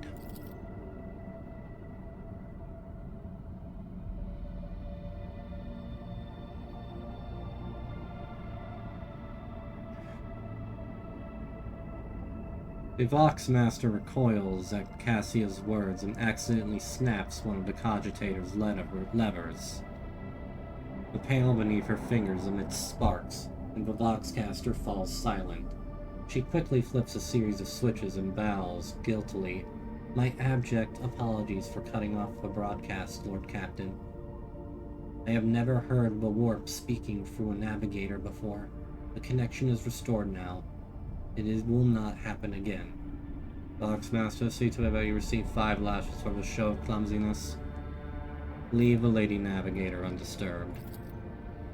Soul-shredding screams drown out the Vox transmission.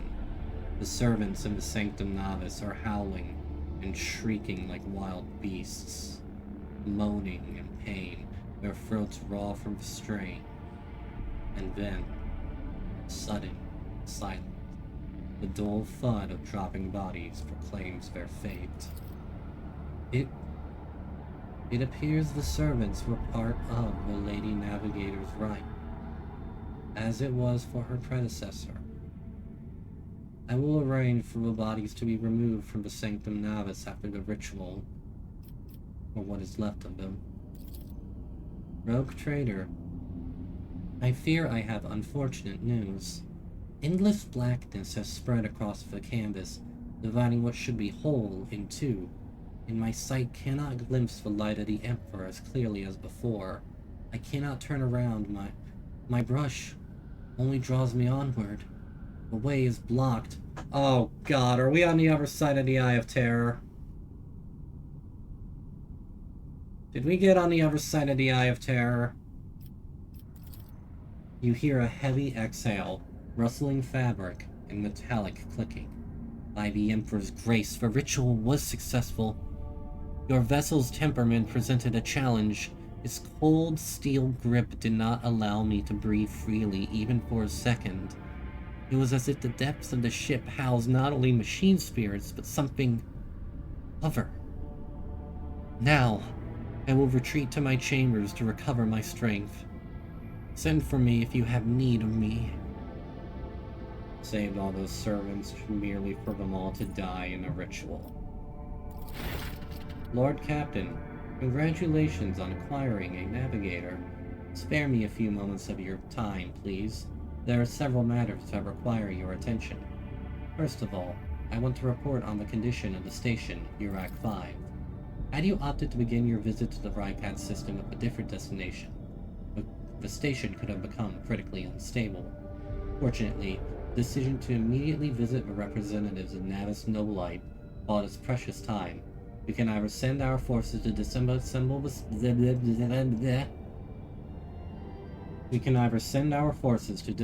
the station and procure technological components for our own vessel, or attempt to save as many valuables as we can. Gather any components that may be of use on the ship. As you command, Lord Captain. With your permission, I would also like to remind you that we are still looking for an Engine Seer Prime. Both the vessel and its machine spirits are in desperate need of oversight by an experienced tech priest. We are also missing some crew, and, much more importantly, we have not yet located Heinrichs van Kalatz, the right hand of the Lord Inquisitor.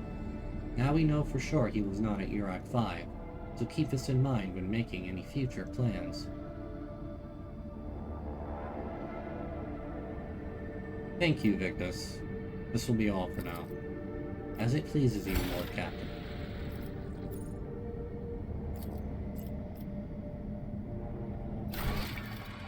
So, is that the game's way of telling me that things will play out differently depending on what I do? So, if I were to visit... since I'm gonna go visit the prison ship now, does that mean... or the prison plant, does that mean it's gonna be in an even worse state than if I had visited it first?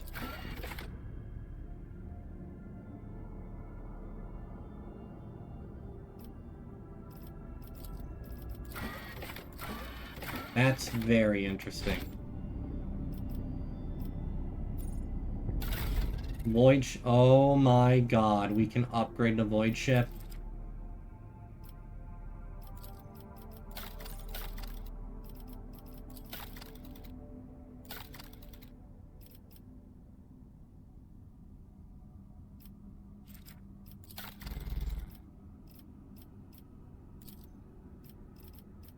Oh, this just got a lot more complicated. His might and majesty.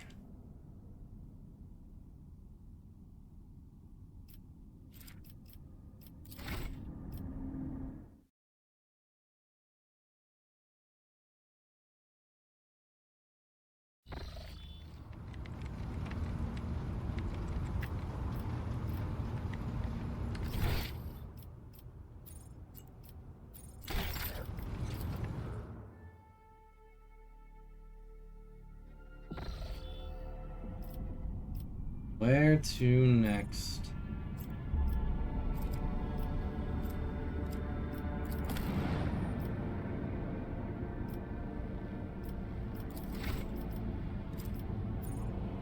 All signs point. The prison planetoid. Lord Captain, there is some commotion on the officer's deck. The Lady Navigator has left her quarters and is currently in the wardroom, where uninitiated crew members are shunning her in terror. Perhaps you should find out what has brought Cassia to the deck. Girl, you better not be causing problems. I am barely keeping this ship standing right now.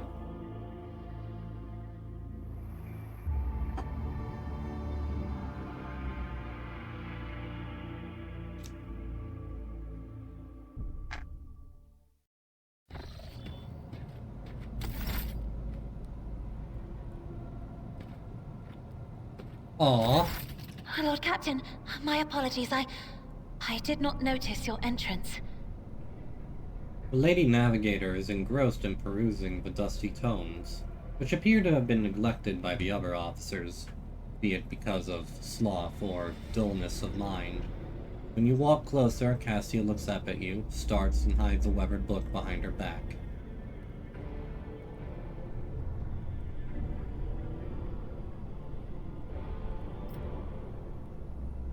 I see you are fond of reading. Oh, this. I found this fascinating read on one of the shelves, and I must say, it has caught my eye. Its every chapter is written in verse. I find it so beautiful and enrapturing. Cassia carefully shows you the book, which turns out to be a collection of works by the Cadian naval commander and poet Aelius Quent. Urak V had a vast archive of its own, of course. Although most of the works within had to do with scholarly disciplines of some sort or another. Only in my sparse moments of respite was I allowed to escape into the pages of more embellished works. Cassia gently brushes the dust off the cover with her thin, clawed hand, her eyes filled with longing after reminiscing about her lost home. Your only attendant is your valet from Urak V. Do my servants not measure up to your standards? No. It is not that at all, Lord Captain. It is just that Uwe is quite capable of carrying out his duties by himself. He is well accustomed to my whims and preferences. She nods genially to her taciturn servant. Cassia cringes ever so slightly, adjusts the adornment on her forehead, then awkwardly hides her clawed fingers in the folds of her clothes. The unnatural appearance of navigators often becomes the topic of gossip among lowly servants and officers alike. It is unsurprising, then, that Cassia prefers the company of one who is used to how she looks. The events that took place on Urak V must have shaken you greatly. Are you well? One should not underestimate the navigators of House Orselio, Lord Captain. Like a shawl of pale smoke, a faint malaise hangs upon my shoulders, but it will not be the slightest hindrance to my duty to humanity, and my duty to you. Cassia's response is reserved and pointedly decorous, clearly intended to create a distance between you. Well, that is good to hear. Of course, I also hope that you have had ample time to calm yourself into your powers. There are people on this ship who are far more impulsive and dangerous to others, and far less devoted to the God Emperor than a herald of the Navis nobility. But I did not need your words to see the shades of umber unease that whirl around your subjects whenever I am near.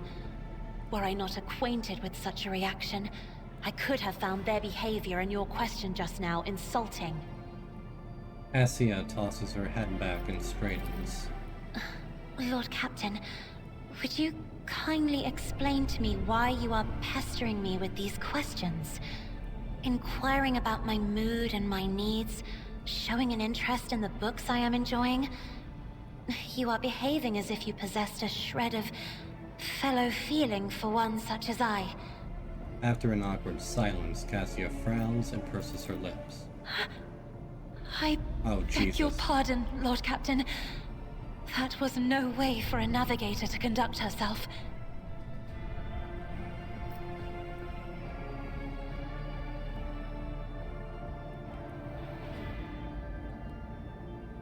Frightened by her own words, Cassia covers her mouth, pales, blushes, then pales again, and hides her face behind the cascade of her snow-white hair.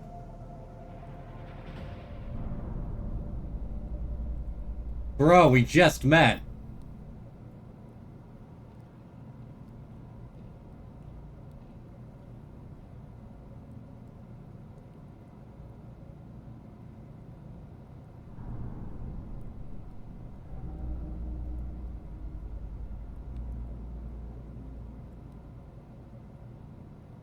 It made it awkward. I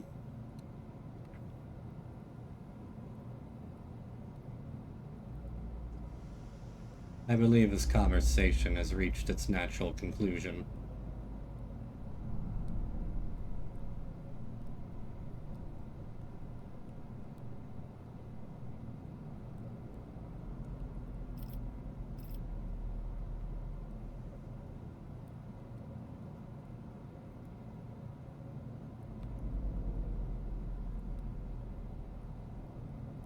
You have nothing to apologize for. Human emotions are natural, be they good or bad, and it's just as natural to share them with others. Please forgive me. I cannot even understand myself right now. Your words and attention have reminded me of life on the station, of Theobald and Felek. I do not understand. They were merely the keepers of Urak 5. So, why do memories of those two make me feel a strange heaviness here? The primness of her expression cracks, revealing a great wariness beneath. She places a hand on her breastplate.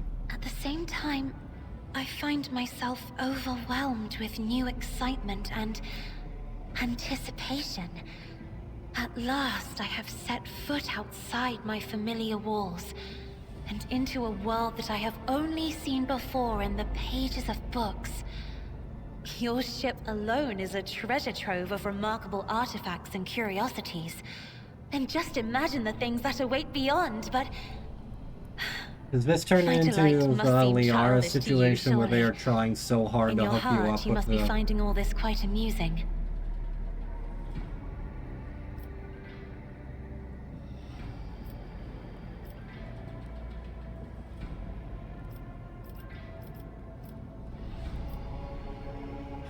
I understand what you are going through. My own life was turned upside down not too long ago.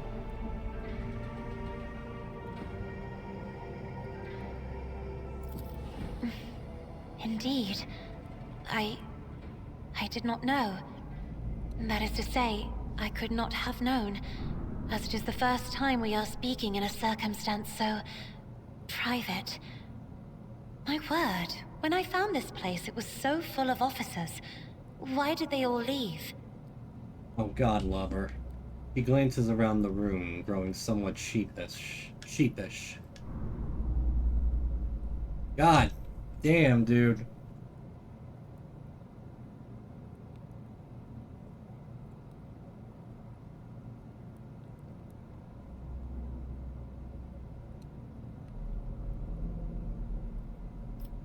Perhaps my people did not wish to disturb you.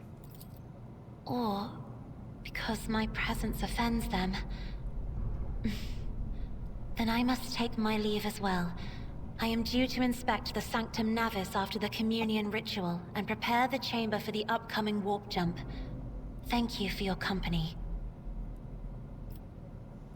You're most welcome, Lady Cassia. Damn, they were trying to push that romance hard. Holy crap.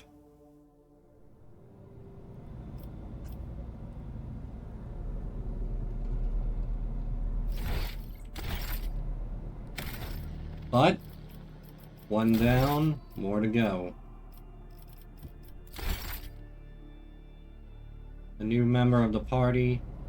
One dot on the checklist taken care of. But many more to go. I like her, don't get me wrong, but I do not think I wish to immediately race towards romance. I'm saving it for the Eldari, if we can romance the Eldari.